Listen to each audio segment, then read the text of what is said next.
Showtime in 60 seconds.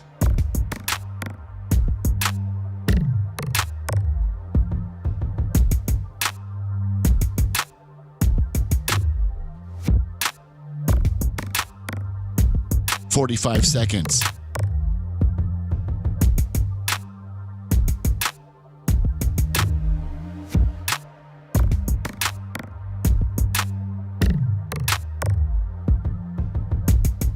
"30 seconds.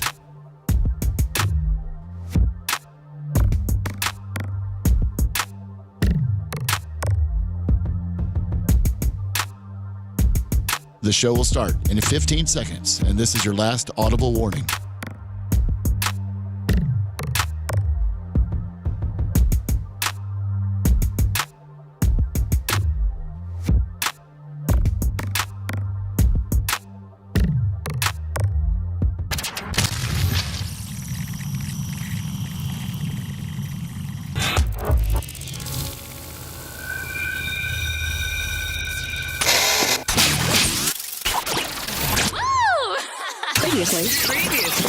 Previously on the Bubba the Love Sponge show. You had to worry about. Rodman got billions too? No, he has lost it all. No, because of his gambling and his hoeing. Because of his gambling and his hoeing. And his he had a good life though, man. And his drugging. He drugging, gambling, and hoeing. I'm gonna tell you something. He upped the ranks of he bring a lot of people to watch him basketball. It says Dennis Rodman's net worth is around $500,000. Damn, I got more money than him. You're listening to the Bubba the Love Sponge show. Broadcast rights for the Bubba the Love Sponge show have been granted to this station by the Bubba Radio Network and is intended solely for the enjoyment of our listening audience. Any rebroadcast, retransmission, or other use of this production without the express written consent of the Bubba Radio Network is prohibited.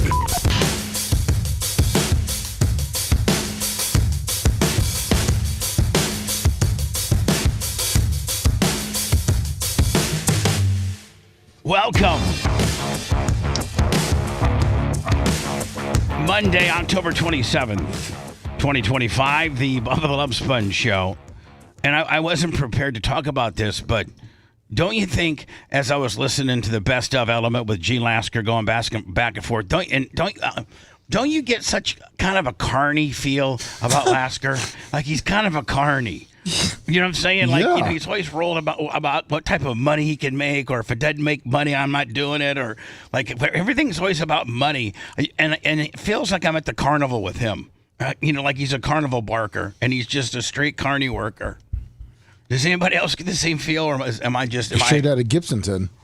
Yeah. Does anybody get that same feel about the guy? Are you still mad at him over from wearing you out on Friday? No, I'm not mad one bit. Not one bit. Because I mean, it's to call Gina Carney and to possibly have to face him on a Wednesday or Friday. I feel like is like an interesting task right now. Well, I mean, I think it would be kind of fun to have that interaction with him. But I mean, I'm just and it would be funny to hear his defense of what I'm saying. But I just feel so like he's just a grinding gypsy carny, just the nonstop. He's just Gene. That all adds up to Gene. Yeah. How about the Packers last night? I didn't get a chance to watch them, but I always get up anytime they play a game because I'm in bed at like around 7:30, and so those 8:20 games are just tough for me. I just can't do them. So I get so screwed. Anytime the Packers play on either Sunday Night Football or Monday Night Football, I don't get to watch my team. So I have to wake up. So I wake myself up about 15 minutes early deliberately on the nights that they're going to play so that while I'm eating breakfast, I can watch the real, like, Lummy, you can, if you go to the NFL sponsored highlights of any game, they're at least 12 to 15 minutes long. Like they'll go through almost every scoring play and every major pass. And so if it's a network television game like that, they'll give you like really extensive highlights. So you don't even have to watch the game.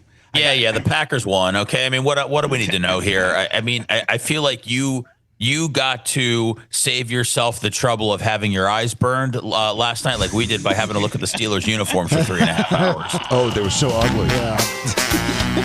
Matt Yellow. I mean, I'm no fashionista, but I mean that is disgusting. Seth said he's hiring Diaco Law for a class action lawsuit on having his retinas burned down to zero last night. Construction workers are put together better than the Steelers were last night, man.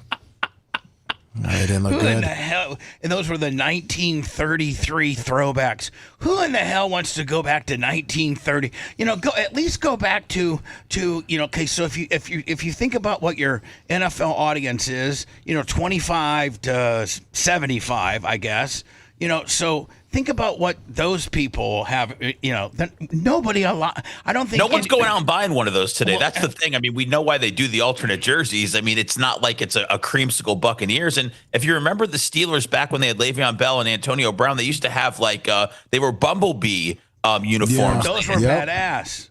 They ended up not wearing those anymore because they were so bad. Those got retired. So anything that the Steelers have to go and dig up from the past is not a beautiful item at all. Especially 1933. Like there's nobody even alive that's watching your product that can remember that throwback jersey. So like let me when the Bucks go creamsicle, every one of us can I remember the creamsicle gimmick.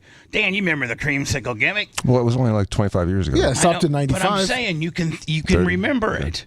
So there's nobody alive. If it's all about a marketing ploy to make fans be nostalgic, saying, "Oh man, I'm gonna go by my local sports authority and buy an official throwback creamsicle deal." Yeah, hell yeah, I am.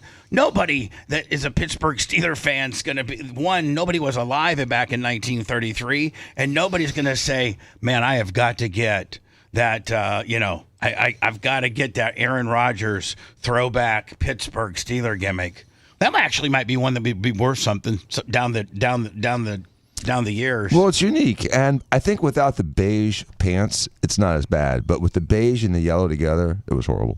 They say it's. Did you know, Bubba, that the NFL wanted the Packers to wear those whiteout uniforms because they didn't want them to have a bunch of yellow in their uniforms? They didn't want all yellow running around out there. They don't want any player to ever be able to say, hey, that guy looked like my guy, and I threw it to him. That's why they tried to, really make him look very much different.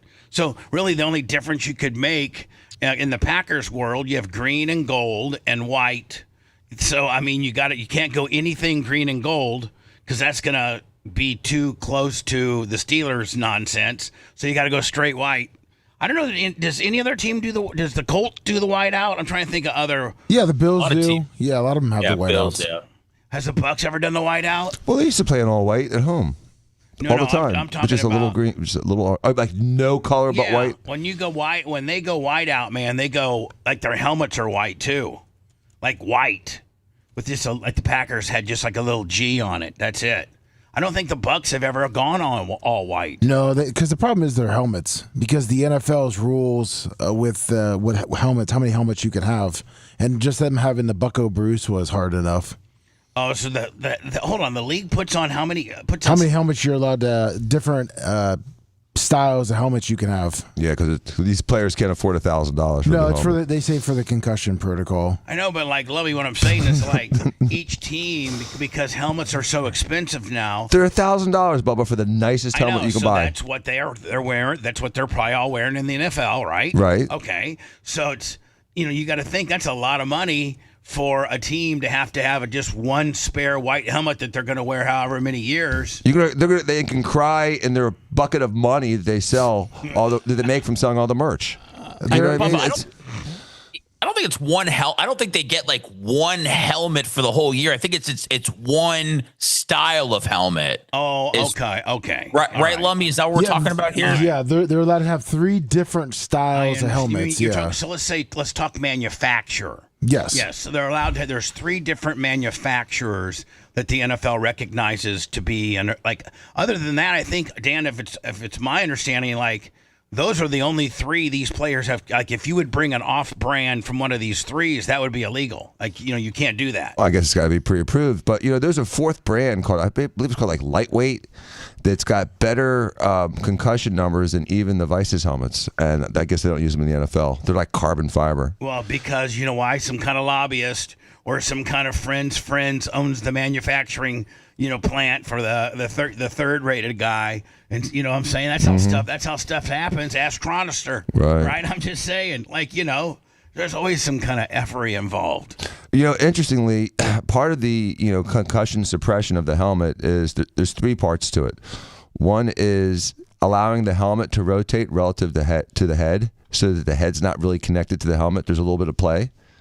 The other one's actually the cushioning, and something. So hold on, you're not supposed to have your helmet snapped up as tight as you can make it. No, they learned that with bicycle injuries too. Well, bicycle helmets have a little play. When we used to play, man, you used to have them so that your skin meat would come out the sides. Lucky your head didn't come off attached to the helmet. But the part that sticks against your head's supposed to be tight. Yeah. Just the helmet on the shell on the outside. The padding against your head's supposed to be snug, but the shell and the padding have an interface. Yeah, so you're saying between the shell and the padding, there's like a shock absorber system. There's a sliding system where it can slide and rotate a little bit. Okay. And then there's the padding is obviously the shock absorber. We had none of this technology. Not at we had all. one hard shelled plastic, right? It was cool when you got the little air bubble thing in the top. Yeah, with like these Rydell little cheese packs that were all over your head. That's the best it ever got. And strap it up as tight as possible so it doesn't move. As tight as possible, buddy. And let's go. And you know what? If you get knocked out for a play or two, just go over there and shake it off. I need you back. And you need to get back here. There was no blue tint or let me look at you for a little bit. It was Clem. Get your act together and get back in that game, bitch. You've had 3 plays off. Get back in there. Yeah. The coaches were like, Clem, are you okay? You need to go back to the back little tent here. We're gonna do and then Dan, when they're in that tent, well, how do you check for concussions? There's no machines or nothing in there. No, there's no machine. It's a physical exam. It's talking to the guy without the noise. Like a DUI field test. Mm-hmm. What they do in the nystagmus, they put a light in your eyes. They have you hold your hands up with your eyes closed, stand up, see what your balance is. Okay, hold on. See if you know even what country you're in. So I mean, I don't think anyone does anymore. But they'll do that. Be like, first of all, where are you? I'm at Soldier Field in Chicago. What's today? Today's first of all, they start as, what's your name? Bubba. Good job. Okay. Dan, let's go ahead and role play. I'm the potential concussed pair, and you are a doctor. Hey, what's your name? Bubba. Do you know where you are? Soldier Field in Chicago. Who are we playing? Right now? Yeah. Oh, first of all, I wasn't there. Oh, we're playing the Ravens. Okay. Do you remember what happened? Yeah, this guy came right at me, and we went face mask to face mask, and I got a stinger down my whole left side of my arm, and I kind of saw stars for a little bit, but I'm feeling good now, Coach. I think I can get back in there. All right, I'm walking up to you. I'm walking up to you right now. Hold on. Like for real? Like for real? Yeah, for real. All right. Is this part of the test? Yeah. Oh, okay. I thought he was a guy. Maybe I offended him. He's coming to swing on me. He's coming at you. Swing on me. I think we should pull him out of the game based on performance anyways. I'm looking at this. You're looking at me. Look at me. I'm looking at this. I'm making sure the pupils are normal. Then I'm having you follow my finger all the way to the side. See how much your eyes are bouncing. So your eyes bounce a little bit naturally, but if they bounce too much, not. Up and down, up and down. Now, stand up. I can barely stand on me normal. Put your mic up. Ow. So what I want you to do now, Bob, is I want you to close your eyes. Hold on. Now he's going to give me a slap right across the face. Yeah, I'll kick you right in the nuts. Hold your hands in front of your eyes like this, palms up, and close your eyes. And then I let you go, and make sure no hand falls, because if a hand starts falling, that's a problem. Or if you start falling over, you start getting loose balance. So right now, you pass. All right. You pass. Thanks. Get your ass back in the game. Hey. Put out a few plays. The game is allowed to continue, Lummy. Now, just to let you know, we were at a point where we had to put a best of on. So my coach says I'm ready to host. So that's what they'll do to you, Dan. And I guess if you're maybe a couple other things, stand on one leg, bark like a dog. You just have to be able to follow commands quickly. But if they. Then they can quickly that's why the guy can get back in right away, because he went down there and nailed it all, right? Correct. He did a 40-second, I did it. Now, what if the guy did done. Done. In the old days, no. In the old days, if you were standing, you was like your ass is in. No, but let's say that they take your helmet. No, but let's just say, out of the series of tests, he just isn't. He was just kind of slightly. failed one of the tests. Like, maybe he put his when he closed his eyes and put his arms up, they weren't quite parallel. Then you maybe retest them in 5 minutes, and if it's still the same or worse, then you're done. Dan, wow, they're really double covering their ass. They are, because a few years ago, someone let Tua back in prematurely. Oh yeah, look what happened to him. And he's like, Aikman. Now he's permanent. Right. He's dumb as hell now. Horrible. Right. And again, when someone gets that first head injury, they make themselves more susceptible to the second one. Oh, I can remember several times practicing and getting knocked out and really not knowing. Like I had to, they would call the play and we'd break the huddle and I have to ask the guy beside me, "Hey, dude, what's the play?" He'd be like, "Oh yeah." He'd be like, "It's a 32 dive." Oh, okay. Well, we're on the left side of the line, so let me just seal this. I guess I'll just probably seal this guy off right here. Our coach used to say, "Listen, if you forget about it, just hit the guy in front of you." Yeah, I know.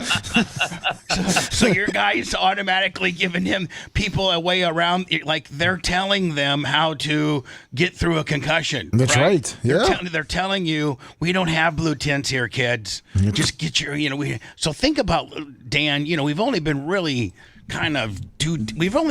diligent about the concussion protocol for about 10 years. I mean, it's only like 10 or 15 years. Right. Because 20 years ago, they weren't at all. Like what I'm saying. So, this is just relatively with the National Football League starting in the 1920s, over 105 to 106 years old now. And just for the last 10 years, you've been worried about, concussions. Think about, they weren't hitting any lighter back in 85 than they are now. You know what I'm saying? Well, Bubba, there's an interesting spin to that, and that is back in the day when they weren't wearing helmets or were wearing leather face maskless helmets, that they weren't hitting each other's heads as much, and they were having probably fewer head injuries. A little more gentleman game, Lummy. Let me not go for your head on this play. I'm just saying, Dan. But once you had that armor, man, people are diving in head first. Think about like in the 70s and the 60s. That's where the injuries were the biggest for the head. Where they actually had these little primitive plastic helmets, with one little face guard across, and that's, they were at that time, man. They were nailing each other. Yeah, with these little flimsy ass, you wouldn't even give to Walker at 4, who's not even in football. Like you wouldn't even give him one of these helmets. No, not at all. Like they had this canvas strapped. Remember, Lummy? They had like a canvas, like a strap that that your head was being held by. Then you had like another makeshift ball cap of straps, and that's it. That's all you had. Then the hard helmet. Yeah, but Dr. Dan, they weren't really hitting them in the helmet, but they were getting thrown down to the ground, and the ground was like rock hard. Well, but was it? It wasn't turf. It was grass and sand underneath it, and that's so much. No, it's not. It's softer. No, it's not. How much do you want to bet? Okay. Well, ask Mike Evans. He's hit a million times, but he got knocked out on turf, and I've hit turf before. It depends on the field. Right. Right, because some of listen, the old Soldier Field and the old veterans and the old Cincinnati. Remember, Lumby, for a while the Bengals played where the Cardinals did. They did. I'm sorry, where the Reds did, and then the Phillies played where the Eagles did. San Diego had it for a little bit. Yeah, there's just a bunch of towns that their baseball field would double as their football field, and so think about how hard those days were, because baseball turf isn't near what football turf is. Nobody's taking collisions on baseball, right? Different kinds of collisions, but yes, I agree, Bubba. And those fields were a disaster. They were a disaster for the fans, for the players, for the owners. You couldn't see. They didn't make money. They just sucked. That was during the 70s and 80s. Yeah, well, they're getting phased out. Right, in the 80s. Right. And then in the 90s, they started we build a better build like the Pontiac Silverdome or something. I'm trying to think, Lummy, one of the very first, it was a Superdome. Yeah, it's a beautiful place. Superdome. The Cowboy Stadium. And then all the Buccaneer stadiums. They never had a baseball field in the stadium. No, but I'm talking about domed. The very first. Let me remember the King Dome in Seattle. Yeah. They had. They had. So many domes back in the day. The Hoosier Dome in Indianapolis, which they replaced. God, I mean, and so many, and where the Vikings played, they had the Metrodome, but then they replaced it. Remember, it got snowed in. Yep. Yeah. Yeah, and the Georgia Dome too. Whew, sorry about your Bears yesterday, Seth. I was watching it. It's like I'm going to watch, the Bears today because there was not a lot of good 1 o'clock games on. So I don't like going flipping back and forth. I like to just kind of lock into a game. I was flipping between the Niners and the Texans and the Ravens and the Bears, and I was just thinking on all the plays I saw the Bears, I'm just like, man, they're letting this Hundley guy just kill them.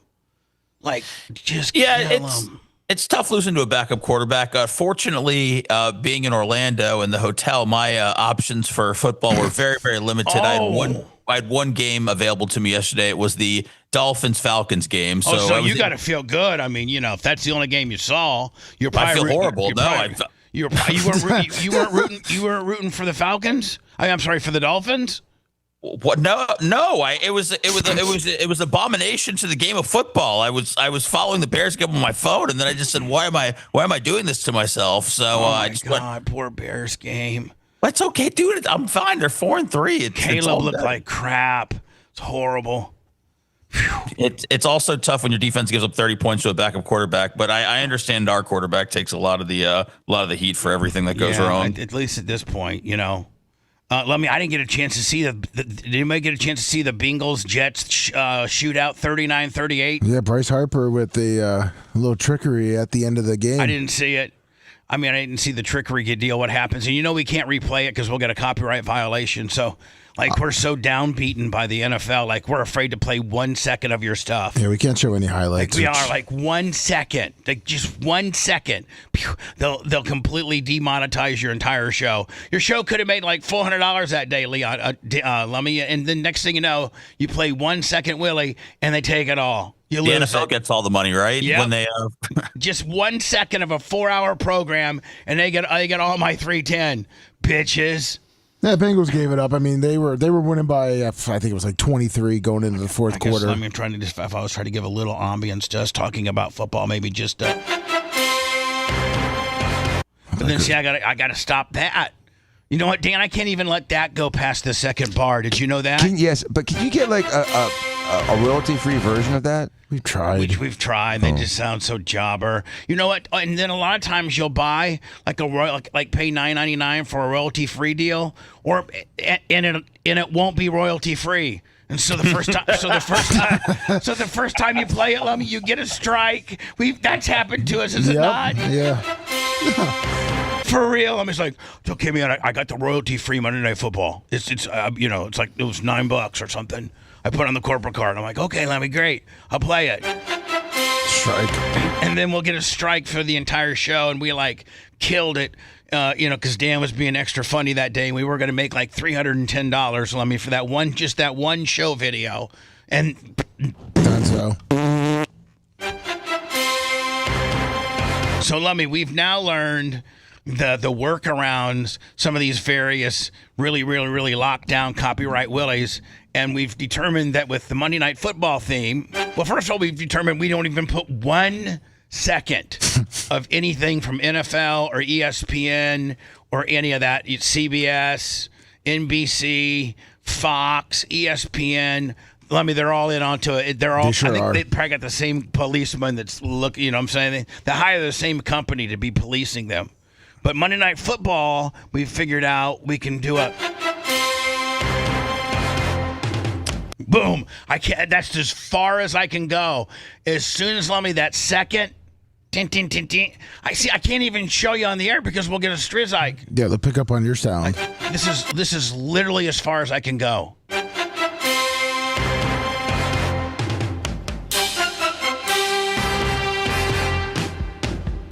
Oof. I think I went too far. I thought so. Oh my God. Yeah, right there. I think I went too far. Yeah. Oh, well, We're whatever. going to have to mute the whole segment. We'll mute the whole segment. post. Let's act like we're big time, like we know what we're talking about. Hey, let's just go ahead and mute that and post. Okay. All right, we'll mute that. We'll mute that part. No problem. We'll get on it. You gotta know. You gotta spell mute. It's not MOOTE. Moot. It's mute. Mute. There's a U to it. Mute. Not moot. Mute. Moot means it's like no longer relevant. Yeah, like it's a moot point. Yeah. Whereas mute. Lummy messes up, tells Gary Cantrell to moot it, and he doesn't know what the hell that means, so it gets through because he was, Lummy can't even spell. Lummy, do you know how to spell mute? Mute? Yeah. Oh yeah, MOOT or MUTE. Okay. Look at that. Okay. That's great. Wow. Way to really face me there, buddy. Damn. I got a gold star Johnny from Confrontation. Sorry. Jesus, my Lord Almighty. Hey, Bubba, can I ask Lummy about his weekend, because his wife got into the Hall of Fame, and so Lummy was kind of like getting dragged along as his wife was being celebrated for all of her accomplishments. What do you mean? Yeah, it's first of the two. Her team got inducted. Let me stop acting like it's like you're so negative about it. Why don't you be like, yeah? Let me tell you something. It's this situation that my wife has at work, and it's like a super high honor, and she got it. Yeah, my wife did. Instead, you're like,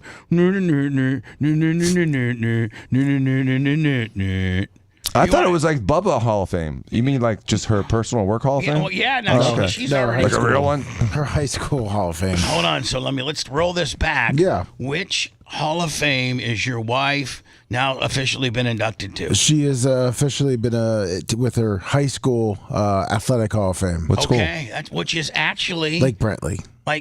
Like that's actually pretty cool, because Warsaw High has one, and like only the studs like Neil Fribley and oddly enough, Larry's not in it. Larry will be in it, but he's not eligible yet. Neil Fribley, Gary Puckett. I'm sorry, Larry Plummer's not eligible? How long do you have to be out You have to get 60 and out of school for 45 years. And maybe he is. You know what? Maybe he is eligible, and it takes a while for them, but he should be in it. He's not a first ballot. Like, he should be in it. Like, they're kind of screwing Larry by not being in it. Jeff Gross, Rick Fox, some of these really badass, athletes that, over my...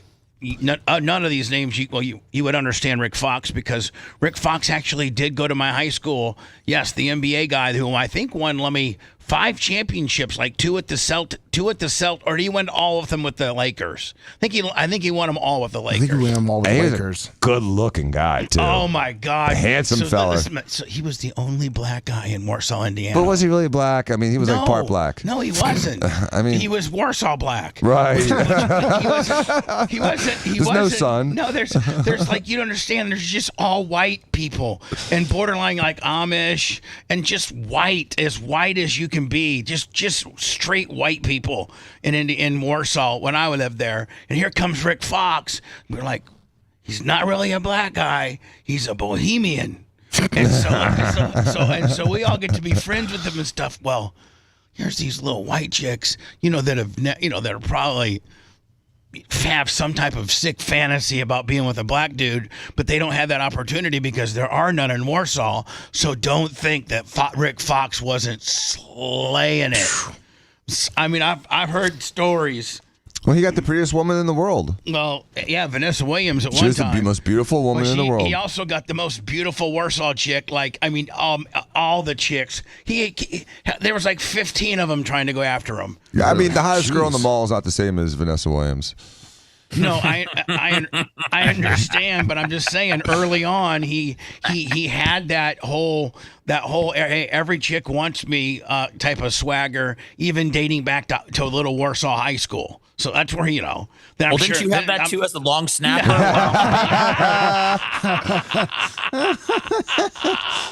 No, Seth. That had a big redneck fantasy. No. And he is in the Hall of Fame. Who? Rick Fox. Yes. Okay. Yes, absolutely. And they've had like 3. There was 3. The Plumlee brothers, Lummy. Yeah. They all went to Warsaw. But listen to this: the Plumlee brothers, the 3. There's only been 4 people, I think, in the entire history of going through the Warsaw basketball system that people went on to be pros. Like, that's a pretty big deal if somebody that went to your high school end up being a pro. Yeah, it's a big deal. It really is a big deal. There's so much attrition. So in little 6,000, 7,000, 10,000 maybe at the most nowadays, Warsaw, Indiana has 4 people that went pro from that little area. All the Plumley brothers, which there are 3 of those, Lummy, and then Rick Fox. Wow. And so here's the deal. So this is how stupid the Warsaw. So Warsaw had this legendary coach named Al Rhodes, and he was the best. He went to the Final Four 3 times, and he won the state tournament when there were no classes. When it was like the Hoosiers movie deal.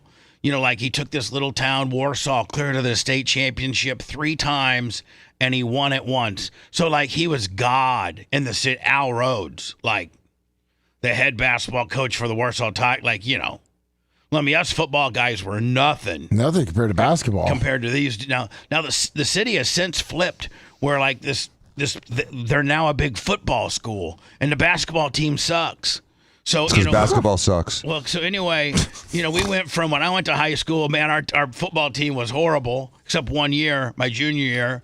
But other than that, whenever they went through all these coaches and stuff, and then there was the Warsaw basketball program, and only the cool kids, the most prestigious and the best athletes, in all the school could make, the basketball team because it was such a prestigious deal. I had to play intramurals, because I was, of course. Yeah, they looked at me, get the hell out of here. Jesus. You know what I'm saying? So what sport did she do, Lummy? Swimming. Two-time All-American, and also they won states twice. That's and great. runner-up one year. Wow, awesome. She was that good in high school? Yeah. Wow. Yeah, their high school was it's a 6A, so it's one of the largest. Right, so it's so much tougher. Your competition compared to a 3A or a 4A is worlds, from going to the high school to the NCAAs. Yeah, they've had many Olympians. 5 and 6A is tough.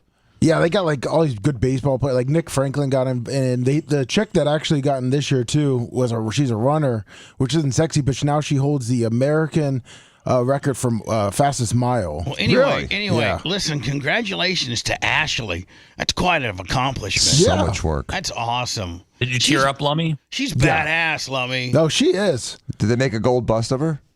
No, they just gave her a little pin. Did she get a little extra horny? Oh yeah, of Hold course. on. So that night when you get Walker down, she just won her big award. It's kind of a big thing. You guys get to bed and she's got she wants to really maybe she's a little horned up because all the accolades that she's received over the past. All the On the old attention. swimsuit, Lummy. Yeah, is that when Exactly. Did you guys make sweet love, No, or we was did. it hard? Was it sweet love, or was it hard rhythmic? Almost animalistic like sex. No, we had her parents watching Walker, so it was animalistic. Did you have your Speedo on too? Oh, hold on. So you didn't even see. So you're saying Walker wasn't even the facilitator. She's got her parents watching Walker, so you guys can go pillar to post if you want to. Yeah, it was a 2-day event. We went. They had the football game. So we did the football, which is my first high school football game after being out of high school. I know. I totally get why you kind of like it. It's pretty bad, fun. It's badass. Especially when you have a big school like that. So I can only imagine Warsaw. I love, it wouldn't be uncommon, Lummy, for me to call you up one Friday and say, hey, listen, let's go to the Plant High School game tonight. Oh, perverts. No, for real. I think it would be fun. Let's just go. Yeah. I dropped Danny off at the Jesuit game. I did not go in. I know. I did not. I did not. I was like, I'll see you in a couple hours. Call me if there's a problem. Don't get beat up. Don't drink. Don't smoke. Don't get in trouble. Don't make me have to come back here any earlier than I'm supposed to, bitch. Well, That's what my dad's famous line always was. My dad's famous line was, don't make me have to come back here faster than I already have to. You little bastard. That's what he would say to me. Meaning if you do something really bad at school, they always call your parents in. Right. Right before they give you a whack, or, your parents at least know about it. So that means your parents have to go into the school and, get your ass out of trouble. I mean, I think you have to call your parents now before they can give you a negative check mark. These woke ass kids, right? My Lord. So anyway, Lummy, I was gonna say, Lummy, were you just going along with Bubba by saying that you had sex? Because I feel like Ashley probably wanted to spend time with her old high school, teammates that got into the Hall of Fame with her. Oh no, we did. We did it pre the ceremony. Oh, so you got her all lathered up for the ceremony. That's right. Oh, Seth, great find on that, my friend. Nice redirect. So you never had sex with the Hall of Famer? No. Seth, great little nugget of just getting down to it. Great nugget, my friend. Thank you. It was pre Hall of Famer. So like Seth said, she was wanting to revel with her friends to the wee hours of the night, not really caring about having savage sex with her husband because her husband had already took her like an animal a couple hours before she had to get ready. That's right. Just said, oh my God, you don't got to start getting ready till 3:00. It's noon. Let me just go ahead and just work it. Mm-hmm. Exactly. It's like you were there. He probably was. Not even a quickie. Like, let's just go hard and long in the paint. You know what I'm saying? It's okay. We had plenty of time. How did you feel afterwards? Hard and long in the paint. Anyway, Chargers killed the Vikings. That was on Thursday, wasn't it? Yeah. Dolphins. Are the Dolphins coming back a little bit? Maybe. Well, the Falcons. Well, Seth is the one who watched it, so. Yeah, Seth, I don't know. You were able to analyze the game. Yes, I was. Or were you breaking down packs or something like that? No, I was analyzing the game. It was a game, and yes, the Dolphins did win. I would say it was a big letdown for the Falcons, and I'm sure a lot of the Falcons fans that are listening today can't be feeling good about their football team or life today after that performance. It's kind of like the Packers losing to the Browns. It's like, oh my God, you're a good team and all, but you lose to the Browns and you end up blowing it against the Cowboys for a tie. Otherwise, the Packers would be undefeated. They sure would be. They'd be like 9-0 or something. Greatest team ever. Now the next game, I've already told Seth I was sorry when we were doing the level checks with the Zoom gimmick, and I already said, Seth, sorry about the Bears. He's like, oh yeah.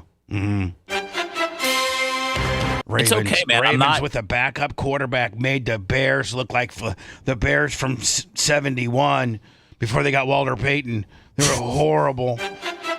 Luckily, that was an era that I was not on Earth for, so I don't have to reflect back on it. But yeah, it was a tough loss, but I'll be okay. I quickly forgot about it because I had other things to do, and plus there was a nice slate of 4:00 games. I was looking forward to seeing how the Bucs did. Thank God you had something to take your mind off of that. That just oh my God, just when you thought the Bears were really coming back. And, maybe got something with Caleb Williams, and they just shiz the biz. I mean, like you and Lee. Teams lose in football, I'll be here for you when the Packers, start dropping games, coming up here very shortly. So. Now, let me tell you something. I know I'm being a dick right now because the Packers did good, and I'm really kind of, just funning with you, if you will. But the Packers are not, let me just tell you something. The Packers aren't as good as I think everybody thinks they are. No one thinks they're good. No. They looked good last night. They did. I mean, I'll tell you right now, it's absolutely the Micah Parsons effect. That Micah Parsons trade changed that team. It changed it. Where now, Lummy, you got Rashawn Gary that's getting sacks because you got to double team this guy. Like, this guy's disruptive to the point where he can take over. Like, I've not seen, guys like Khalil Mack. Guys like Reggie White, guys like Joe Montana and Tom Brady on the offensive side, then on the defensive side, guys like Steve McMichael or Dan Hampton, or people like that. They can actually change the entire trajectory of the game. Just one really badass stud. It also shows that they're interested in winning by making a move like that, and the Bucs need to make a couple moves like that. And Lummy, you know what? Like the only person I can think of modern day that is Lawrence. Remember Lawrence Taylor? Oh, he was a stud. Like, you had to actively, the one advantage you had with Lawrence Taylor when he was a Giant was the fact that the team that you're playing, they have to absolutely double team or chip you every play. They have to worry about. They got to put more than one guy on you every play. Even if it's just like a tight end chip, you're having to account for that one player. And Micah Parsons did it for the Packers, man. I mean, they're a whole different team with the dude. I love it. Although, I didn't watch 1 minute of it last night. But the you get to watch the highlights. The NFL, man, they do it right. Like when you type in Packers versus Steelers highlights, and the first thing that aggregates on ESPN is like an NFL sponsored, and it's like 17 or 18 minutes. And if you watch it all, it's like you watched the entire game because they don't leave. Like they even put defensive like interceptions and fourth down stoppages and punt blocks and they do it. You can because if you think about you suggest people start skipping football, Bubba, and just start watching recaps on Monday and save yourself. No. What I'm saying is like an incident like me where I know I'm going to miss the game because of my sleep schedule. That you can watch the highlights the next day and get a pretty good indication as to what happened because they're so good. They're not like a minute 50 that they just give you like 3 plays. Back in the day, you had to wait for pictures in the newspaper, didn't you? You're such a dick, Seth. The cartoons of You're such pictures. a dick. Like we weren't even around before. Like you think about it. Think before television, the NFL's been around since 1920. So people have probably always been interested in it, and it's got bigger every year. But like if you're in they were telegraphing the results back in the days. I'm trying to think about when was maybe Alexa would know. Maybe old girl would know. Hey Alexa, you there? Alexa, good morning. Hold on. Yeah, the Chiefs actually had to send smoke signals. Alexa, good morning. Hello. Morning. Okay. Here's a magical way to start your day. Right. Try out the Wicked for Good theme. It's going to be good, good, good. Okay, stop. Alexa, stop. I'm just trying to ask you a question about the NFL, bitch. You don't want to go to you're Wicked as a you're show? You're playing some Wicked stuff with me, bitch. You have jumped the sharks. I'm about over you, okay? Just know that. Hey, Alexa, I'm about over your stupid stuff, okay? You're an idiot at times. Wow. Didn't quite catch that. Tell me again? No, I'm not going to tell you again. I'm going to ask you something else. Hey, Alexa, what's the first year the NFL televised its games? That's a pretty good question, too. Well, if this bitch doesn't want to answer, let me bang. Let me Bing. Yeah, you can always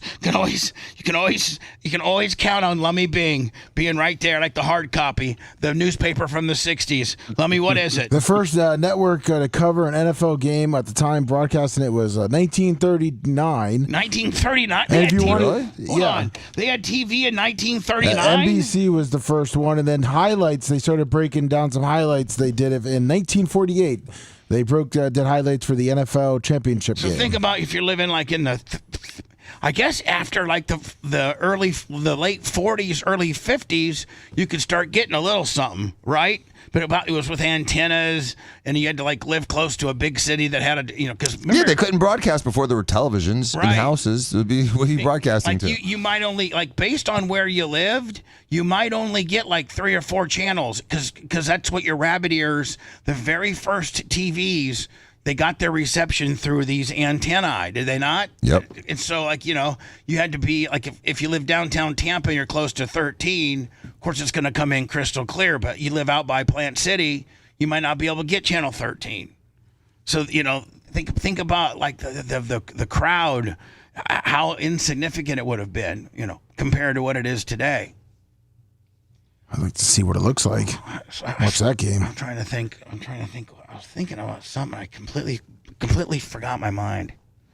Well, the nice thing though is that it's gotten to the point where television coverage is superior to being at the game. Oh my God! You got a box, and you have a luxury.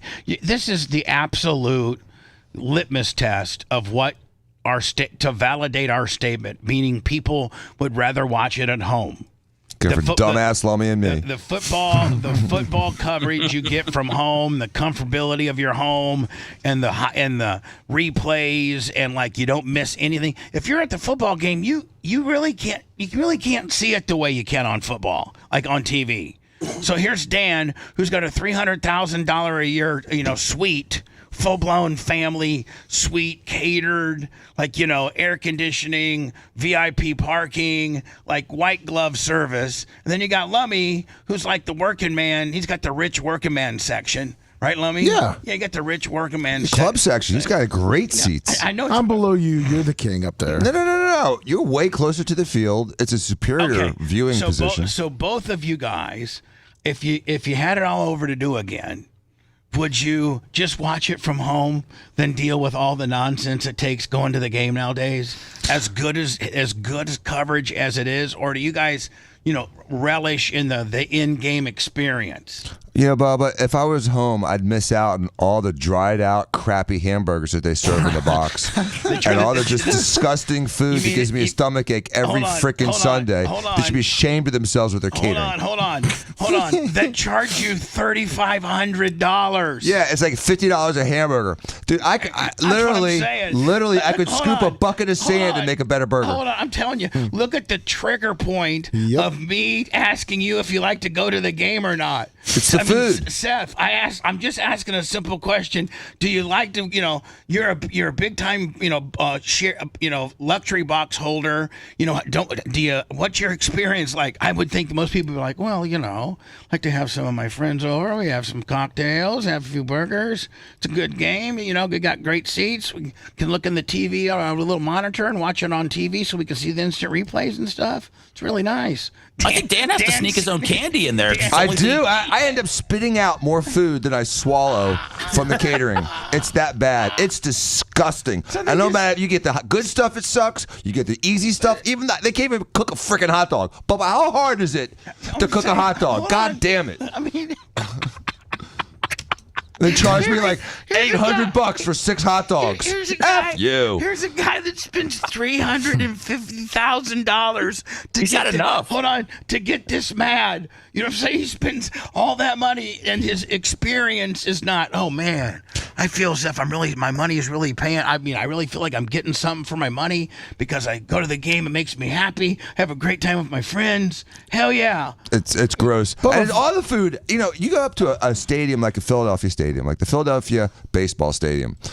You are never more than 20 feet away from good food, delicious food, and it's everything is good there. And at the Buck Stadium, everything literally sucks. It's like white trash, isn't it? It's worse than white trash. You'd be better off at the food truck. They should pull food truck in on the 50-yard line and let you order. All right, Dan, thank you. You're one side of my experiment. I still have another side of my experiment, and that is Lummy. Lummy, you also... like the food in the box, Lummy? Like when you go in the box I don't touch the food in the box. I actually bring my my food. He brings me food. Lummy. Yes. Lummy. But if you had to do it all over again, would you just save the money and watch it from home? The way how expensive it is, next year we will be staying at home. If you want 24/7 on-demand Bubba and the crew, go to BubbaArmyHQ.com. Right now. The Bubba the Love Sponge Show will be back after this.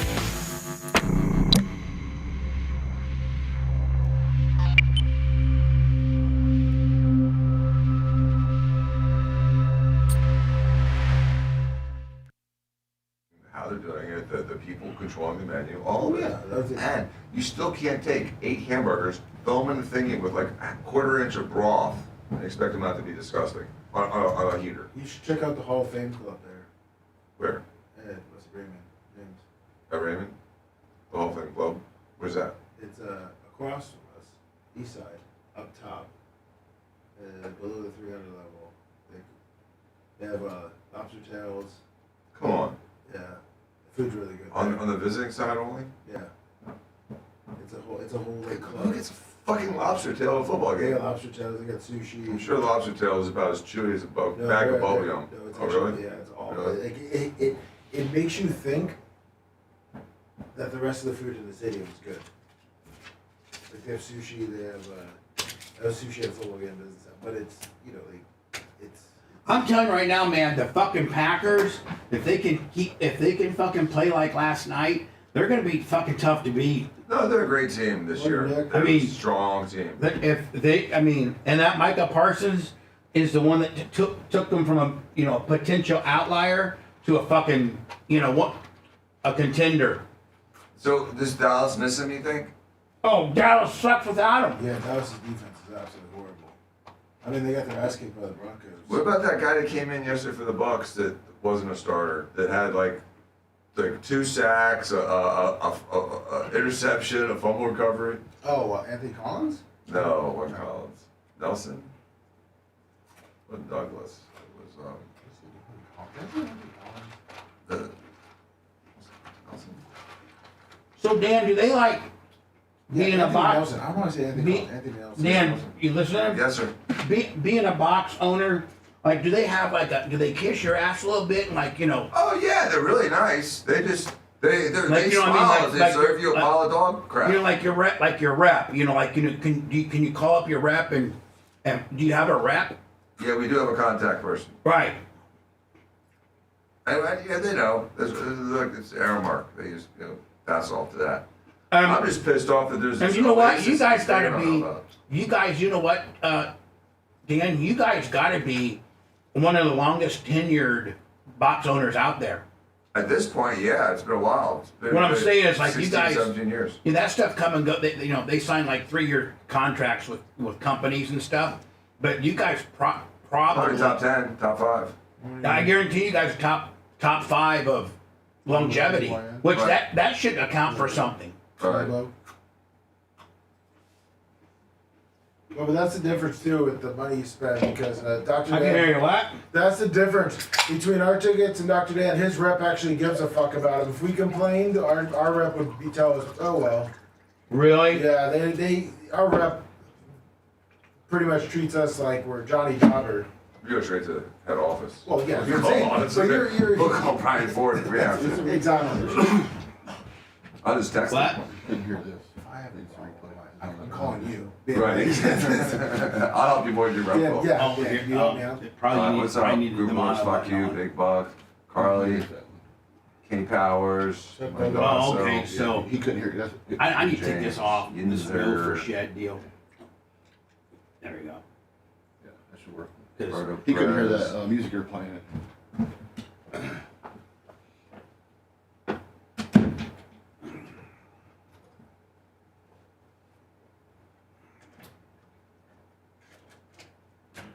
Yankee Jib. Thirsties.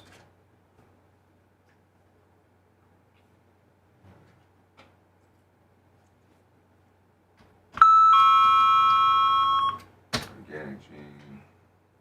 Clevelander. 17 in a while.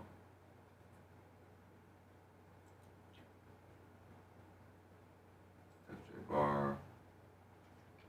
What's up, Heather Smith, Joshua Group Lips, Tom Woods, Chris Tudor, Sam Alderglass, Smoke Slayer, Lips, I think this is. All right, here we go. Black 36 Eye, seconds. Kelly, Jerkism. Wolves, Afterbirth. Todd Allen. Zach is no.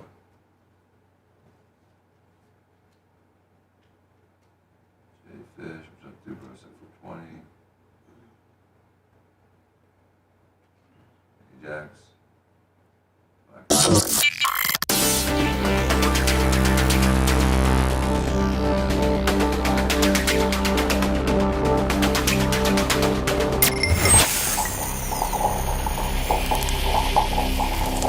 You know, sometimes you just need a good electrician. Whether you're remodeling your home's electrical system looks like a bird's nest. When things aren't working properly, you need to find an electrician who will complete the work efficiently and correctly. E&E Electrical Services LLC serves Brooksville, Spring Hill, and all of Hernando and Citrus counties. With 14 years of experience, they know how to handle your electrical needs. Also fully licensed and insured. More information, call E&E Electric now. 352-631-0867. E&E Electrical Services LLC. That's E&E Electrical Services LLC. Broadcasting live from the Aquabito studios, aquabito.com/Bubba. It's the Bubba the Love Sponge Show. It's been brought to my attention that Seth, which just goes to show you how talented he is, because he was able to go right along with it, even though he was given a kind of a programming curveball. But what I talk about this and the fact that when we had him on last, or when we were doing remember all the sound effects? Yeah. I mean, like the whole bit was built around how, copyright and sound effects, and we were piping in this music. And if you can't hear that music, then it's tough to kind of get the vibe of the room. And Seth picked it right on up. So Seth can in testing it, can you hear it now? I can, and I can feel it, which is even better. So you can feel it. Like Nice and tingly. See, I had a setting on the board. Macho Man comes. I know there's you guys know I like to be left alone. Of course. During the middle, like some of the little idiosyncrasies about the show, which you might appreciate that we talk about, and the fact that one of the little idiosyncrasies is before the show, I don't like to be messed with. So people don't come up here very often in my area unless there's something that needs to be done. Well, Macho Man, when he rolls up in the area, it's never just to, say, hey, are you doing good? Do you need anything? It's like anytime Macho Man comes up here, we got a technical difficulty. You know what I'm saying? So here comes Macho Man. I can see him in my peripheral. Oh, what's going on, Macho? And he goes, Zeth, but he calls Seth that's just the way it is. He goes, Zeth can't hear anything. He couldn't hear any of that music. I don't know why I gotta feel like I talk like Macho Man, like when I'm talking about Macho Man. Oh yeah, let me tell you something. Seth can't hear any of the music coming down the line. Oh yeah, I'm gonna try to hit this button and dig it. Well, Macho Man is so smart that he's like tech support when you call him, because he can tell you what's going on without having to look at anything. And he's so patient with it too. Yes. I've had him on the phone before when I'm trying to figure something up at the track or something, and I'll be like, man, if I was being this much of a pain in the ass to a guy, he'd be losing his. Cause I'm like, okay, Macho Man, okay. Oh yeah, hit the A button and put it in pre. Okay, so Macho, so I'm putting it in. I'm doing what now? I'm putting it in pre. Oh no, yeah, no. Hit the A button, then put it in pre. Oh, okay, Macho, I got the pre on the. Am I supposed to be in pre or not? Oh yeah, he's so the best. He can't be mad at us, though, because he knows that he has a skill set that we don't have, and that's why we're going to him for help. Oh, and he completely diagnosed it in 1 second. He goes, oh, yeah, take that middle button and put it on. But he's patient with you. There was one out of the, I don't know, I bet you there's over 1,000 buttons on this. If you count the Q and 1,000 buttons. Easily. Think about it. You have pot A and pot B. Well, hold on. Do the math, Dan. You count your computer screen? You count your computer keyboard? No. Look all the buttons. Okay, let's just I said 20 buttons up there. Yeah, some dials. Each pot has 1, 2, 3, 4, 5, 6, 7, 8, 9. Each pot has 9 different variations. Okay? Nine different variations for each pot. And we got 1, 2, 3, 4, 5, 6, 7, 8, 9, 10, 12, 13, 14, 15, 16, 17, 18, 19, 20, 21, 22. We have 23 pots. So with 9 different buttons on 23 different pots. Yes. You're telling me up there you have 200 buttons on that one monitor. 207 buttons. It's close to 1,000. Add the keyboard, Seth. Add the keyboard. Well, we're getting there. Oh, no, hold on. I forget. Hold on. Dan, you got your number, 200? Right. Now add 50 times 2.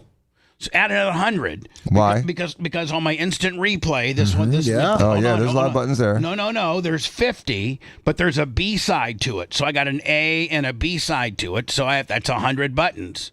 So that's 100 buttons. That's right. Okay. Now let me. If you take all the buttons on a keyboard, how many buttons are on a keyboard? A lot. I mean, you can face them right now and you can even say all the buttons on next gen.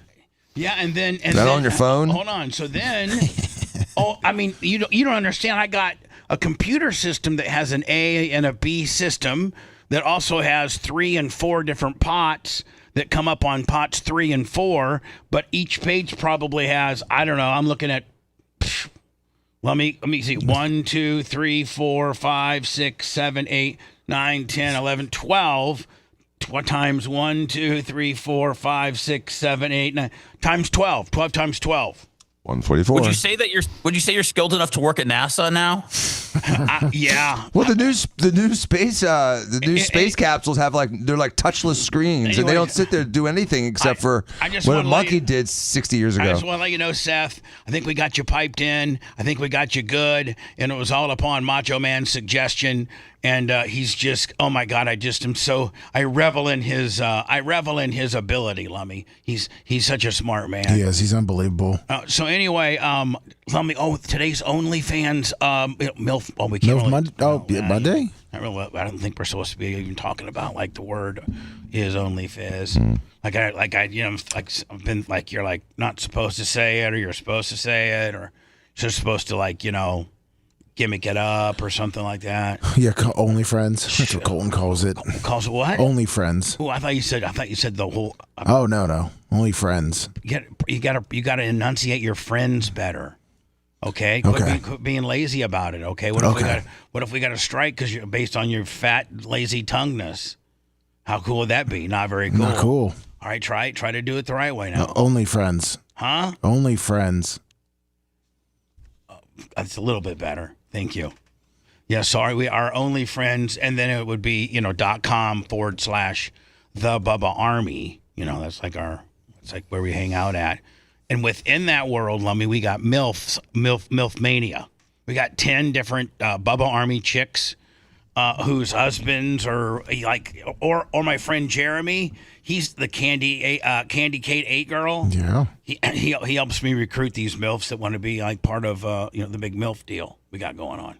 So I'm going to start promoting it. I might, Lummy, eventually figure out how I could do interviews or podcasts with these chicks. I'm sure each one of these chicks has some kind of story about them. Daddy abandonment, or that's a story on all of them. Right? I mean, each one of them. Right? I mean, there probably takes a certain amount of. It's about women empowerment now. For a girl to be on OnlyFans, she's pretty strong-willed, and there might be some good stories behind that. The girls of OnlyFans, and you really break down what they really are all about. Are they doing it because they want it? They make a lot of money doing it. Who was the one girl we had in here, Lummy? She makes $350,000 a month. Oh, Brandy Love. Brandy Love we had in here. Kind of, and definitely, Lummy, her genre is MILF, right? Yes. So she's 45, 50 maybe? Something she was like 51 when she was in the studio. Yeah, she's 51 years old, looks hot as hell, kept herself in shape, and Lummy, she's one of the hottest MILFs, in all the MILF, all the land.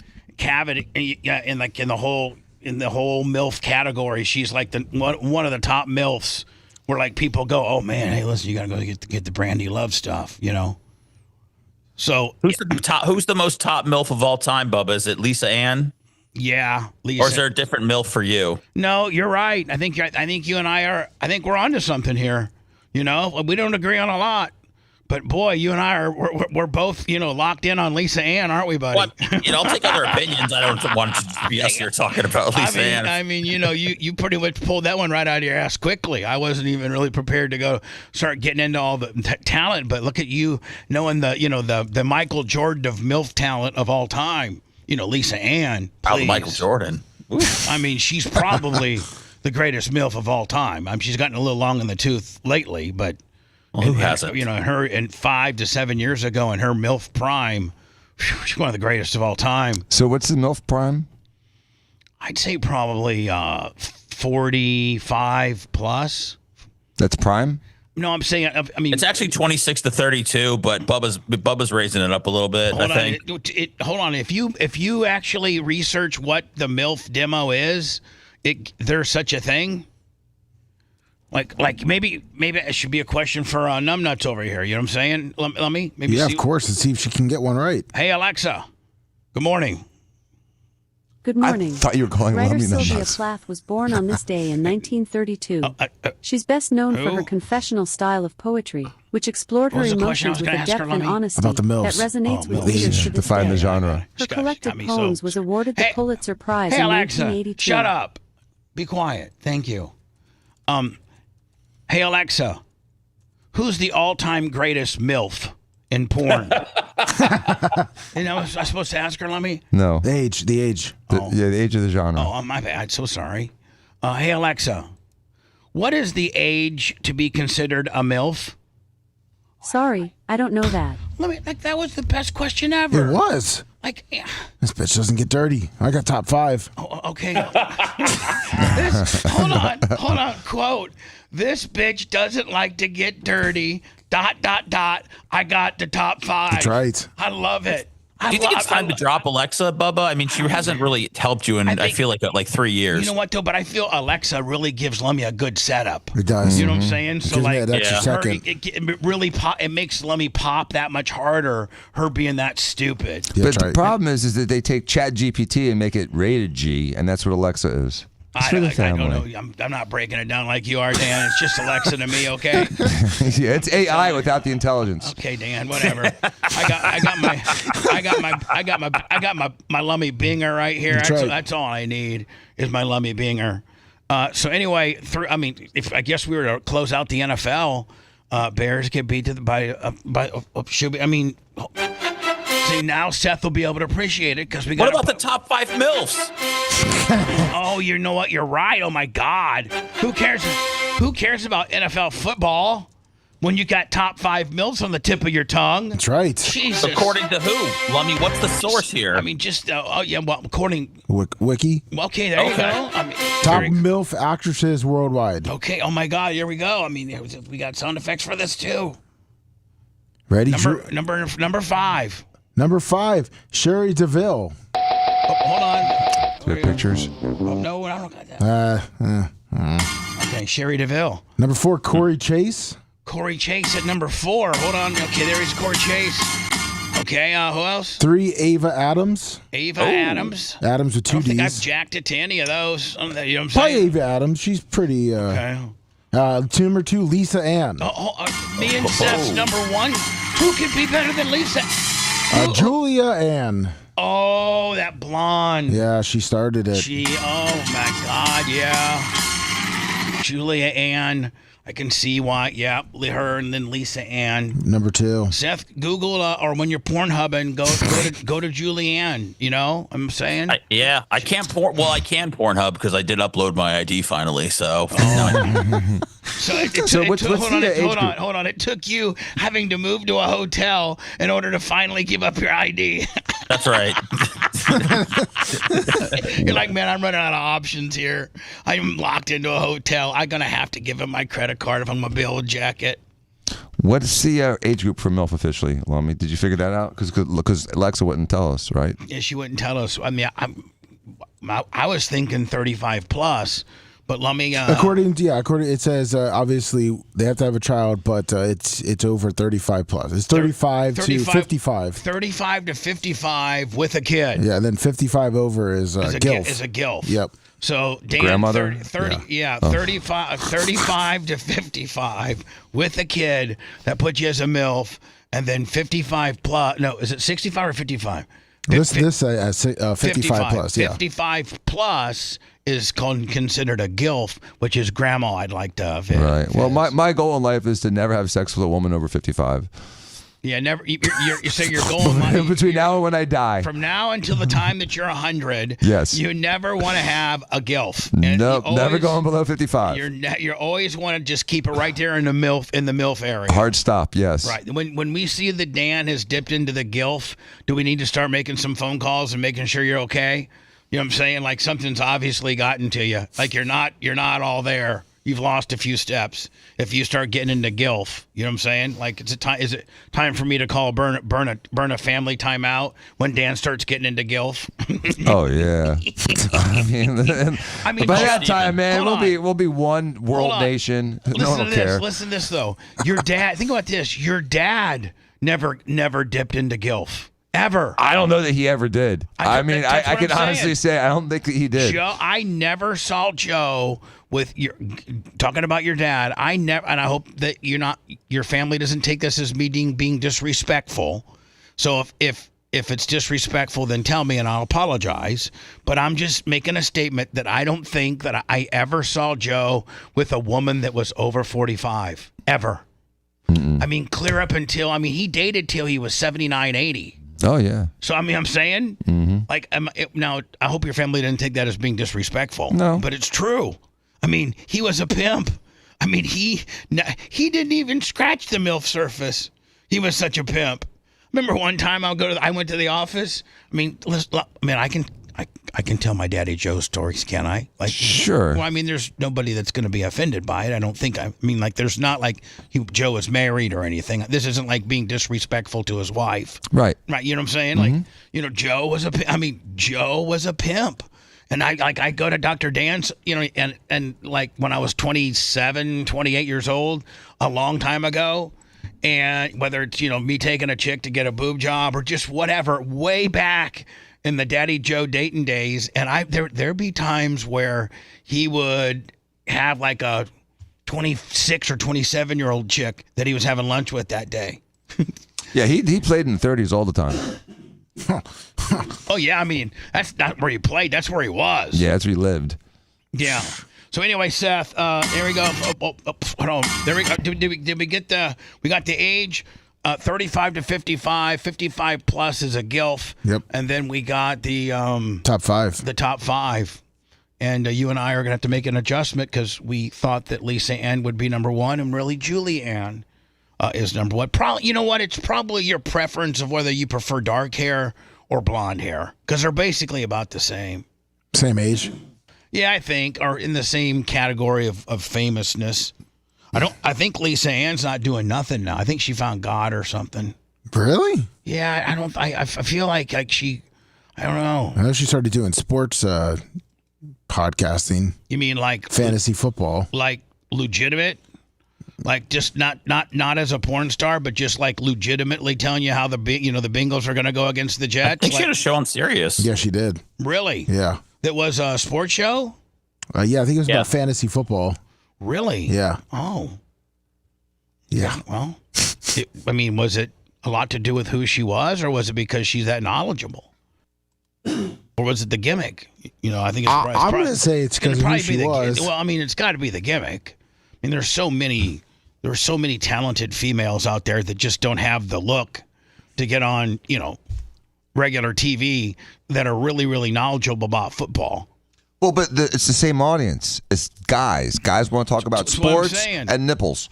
I know, but the hotter that chick is, the better opportunity you have for that program to do well. Right. I would way rather look at a pretty young, intelligent woman speaking about sports than an old fat ex-football player. Right. Put like the hottest chick that knows sports next to Booger. Who you want to listen to? I want to listen to her. Not a lot of people want to listen to Booger. Sucks. It's like how the hell did he get? How did he get in? And like they were for a while, man. They were pushing Booger, where they had him on like he's smart. He's smart. The sideline of the Monday Night Football game. Remember, the Booger Mobile. The Booger Mobile. They were really pushing Booger. He's in the right spot finally. I was watching him this Saturday, and I just said I was thinking about it. I was like, I remember when it was like McAfee. They really loved McFarland and they wanted to, put him out there and try new things. And now that he's kind of in studio, breaking down, college games at halftime and all that stuff, I feel like he fits in perfectly with where he finally is. Exactly. College. Oh, is he better? I think, is he better at college than he is NFL? Does he come across better at Absolutely. on college? Yeah. Yes. So that's right. Where him in the broadcast booth, breaking it down is good. All right, so after all the games, and here's the standings. It looks like with regards to the NFC, you got the Eagles and the Packers. Well, the Bucks too. Eagles, Packers, Bucks. Those are the three. That's about what it is. right? Yeah, but the Rams are good. The Rams are good. Really? Yeah. Seahawks are too, but the Bucks beat them. But the Rams are good. The Eagles got one on the Rams. I just can't believe the Packers are are really a pretty good team. If not the team even being led by Aaron Rodgers, like I don't know, to me it's all about the defense. This is the best defense they've probably had since the last time they won the Super Bowl. I think that's what the difference of the NFL is, how good your defense is. You know what I'm saying? Yeah. I mean, at that point, if your defense can hold on offense to 10 points every week, I mean, that's on you as the offense at that point. It's all about defense. So anyway, how was the game yesterday? It was a home game, wasn't it? No, they were in New Orleans. Oh, it was. They were in New Orleans. Yeah. Is that why you guys are so See, that's why you guys are so refreshed. Those home Buck games, they do it to you. They do. It won't be until 2 more weeks. Well, I don't have the morning stomach ache either, and I have diarrhea on last night either, so it feels good. Do you think I had food poisoning last week too. My stomach's so sensitive. Dan, but Dan, does there come a point where you guys just say, this box makes us so unhappy, and we all, we just now let's not forget it. We said that this spring, and we still re-signed for 3 years. What I'm saying, I mean, it's. I'm just saying, I think conservatively, I'm not trying to get into your business. It's over. It's over $250,000. It's a lot of money, Bubba. Yeah. I'm saying it's a lot of money, and so why don't you three brothers just be like, Jay could. I'm thinking Jay could care less. He's just in on it based on what you're the most adamant, and Steve likes it. I think Steve's a lock for yes. Jay's a lock for I don't care. Doesn't care. And you're kind of the one that makes the decision. Well, my son's really into it, and he loves going to the games, and so for that reason alone, I like to have some kind of presence there. But I mean, they sure didn't take that $250,000 and spend it on hamburgers. They should probably buy a new receiver with the money we gave them. All right. Well, what I'm saying is, is there going to be, you think there'll be a day? There'll be a day where just all three are like, listen, man, it's kind of just a pain in the ass. And then again, let's not forget, you got your catering bill at the end of the night. Not only we split it with Rob. It's not that catastrophic. It's got to be. Split it and split it. It's got to be at least $3,000. Well, it's again, it's split amongst several people, so it's not that catastrophic to anybody. But it still sucks, especially when I drink 2 Diet Cokes and a third of a hamburger before I have to throw it out of disgust, and then get free candy snuck into me. So it seems like a lot of money. This is a real triggering point. It is for Dan. You want to get Dan fired up? Just talk about their private luxury box at $1 place. When most families would be like, "That's right. We own one. We're really prestigious. We're real cool." Tiako's like, "This place sucks. It gives me the poops. I just what the hell are we doing?" And we've complained, and it's like, okay, yeah, sorry, and it just doesn't change. I mean, it's again, disgusting. The food there, it's embarrassing. It's shameful, okay, and all right, borderline Dan. criminal. All right, Dan. All right, I love it. Dan. You'd be better off to give me a Snickers. Oh my God! Hello, you're on the air. air. Get this to the Glazers. I don't know. At least maybe customer service or something. Yeah. Hello. Hey, Bubba. 2 things from the NFL since you guys are still on the topic. First, Cam Scatterbo from the New York Football Giants dislocating his ankle. They couldn't even show it again. It was so gruesome. That's horrible for the New York Football Giants because he's absolutely amazing. And second was the death of Nick Mangold. He couldn't get a kidney. He made it a week, and now he's gone. Yeah. Yeah, he was, 41 years old? 41. We have all these illegal aliens. We couldn't find a kidney for him? Dan, shut up. Jesus. All right, Joe. Thanks. Shut up, Dan. 10 million kidneys? I mean, just whatever. Joe's got uplifting content. A guy dislocated his ankle and a guy died. Happy Monday. Yeah. That ankle wasn't on the topic. Want to listen to the show on demand and on the go? Enlist today at BubbaArmyHQ.com. Sign up and start listening. The Bubba the Love Sponge show will be back after this.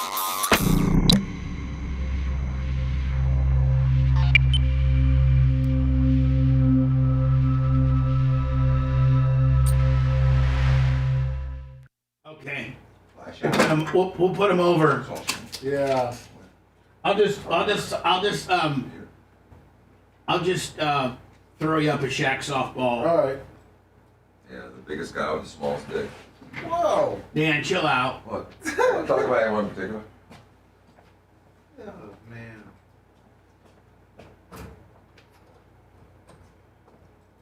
Yeah, they do, Michael. What's up, Felix? McGraw, good morning. Yeah, happy Monday to you, McGraw. No, it's not that bad, DG.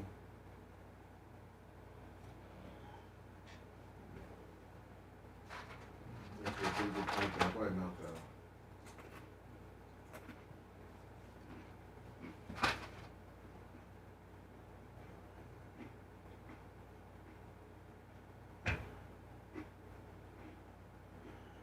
Morning G Funky Bass. What's up, Cable Dog?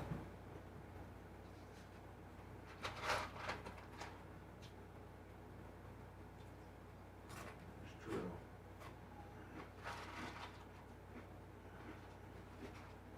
Yeah, Cleveland, sad.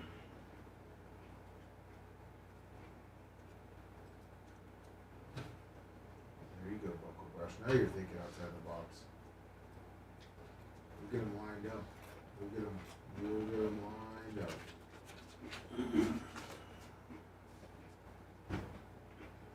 Watch, you looking? Watch, do you see my messenger? My text? I know you're a busy guy.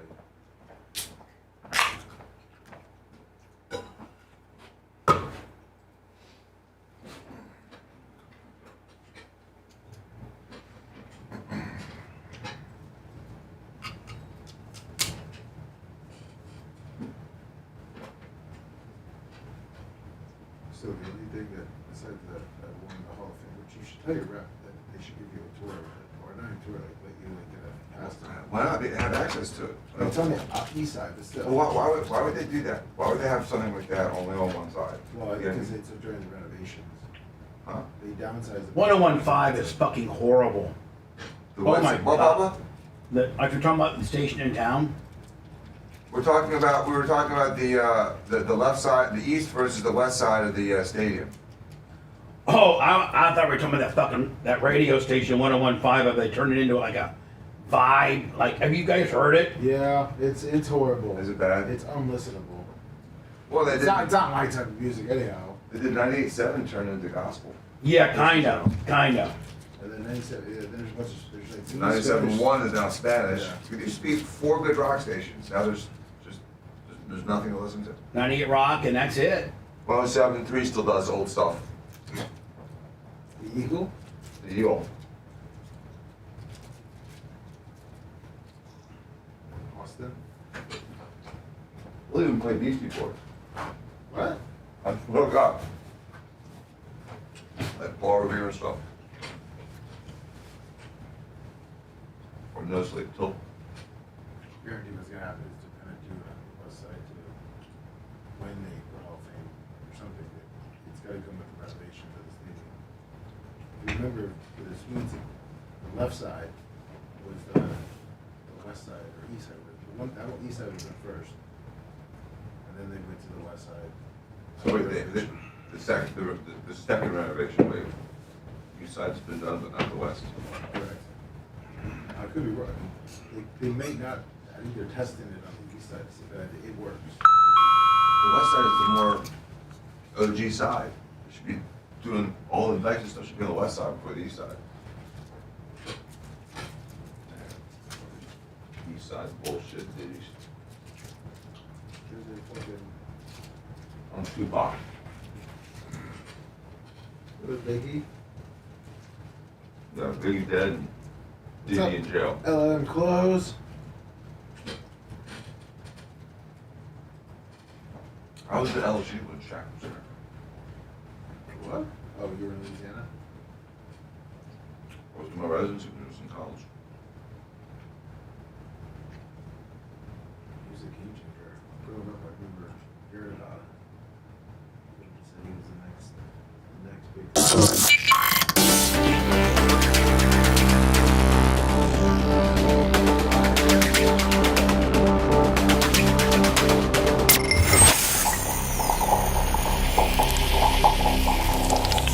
Broadcasting live from the Aquabito Studios. Aquabito.com/Bubba. It's the Bubba the Love Sponge Show.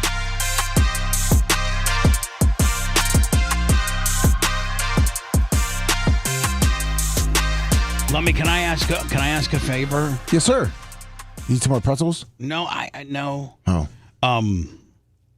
Do you think you could give? This is my favorite chair that I've had in a long time. Okay. And we all get. I don't know if we get chair, like kind of chair specific, but like, I forgot that we had left Dan's chair up on the podcasting world, Lummy, and so thank you. I don't know who brought that down. So, Dr. Dan helped me bring it down. So but that was probably a pain. And he was like, I am not sitting in that white secretary chair.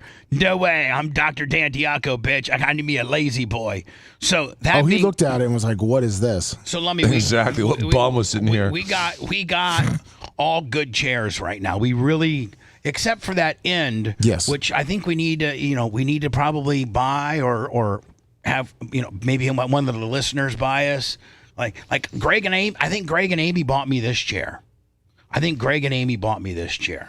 The lazy, I think it's a lazy boy. I don't know. I mean, it's, oh my God, it is. This is my favorite chair. But Lummy, I think there might be some screws that might be starting to get. I got a lot of miles on this chair. Yeah. So what I'm thinking is, can you maybe give me a chair tune-up? Of course. Like, turn all the lights on so it's not dark, and then go through, like, even the decorative screws that we have to pop off to make sure the arm bolts are, because I think my one arm bolt's starting to go on this side over here. Oh, okay. Yeah, I'll tighten them all down. Yeah. Yeah, my left one's a little loose. Maybe, Lummy. They're all probably a little loose. Lummy, maybe can you do I'll go around. Yep. Yeah. Lummy, don't you think that'd be great I think content? So. Yeah. Hi, it's Lummy, and this is Bubba's chair, and you can see where he's got the biggest indentation because he's the biggest. But I didn't say fat. I meant like Bubba's really strong. He's really heavy because he's really strong. There's not an ounce of fat on that guy. Very muscular. Because you're my guy. Of course. Like, very muscular. You worship, like, you're my guy. Thick neck, yep. Like, of all the people who's got my back, you got my back. 100%. Like, if Dan started some crap with me, you would come up behind and choke him. No, I'd kill Dr. Dan. That's what I'm saying. Like, you are my Lummy. You're my You are my Lummy. That's right. That's right. Step in front of a bullet for me. Yes, sir. Tell me everything I want to hear. Yes. Never an ill word spoken. Never. So anyway, Lummy, if you didn't want to do it, I'd hope you no, not at all.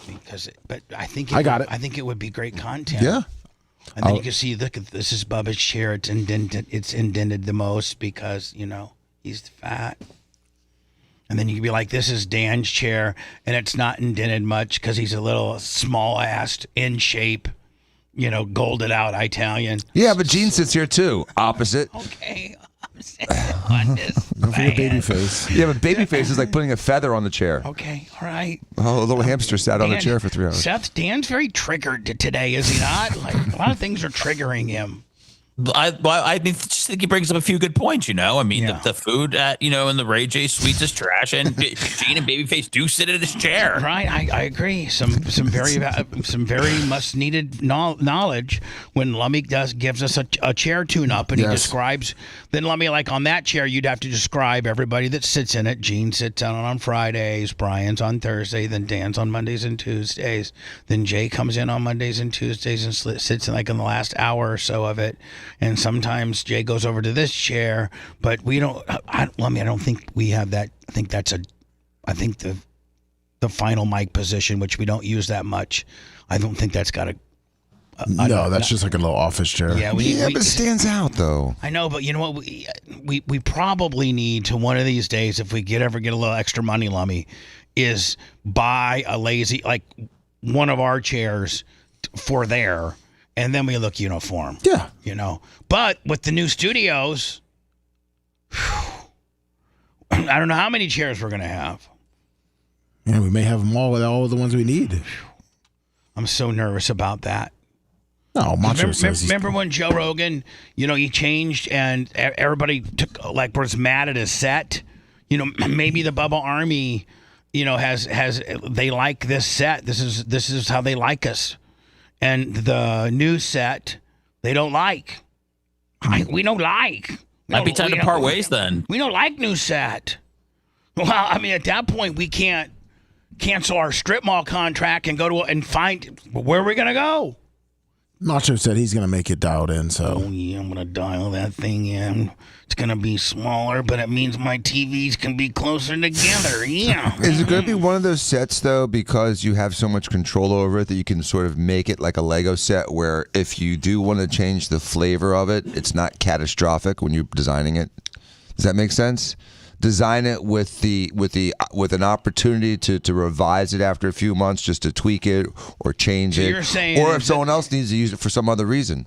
So you're saying make it a more modifiable. Make it a more modifiable, dynamic than just Bubba Army. Right. I think it would be more valuable to you and to you could arguably, if it's a great set, you could rent it out and charge a premium. Yeah.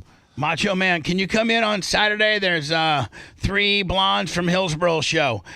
I told him it would be $600 for 2 hours. And I figured, give me let's split it, okay? It's my studios, my stuff, but we'll split it. So $300. Oh yeah, I'll be right there signing it up.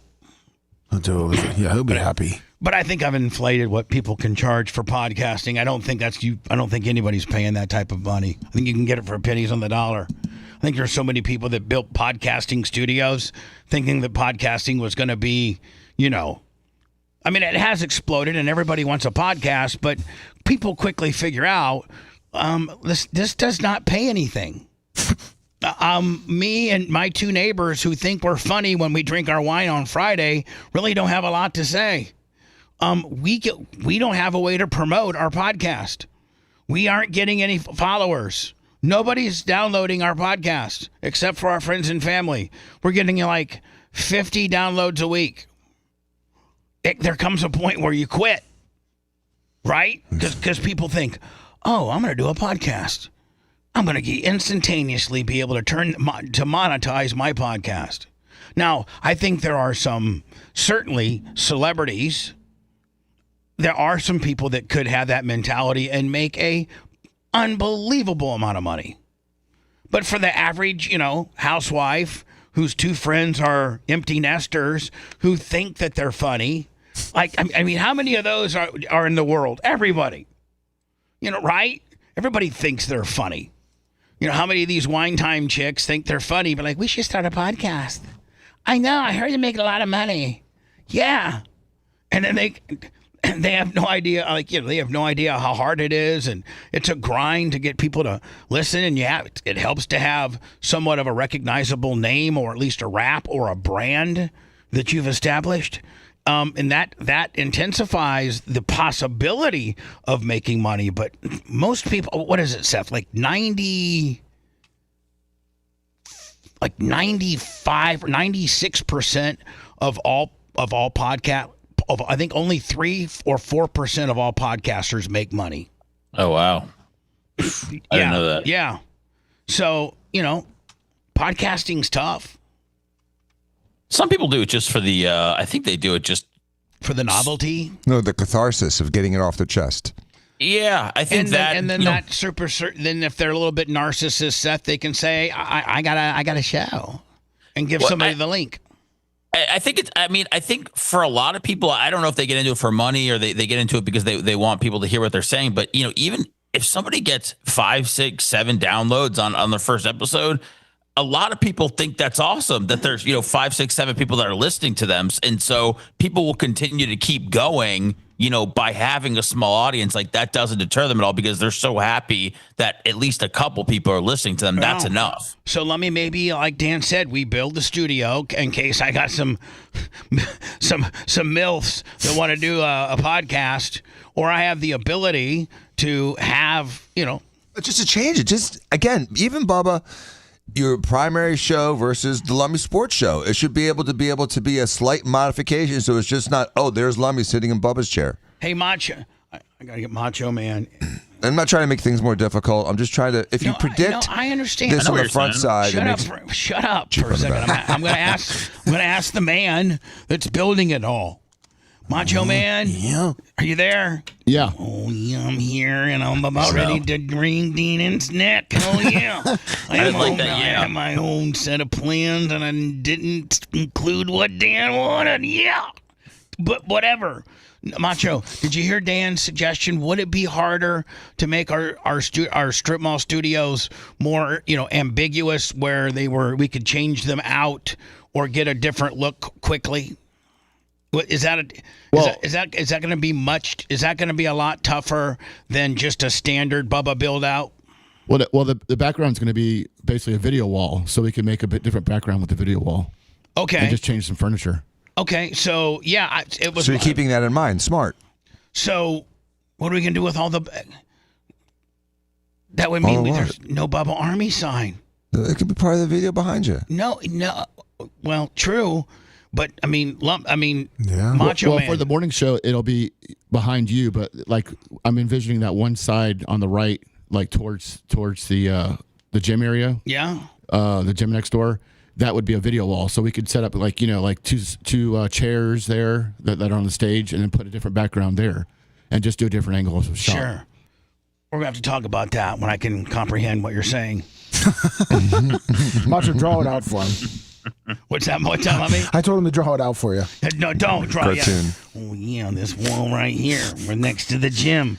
Yeah, we've learned that there's a gym that's our next door neighbor. Yeah, that's for women. That's our next door neighbor. We're the end cap of the strip mall, and the gym is the second guy in, and we're the first guy out. We're on the outside, which is cool, because we only have one neighbor. That's right. But our neighbor is a bunch of clunkheads. Yeah. That our engineer could get a full blown boner over due to the fact that he hears weightlifting going on and he can't be a part of it. Yeah, we're gonna have to do extra soundproofing though. Oh yeah, I can hear him over there doing deadlifts. I need to get over there. Yeah.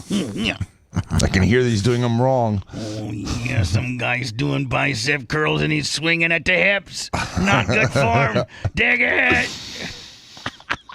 So, I'm afraid, I do have some anxiety about the new studio. Seth, over to you on your feelings of potentially, like Dan brought up with regards to the new strip mall studio, that it's a little more interchangeable or a little bit more, change-outable. What suggestions would you have? I think that's a good suggestion to have. There's so many different shows to have each show have a different feel. I would not dare suggest anything to Macho Man, though. I feel like he probably knows what he's going to do, and although he would probably take suggestions like the one Dan gave him, because all I'm doing is listening. Yeah, I trust his vision. Down. Not writing any of this nonsense down, but I'm listening. Yeah, I can make some changes. Yeah, yeah. So we need to probably go over and introduce ourselves to the. Oh, Macho probably has already been there 4 or 5 times. Talked to the manager already. Yeah. He worked himself an all-time pass. All right. They're gonna have a monitor of our show that makes people watch you next door. Yeah. So anyway, so if you could do a chair tune-up, Lummy. Yep, no problem. And with our new spot, I'm excited to see how that looks. I'm nervous, just because what if people think it sucks? We don't really have any options, do we? No. So we put our trust in Macho. That's why we gotta really, really, really nail it, because we have a tough audience, And if you give them an opportunity to bitch about anything, like we could have the most Mactus out studio in the entire world. Like, there's just no way it could be any cooler. And there'd be a portion of the Bubba Army that bitch about it. Worst studio ever. Don't know why they didn't go back to the old studio. Don't know why Bubba just didn't leave it there. Leave it to him for always messing up things, always, trying to disrupt the apple cart, always trying to make changes because he's fat and he sucks. Man, Bubba, I know people hate a lot of stuff that what we do, but I don't think you have to go a year and a half into the future to start, running through some hate. Yeah, I think I have some issues. I have some deep-seated issues. Yeah, you're right. So if you don't like our studio, screw you. Find a new show because we can't change it. All right? Macho Man is going to do a great job. It's going to be interchangeable. It could be the Dr. Dan Family Hour, or it could be Let's Get Dirty with Seth Kushner. You know, whatever we would need it to be.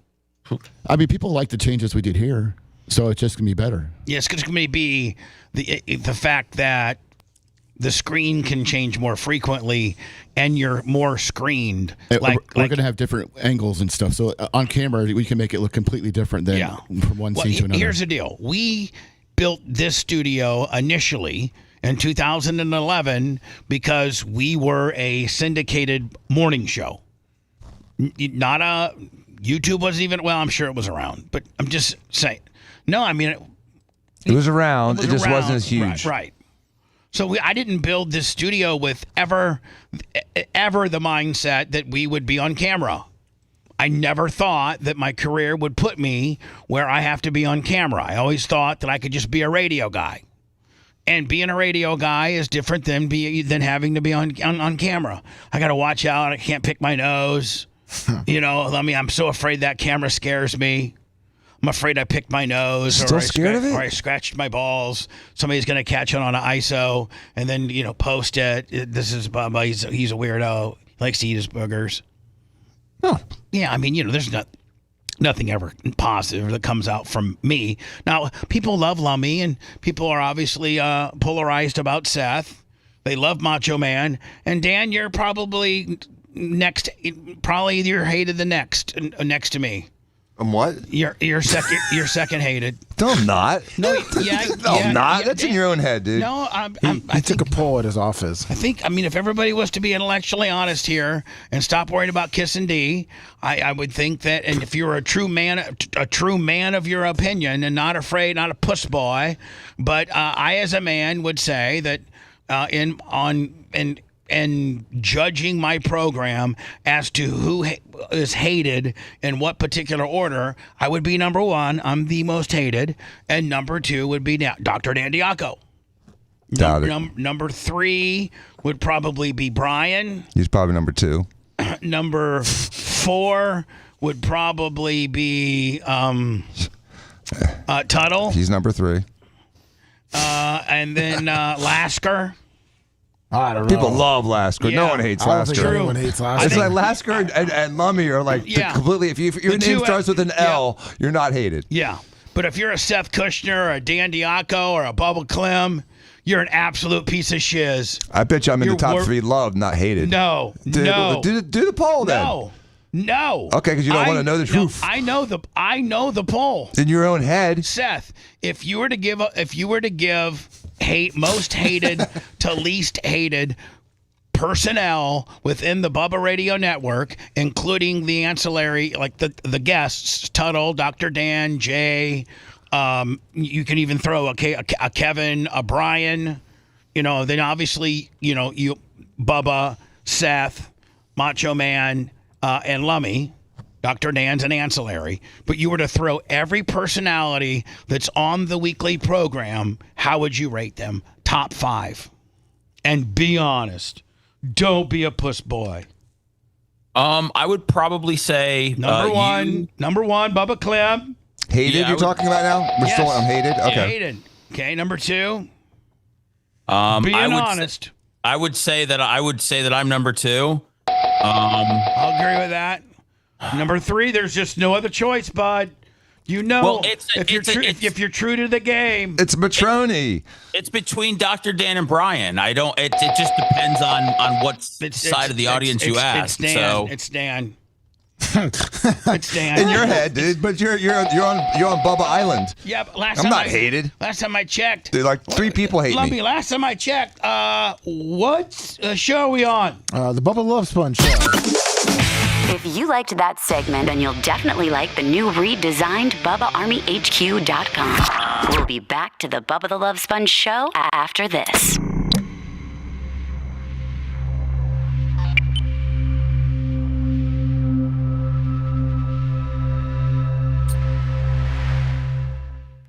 Dan's still full hot on the hated gimmick. What's What's up, Duke Cage? Did he leave?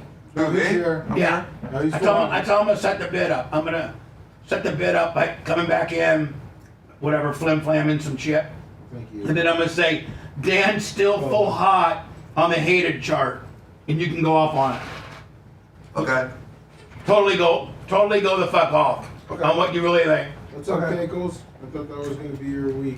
I mean, What's this? Just random. just go fucking crazy. Okay. Okay. Okay.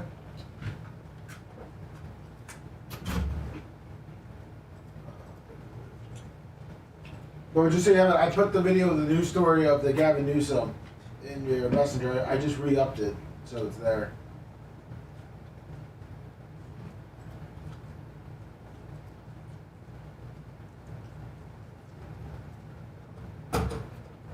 Oh yeah, I better fucking. That's my goddamn topic. I better talk about this. There you go, Gavin. But I got other shit to talk about. What about that ankle?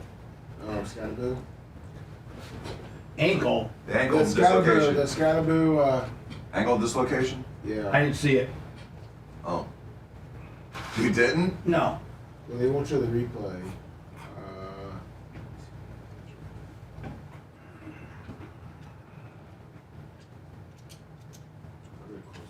We're gonna do Lummy Shack next. Okay? Yes, sir. And then we're gonna do Dion. And then I'm gonna work in the Dan's fucking still hot, full hot. All right. I sent you, just in case you want to see it, the Scatterboo pit.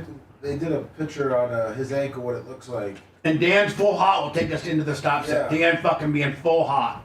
What'd you send me? The Scatterboo picture, because they won't show the replay. So this is a zoomed in of. Nice. That's a good shot. That shows it.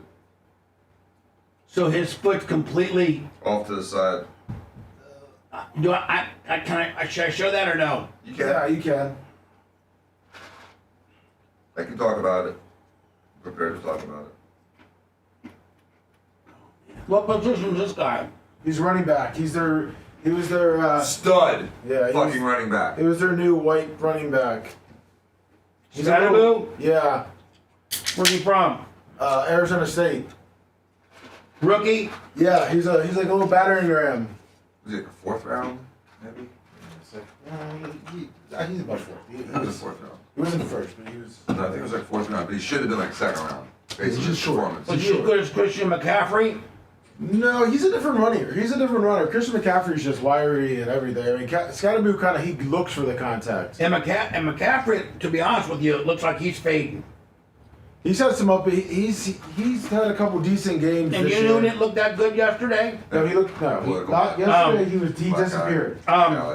You're 100% right on yesterday's game. Derrick Henry's not looking like Superman anymore. Because No. pass.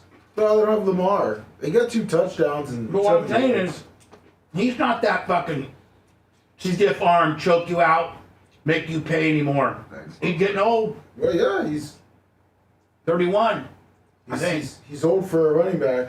He's taking a beating without Lamar. Thanks. Chris for all.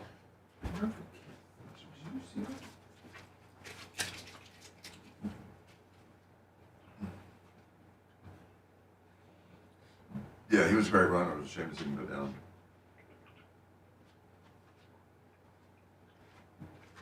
Thank you. Real salty adventure. Brandon Harden.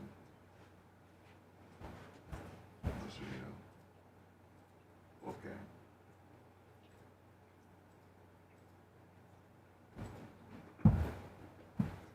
Lions Pride. Thank you. About celery. Thank you. Governors. Revernsy.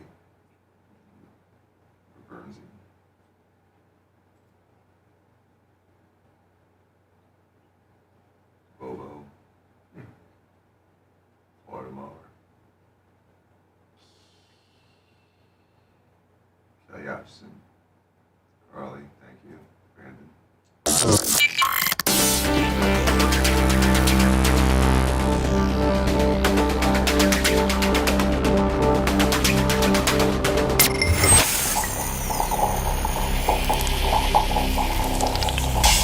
Towing and Heavy Transport and Auto Parts serves West Central Florida and provides heavy transportation services nationwide. Steps is chasing the dream, not the competition. From towing, emergency roadside services to heavy transport and auto parts. When it comes to towing, hauling, and transport, we are the experts on your side. Call the name you know and trust. Call Steps today and we'll help you get you on your way. 800-330-8651 or stepstowing.com.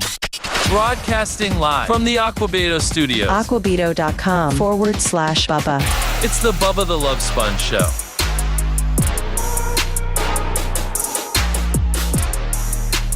We had an opportunity as people of the show to Shaquille O'Neal was at the Hard Rock yesterday. Yes. And our good friend Gentry, who runs BubbaTheLoveSponge.com. Yes, he does. Yeah. And the amount of features and cool things he has there is really, really pretty cool. Might want to catch the show or live or later on replay, and then some of the podcasting. I mean, we're really trying to build BubbaTheLoveSponge.com up right now via Gentry, correct? Yes, we are. Check it out. So Gentry, and I forget what his company's called, but he's kind of big time. He has a lot to do with. He's either the program director or he's a founder or something of Shaq Fu Radio. He is one of the founders and partners. Right. So that's when you hear us speak of a guy named Gentry. Gentry is one of the founding people of Big what's it called? Shaq Fu Podcast. Shaq Fu Podcast. And that's grown to be, quite the juggernaut. And so Gentry is one of the main dudes there, and he has wanted to start doing some business with us. Just distribution and making sure we're at, maybe some places that we weren't. Gentry has filled in the blanks, so to speak, digitally, and got us on a few more places. And he, again, good friends of Shaq. Shaq's going to be was at the Hard Rock yesterday. And I completely forgot about it. Next thing traffic was. Next thing you know, Lemmy calls. It was Shaq was going to be at the Hard Rock at X whenever it was. And so Lemmy texts me when the time is. Like it's 2:30 and you're supposed to be there by 2:30, and I'm like, Lemmy's like, are you close? And I'm like, what are you talking about? He goes, we're supposed to see Shaq today. I'm like, oh my God, I completely forgot. I'm watching the Bears game right now, buddy. I'm in my underwear. There's no way I could, even shift into the right mindset to go to a personal appearance and meet Shaquille O'Neal. So you go. So Lummy went, and Lummy told me about how it went, and I heard he was cool as hell. Yeah. And you at 6'4" or 6'5" could not, but like you looked little. I sent a picture. I sent the picture that we put up on the Instagram. Yeah, he's a monster of a man. And so to know you, right? Yeah. Gives me a judge. Oh, that's sitting down though. Yeah, I know. Yeah, he was kind of chilling. So. Wish I would have had a picture of you and him stand by. Yeah, that's what we were trying to do. But he said he gets mobbed anytime he goes anywhere outside of it. Well, so standing up was too much. He just wanted to hang out. He had some bad news earlier in the day. Yeah, he had just gotten there. Oh, really? Yeah, he had just gotten there. And so anyway, Lummy, thanks to Gentry and thanks to Shaq. Yeah, Shaq said hello in his Shaq way. He what? He said hello. Oh. He said, yeah, he's Gentry, say, hey, this is Lummy from the Bubba the Love Sponge show. Yeah, I knew Bubba. Hey, how's it going, Lummy? Hey, yeah, Bubba, yeah, he's good dude. Good dude. Yeah. Really? Yeah. Cool. So, cool. Yeah, I was like, yeah. I said, yeah, thanks. Just like I like it. The guy made it about me, not you. Yeah. I love it. Like, no wonder I'm hated. He's like, go on picture. Tell Bubba said hi. Yeah. All right. See you, man. And he went up and performed. That's cool as hell. That's cool as hell that he said that. Yeah. So, Lummy, what do you think he got? What do you think he got to come in and do a DJ set for the Hard Rock? I know the number. I don't know if I want to say it. Yeah, I'll text it to you. Lummy, you can't. I'll text it. Well, I mean, Because I need to know. I'll text. Yeah, guys text. Okay, but understand that when you text me this number, I'm going to beat around the bush to try to give people an idea of what it is. Everybody's clamoring. What does Shaq charge to come in on a Sunday at 4:00 and spin for what, 2 hours? Nope, hour and 15 minutes. Hour and 15. You spend for an hour and 15 minutes. What does that get a feller? What can you know? Did you have a good crowd? I mean, were they it was a into good crowd. Poolside. Supposedly it was absolutely packed to the gills. Like they couldn't sell another ticket. They were charging. You said what? $1,000? $1,000. Yeah, There was a package, Dan, where you could buy $1,000 package, which ensured that you're going to meet him, a meet and greet, in this special side view area, but they were selling $1,000 packages. Yes. So know that. But so the average jobber, him and his girl who thinks they're not going to meet Shaq. But they're going to be at his concert and be able to see him in the flesh. Although they're not going to talk to him. They're just going to be part of a cattle call. What was the lowest ticket? For absolute jobber, probably not even be able to see the stage. Yeah, $250. $250. Yeah. And the capacity was, what'd you say, 3,000? About 3 to 3,500 poolside. Yeah. So 3,500. The average ticket is, what would you say? What would you do on an average, Dan? You as high as 400. 400. That's $500. $1.5 million they made, and let me send us all what they paid them. Yeah. They made a lot of money. I felt as if they got, Shaq got screwed. If they made, I don't know about that, man. For an hour and 15 minutes worth of work to make that, and Lummy, do they fly him in? Private jet. Yeah, private jet in, private jet out. So hold on. Private jet in, private jet out. No staying in the night, just in and out, and that's what they're paying you. Yep. Yeah. Hell yeah, Seth. You're right. That's really cool. That's big. That is big money for that operation. That's what people. I mean, that's what people can make in a year, right? If you have a good year, and he's making it in 75 minutes. Yeah, and the travel, is probably, 75,000 in itself. You know what I'm saying? But that's the whole thing, Seth. He made it in an hour and a half or whatever. But he has to travel. He's got to do all the meet and greets. It's not just an hour. It's that's what I'm saying. Day. I think his fee should be double. I think he should have a slide. I think his agent should have a sliding scale and just do the math right there with the promoter. All right, you sold how many tickets? I sold 3,500, and your average ticket price was $450. Okay, well, sir, I think you made $1.6 million. 10%. If you're operating at a 60% profit margin. You made $650,000. Let's say you had another, $150,000 in expenses.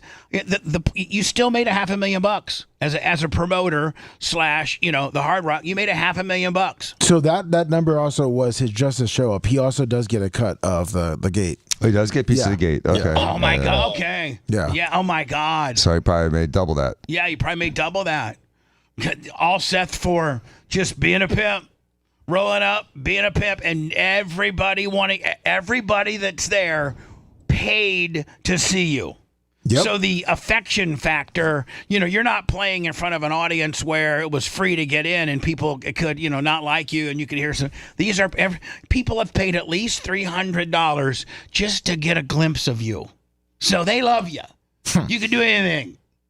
And then, you know what? Nobody even bitched Lummy that he was an hour and 15 minutes late. Nope. No. Oh, really? He was late too? Yep. Yeah, he was. He was late. He was You dealing have to with be late. himself. That's the rock star move. That's right. You got to be at least an hour late.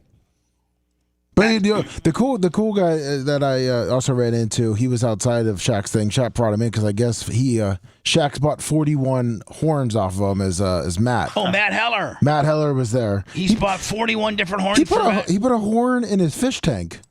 Shaq did. What? Yeah. That's nice. You think that might not be good for the fish? I know, that's what we were. Yeah, we said. I sent you Matt's. Hi, it's Bubba the Love Sponge Show. We've been closed down officially by PETA for blowing out fish eardrums. Sorry, we'll try to scratch our way back. See you later. Bye. I sent you Matt's because he was hanging out with two girls that were also enjoying the party. And if anybody knows anything about Matt Heller always has dime pieces with him. Yeah, but he needs at least a 3-seater because he often has 2. Oh no, he needs a whole trolley so that you could see.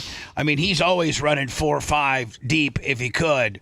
Just hit view story. Yeah, just hit view story. Okay, view story. Yeah. Okay, so these are some of the shorties. Yeah, those are the 2 that he rolled in with. Right.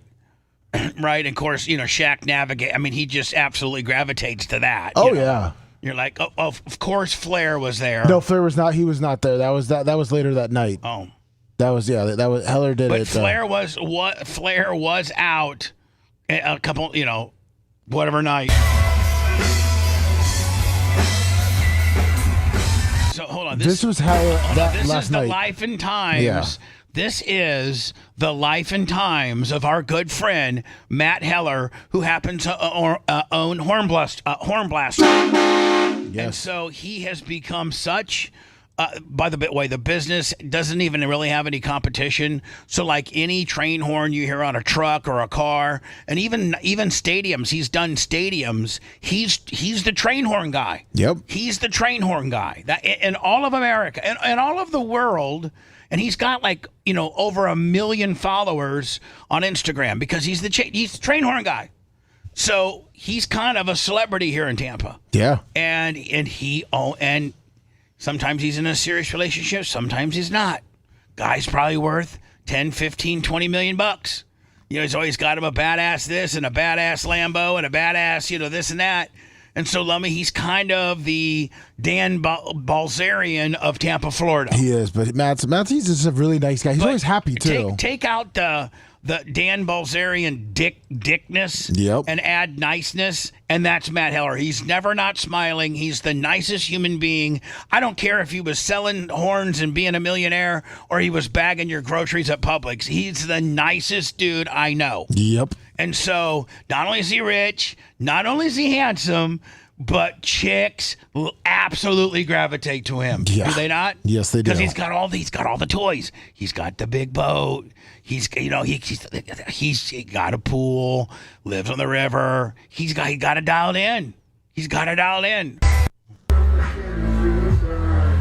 So this is his Instagram. This is the life of Matt Heller. Now, are we going to see more chicks, Lemmy? No, the first one, he just rolled with these 2 girls. He said he was rolling with them for a couple of days. Well, if you were to be intellectually honest, Lemmy, there you are, Lemmy. Hey, look, I made his thing. He said he actually told you he has not been asleep for 3 days. Yeah, these chicks have just worn him out. Yeah, he was on day 3 at this point of being awake. Yes. Yeah, yes. Look at him. He's happy. Yeah, he looks. What's that sign? That's his horn blasters. That's his horn blaster sign. Is that his horn blaster? Yeah. Okay. 2 in the pink, 1 in the stink. 2 in the pink, 1 in the stink. Oh, damn it! I think I lost. Send that Dion story back with me, if you could, because then we'll go to that next. Okay. Perfect. All right. Seth, you doing okay, buddy? Yeah. Why? All right. Just want to know, because Dan's still full hot on the drama deal. He's still full.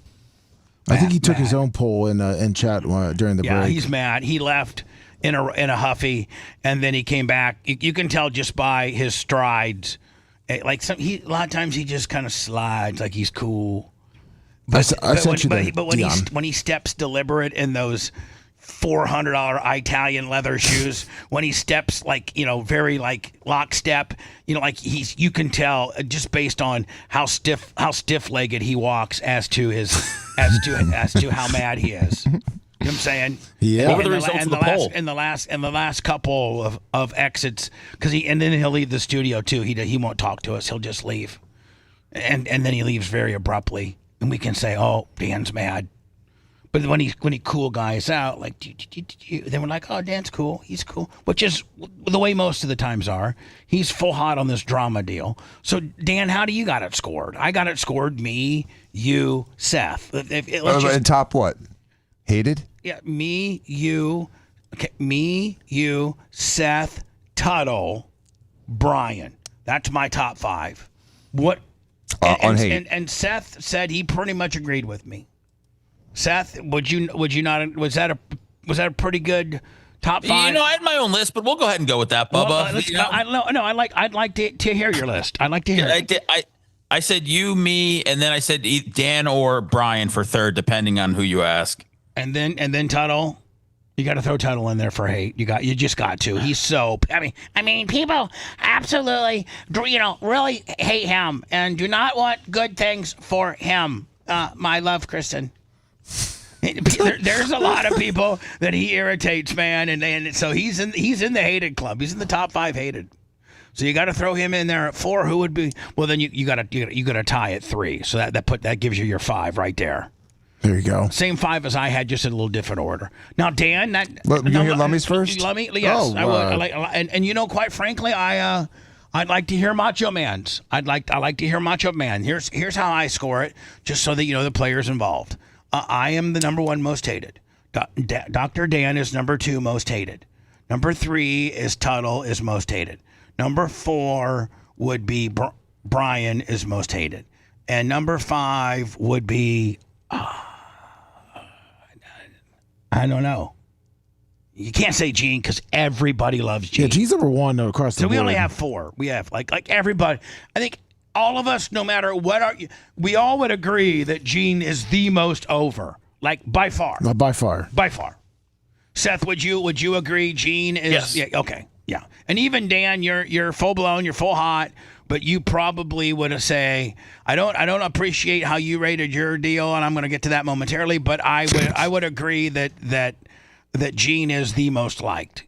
What's your? I think Lummy's the most liked. No. I think Gene is the most entertaining to the listeners, but I think Lummy's the most truly liked because he's put the miles in and has never quit you. I understand. And Lummy's my number 2. Gene won. So now, Dan, you have a different hate rating, which we're going to go into words with, and I'd be interested. Send me that, Dion. I sent it back to you. Okay. It's your messenger. Thank you very much. I would be interested, Dan, to knowing your top 5 of hate, like of who's most hated here on the show. I think that Seth is the most hated. He's number 1. I think Brian is the second. You got to say number 1. Number 1. So come on, Seth, number 1. I think Brian's number 2. Brian's number 2. I think Tuttle's number 3. Tuttle's number 3. And I think you and I are tied for 4th. Well, I mean that's certainly a very charitable way for you to view me. I'm so sorry we're vastly different in how we rank each other's hate. I'm sorry that we're that far apart on how we feel the other is liked. Well, I mean, I'm sorry. I think I'm more liked than I am hated, and I don't think it's just me being, self-buttering. You're like the rubber band man. You're just fluid and just, cool. But sometimes you'll snap you. Oh, there's a poll up now. Oh, now there's a poll officially? All right, well, there we go. You want us to let this poll say it for ourselves? We can only do 4, so those are the 4. Yeah, those are the 4, though. Those are the 4. There's only 4. There's me, Dan, Tuttle, Seth, and Wait. Tuttle, Seth's not even on the 4. Well, because there's only Dr. Dan, Bubba, Babyface, Tuttle. How could you not put Seth on there? He's a leader. Then we would have left out Babyface. Well, I mean, or left out Tuttle. He's not as. I would leave out Tuttle. Because you want to pick on Tuttle. You can't beat down. You can't have a hate. I mean, are we going to sit here and put our heads in the sand and not, acknowledge that we know Seth is very well hated? Oh, sorry. Dr. Dan was winning that poll, by the way, so I thought he might have liked it. No. Winning or or losing? You got to put the ability. You got to put the ability to say I hate Seth. You have to be able to. That's got to be a paradigm in our questioning here. Me, Seth, Dan, Tuttle, Brian. Those are your. Well, we only get 4 though. That's the problem. Then cut out Tuttle. Cut out Tuttle. Okay. Cut out Tuttle. And we'll see how that looks. Okay. Okay. Let's do it. Who's the most hated? Now, Seth, what was your score? What was your score again? You, me, Brian, Dan, and then I don't have anybody else. Right. Let me. Do you remember? That was your first order, Seth? I've said the order 3 times. It's been the same every time. Yes? Okay. It sounds different every time. I thought there was a tie someplace one time. Can I ask Seth one more time? I'm actually writing it down this time. But can I bug you just one more time, buddy? So sorry, I've not written the other ones down. That's my fault. I've been a little distracted. Could you please give me your top 4 again, please? You, me. You, me, and then Dr. Dan / Brian. Okay, Doc. So now it's different. That's not the same every time, Seth. No, that's complete. That's Sethy. I want to kill myself. Now, Dan, what do you got? I'm actually writing them down so I can do a cross reference. Dan, what do you have? I said Seth. Okay, baby. Hold on. Seth, Brian, and then you and I were tied. Bubba. There's no ties, by the way. Okay, then you, then me. There you go. Yeah, exactly. So Seth has himself, then me, Dr. Dan, and then is it Brian? Yeah, Babyface. Babyface. Yeah, Brian. Okay, Brian. I wrote it down wrong. Okay. Dr. Dan has Seth, Brian, Bubba, and himself. Now, Lummy, what do you have? I got to write down Lummy. In the polls back up. Okay. I have Bubba, Tuttle, Babyface, Dr. Dan, Seth. Lummy has Bubba, Tuttle, Dr. Dan, and Seth. No, Babyface was between Tuttle and Dr. Dan. Oh, baby. Okay. Yeah. All right. And then is that it? So you got me, Tuttle, Brian, Dr. Dan. Yes. Where's Seth? He's number 5. He's my last. He's the last one. Yeah. Okay. Damn. So I'm glad we're doing a poll with 4 people when we all have 500 choices. Hold on. What's the end game for this? What do we do ultimately? What's yours? See, what was mine? Yours was me. Yeah, you, me, Dr. Dan. No, it was Seth. Me, Seth, Dr. Dan, Tuttle. That's all I had. And then Babyface last? Then Babyface, yes. So that's the deal. Macho Man, do you have, because right now we only have 3, well, maybe you have to have 3 or 5, I guess, right? You got to have an odd number, Dan, so you don't have a tie, potentially. No, you don't have a tie with 4 people. Okay. Macho Man, have you given your, do you have a list? I'm back here working on something else. I know, but could you? That's Mach for F off, Bubba. If you want a deep dive into the Bubba the Love Sponge show from the past, go to BubbaArmyHQ.com. We'll be back after these words.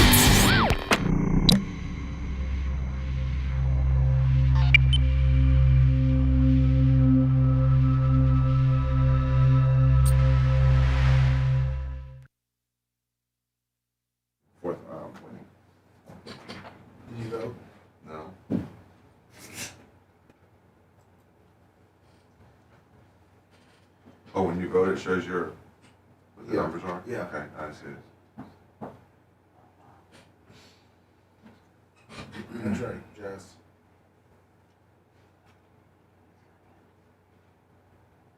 All right, thanks, Jada Ghost, Sean Berry.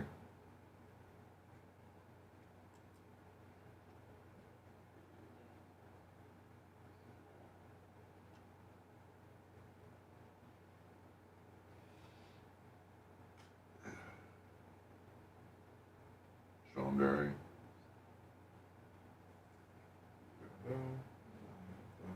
Everyone hit that thumbs up button. After you vote, make sure you go and hit the thumbs up button. Paul Bird. Lions Pride. What's up, Cable Dog? Dan the Slave. Dave the Slave. Balanced Nutrition and Wellness. Venmo, PayPal, Cash App. Thank you. It's not working. Tested. Oh, Heather's that would be Gmail number 1, so it all works out. Let's see what this sounds like.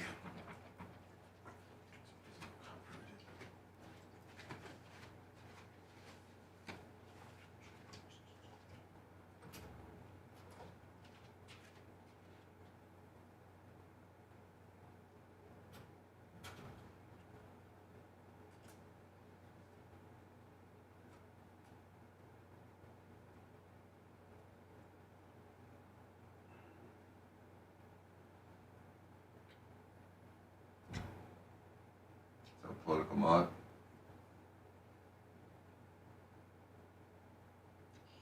Ghost profiles.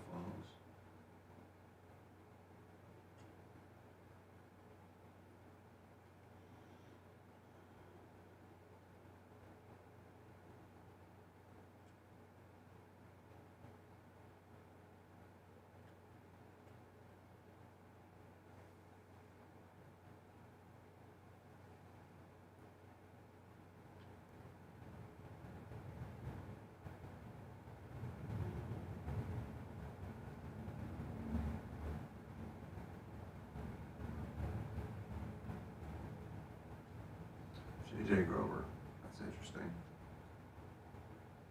Buy a whole cow, well, half a cow each for $1,000. This is a whole cow's $1,000. Right back.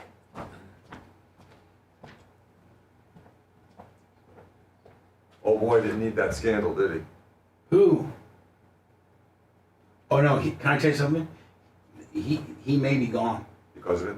Well, I mean, you got to think that he pissed off Trump. If you just have my medallion here, he pissed off Trump by not accepting the DEA to the point where Trump had to roll it back and said, "Oh, he wasn't meant to be asked. He doesn't have the qualifications." So that's a shitstorm. So then you get all these fucking people that are your top 12 command staff, 6 of which these big shots in trouble. Yeah, these are the 6 highest ranking people. 6 of his 10 lieutenants. 6 of his 12. 6 of his 12. So 50% of his upper management, who's like his cabinet, are all fraudulent. And now, and you, if you son visit, your dad, Eddie DeBartolo. Son visit? If you son visit. Oh, son If you son visit, they're in the son visit. Hold on. You, your father, and your 3 top-ranking law enforcement now own a gun and firework a gun and ammo company in Florida. You own that? Do they? Yes. What company? It's called I forget what it is, but it's on Kennedy and West. I can get it for you. It's called Core something. and then you got all your management that are cheating.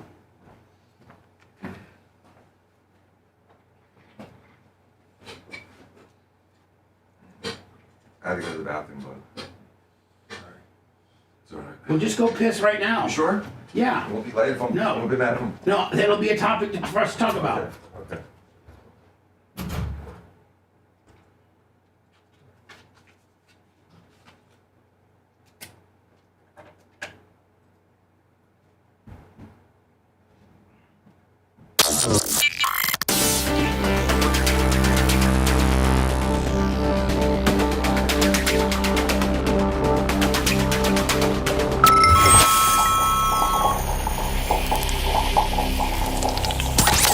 Broadcasting live from the Aquabito studios, aquabito.com/Bubba. It's the Bubba the Love Sponge Show.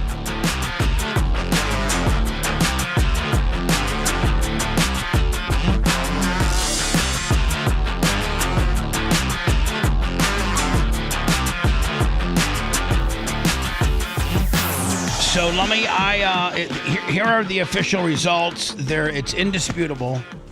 I don't want to hear anybody. I don't want to talk about it anymore. This is official.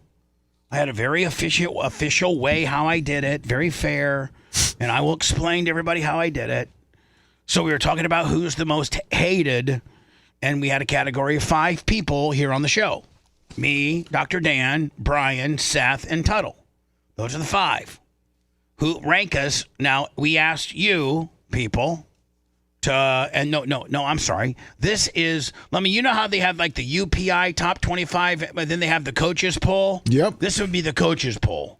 Now, this isn't necessarily going to align with what they've posted up on YouTube. It's going to see how much we differ once once it's done. It's done now. It's done? Yes. Oh, it's done. Okay. So should I move up here to see the results? Is that the results? Yes. Right. Okay. Right. When you pull them up, it's the grade. Okay, so this would be the customers or the fans, right? Yes. This is this is the fans' vote. This is how they see it, and maybe they're onto something too. I'll tell you what my scores are here momentarily. They got me at 31, so I would be number 1. They got 24. They got Dr. Dan, so that's me. Then at number 2, they got Dr. Dan. You can see the statistics. Yep. You can see the statistics. Statistics don't lie. Say it. Statistics don't lie. Ever. All right. So, look at this. It's a nail biter for the 3rd most hated person. Seth edges out Babyface by a point. I feel like I'm calling a horse race right now. So, Bubba, Seth is number 3. Okay, what now? It's essentially that poll shows a 3-way tie for second. Oh, Brian. It's all within 1 or 2 points of the margin of error. It's only 232 votes. It's probably according to this, you without a question rank supreme. You're the winner. Well, I understand that. That's the digital portion of it, my friend. Now we have an inside baseball portion, and we're going to see how it adds up. This is us. This would be like instead of the AP writers poll, this would be the coaches poll. That's right. Some people put a little more credibility in the coaches and that they're closer to the game. Other people think that the journalists are closest to the game. And so the way I voted it is I took it like this. I gave a 5 to the person, like we had 3 people that we interviewed, me, Seth, and Dan. And we all ranked 1 through 5 who we didn't like. That's not who we didn't like, who we thought the listeners didn't like. Yes. It wasn't personal. Well, it was based on the show perception from the listeners. It was based on a lot of different things. Okay? Maybe just be quiet. So Seth, Dan, and I voted, and so what did I gave 5 points to a person that was first, then 4, then 3, then 2, then 1. And then I did, and then and so this is how the scores worked out. Bubba at 13. So is high number good or bad? I don't understand. No, the highest is bad. High number bad? Seth ties me at 13. There's a tie for 1. Then it goes to Dr. Dan. What's the number? You would be technically 3rd. No, the number you said a 13 is a score. 8. Okay. An 8. So you would be technically 3rd because 1st and 2nd count. That's how they would do things. They wouldn't make you 2nd. They would actually make you 3rd. Gotcha. You agree to that, right? Okay, 3rd. Seth is 2nd. I don't know why, even though we have the same points. And then at 7 points is Brian.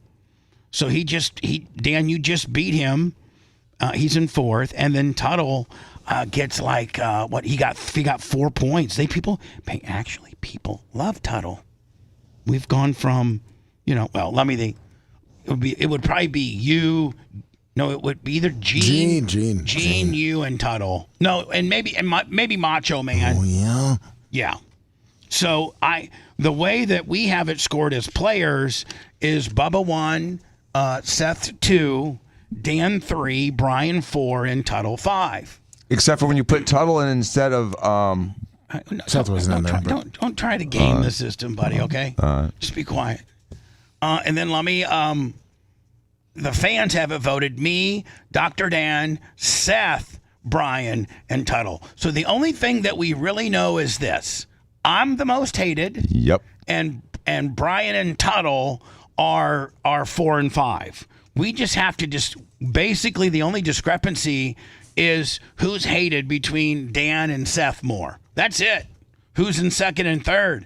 The fans have spoken, and so have the players. That's what it is. So, Dan, in some polls, you're the number 2 most hated, and in some polls, you're number 3. That makes you. And in the first poll, I was number 4. I know, just say. But the first poll was not correct, buddy. Okay? I know you're like Dion, and you're a little dumbfounded by the results of this weekend. by the results of this poll. Here's Dion. The worst beating I've ever had, except for when my mama whooped me as a kid. 422 yards rushing, you ain't winning. You're not winning. 300 yards, you're not winning. 250, you're not winning. It's. Is his eyes Not look like they were capable. watering? Like Total he's upset? offense, Like 140 tearful? yards. Oh, I'm sure. They got their ass kicked. I'm sure he is crying. You're not winning. Not going to be a good week for me to text Coach this week. No, I don't think I'm not so. texting Coach nothing. That 53-7 loss usually does that. Usually I'll text him on Friday and say, hey, Coach, good luck tomorrow, bud. You know, and I'll just get Sponge. That's all I get. But I get one in a couple hours.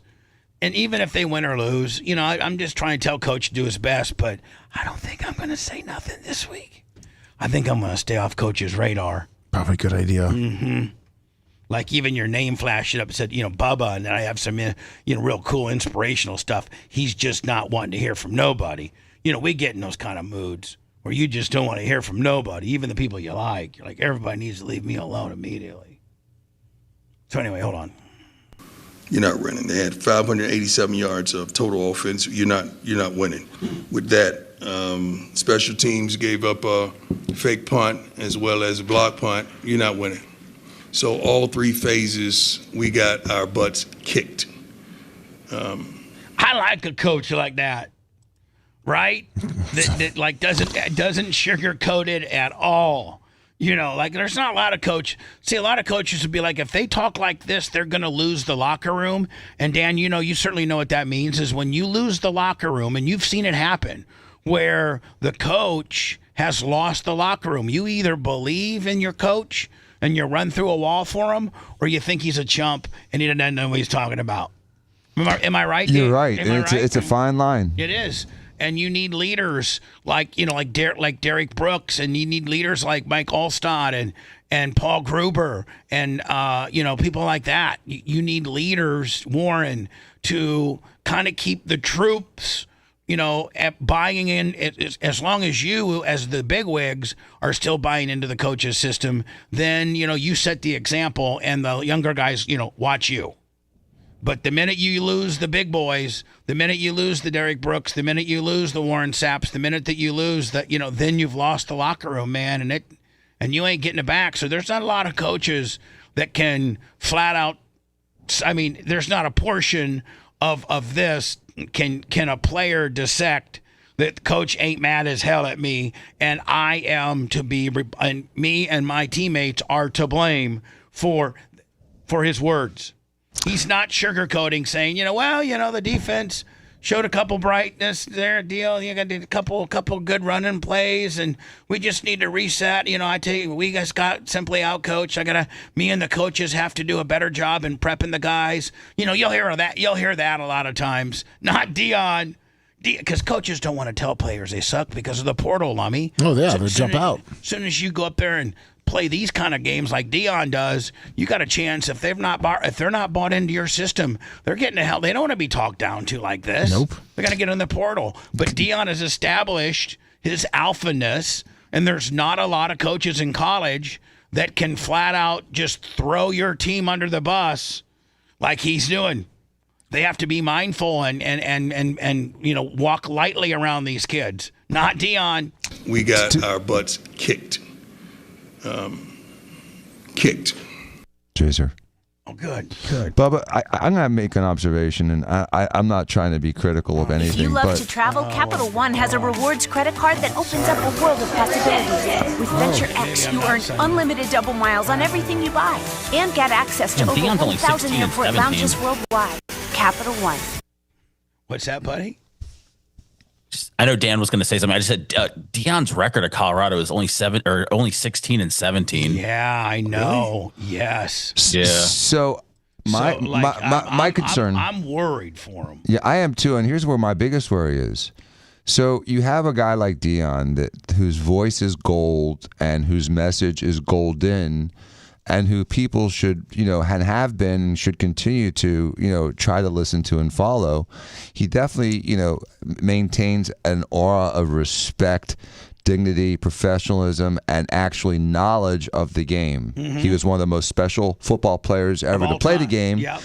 And I think he's been a great coach over the last 5-6 years. And looks at the game differently than other coaches. Meaning, yes. He can look at it as in a perspective of Nick Saban wasn't one of the greatest whatever Nick Saban was in college, he wasn't the greatest to play that position of all time in the history of the sport, not just in a generation. Right. Deion, in the 100 and some years that he played, the National Football League was a group. In the 10 or 12 years that he played, he is simply one of the greatest football players to ever play the game, ever. And so when that guy is your coach, that's different than Dabo Sweeney, who was, fourth string punter at New Jersey. You know what I'm saying, Lovey? Right? Yeah, 100%. Yeah. Or Stephen A. Smith, who played, community college basketball. Yeah, well, I don't know that Stephen A. Smith is. He's an analyst. He's not a coach. We're just talking about coaches right now. But go ahead. The point I'm making here is that for a coach to be effective, he has to maintain the respect of the athletes, right? Yeah. It's called losing the locker room. But to have video of him picking up the pylons after his assistant coach kicked him over and continues to do so every game, and then Deion comes up behind him to clean it up, is not consistent with Coach Prime being the king. Well, I'm not. Are you saying that Warren kicks him down? And every game, his pregame ritual is to walk around the field and kick over the pylons, and then there's video of Deion cleaning it up like it's his like Deion is working for Sapp. I sent you the video, and that's with Deion shameful. Well, and that's right. a mistake. Now hold on. Does Deion know about this? Yes, that's why he's cleaning it up. He lets him do it, no control, and then cleans it up like he's working for Sapp. There's Sapp knocking him over because he's thuggish, and there's Deion cleaning him up. But this could be completely out of context. No, that's every game. Sapp does it every game. Yeah, it's Warren Sapp's pregame ritual, and I don't. What this I'm saying is the first. They may have only gotten Deion doing it one time. It doesn't matter. One time he lost it right there by one time cleaning up after his assistant coach's slop is shameful. That he has to do that. Well, he needs to have a conversation with Sapp and just saying, listen, your pregame ritual is stupid. Maybe Deion doesn't think that, though. Who are we? But if he doesn't think it, then why is he picking up after him? Why is he picking up cleaning up his dirty dishes? Because he doesn't care, Dan. Maybe he doesn't shows a lack of respect to the coach from the assistant coach. He's going to do something that the coach has to. He's not. His pregame prep is not cleaning up Sapp's mess. I agree, bud. I agree. I don't think it's happened every time. I think it's happened one time. No. I don't think that Deion's cleaned up all of them after every game. I think I agree with what the Post says. Deion Sanders is a class act. Period. That's it. It doesn't mean he lost the locker room. It doesn't mean anything. It means he hired a guy who has a chip on his shoulder, and he's not going to let that chip disrupt the game. It looks like it's been happening. Well, so Sapp's been doing it every game, and I guess it's been coming more out there. Yeah, highlighted on social media a lot now. Exactly. Jay, you don't understand the idiosyncrasies of a locker room in an NFL team. Or any kind of team like that, and any kind of high-level professional football team or college football team. I would watch the video about it because it's Deion. I mean, I feel bad for Deion, especially after his surgery.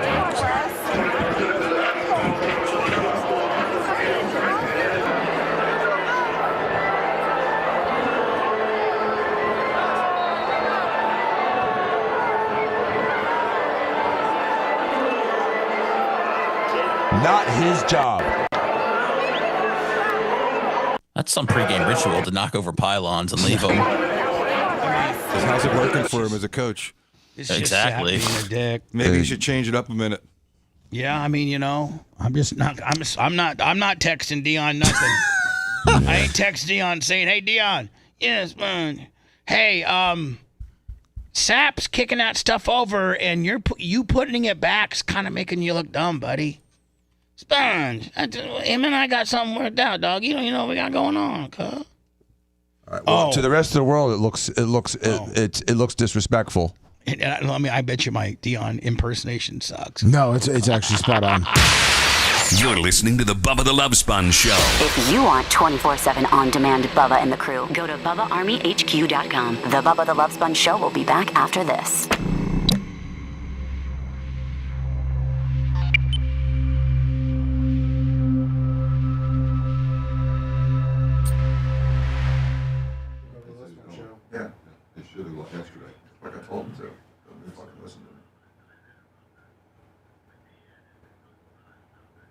All right, we just took a break. We'll be back in about 5 minutes and 30 seconds. So if you want to hold on during the hot mic, So Dan, we're going to talk about this. All right.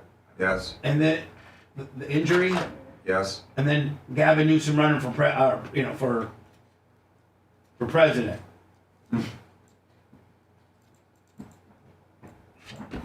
But Dan, you're number 2, buddy. It's okay. All right. Still be right back. Dan, I'm playing too. I'm just fucking with you, buddy. I'm not really worried about it, Bubba. I know. I just like fucking with you, buddy. Sorry.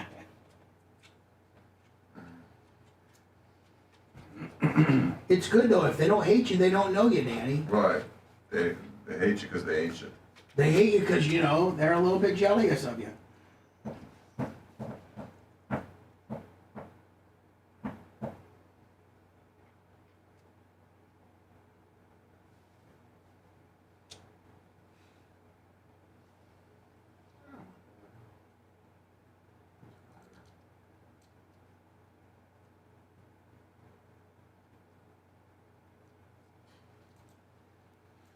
Yeah, exactly, Chip Jones. What's up, White Iced Tea? Yeah, Trip, that will definitely stop him. On a brick wall. A hip tackle. That's why the hip tackle is banned from the NFL. Wow. Hip tackle? Can't even tackle a guy from the hips. You got that right, Wally Palmer. Oh, almost like a flip, like a judo flip. That guy that or even like when you're coming up from him too, like just kind of like drag him down from the hip too, like catch him inside and drag because their legs can get underneath. is that the whole point of this? So that legs get stuck underneath. That's what happened. Was that illegal tackle? Yeah. Yeah, they say that's like they call it the discouraged. No, they call it the What, the hip? No, they call it the fucking who's the guy who played the Bo. They call Bo it Jackson? They call it the Bo Jackson tackle because it's the way the guy from the Cincinnati Bengals tackled him and tore his hip out. Yeah. And it's like you grab him by the waist and then you sling your legs like a pendulum. Yeah. And it drives them down and twists everything. It's really hard it's kind of hard to watch. Yeah, I don't like watching it. And it's hard to you can't really figure out what is and what's not. Like to distinguish, is that a bad tackle or not? Yeah, it's tough to determine if it's that tackle. Because you're not allowed to hit the head, you can't hit the ankles. Right. You can't hit the neck.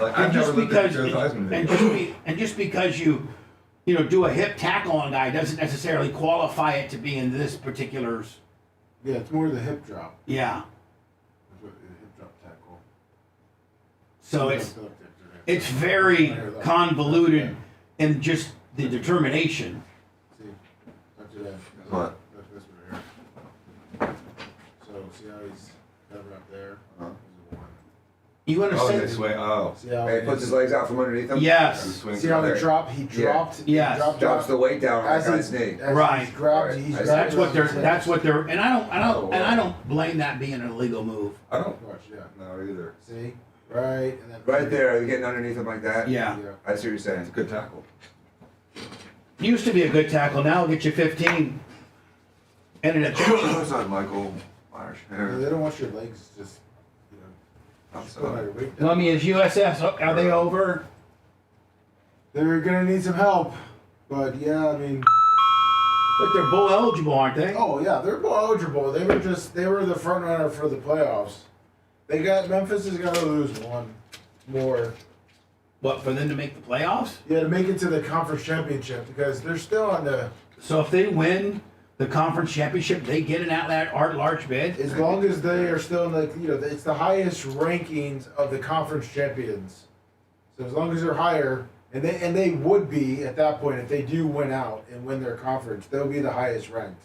So they would go to the college playoffs? Yeah. Really? Yeah, they would have beat Memphis. They would have been pretty locked in. All right, who's on my phone lines? One wants to talk about the Dion or the Warren Sapp thing, and two was calling it. Good morning, Bubba.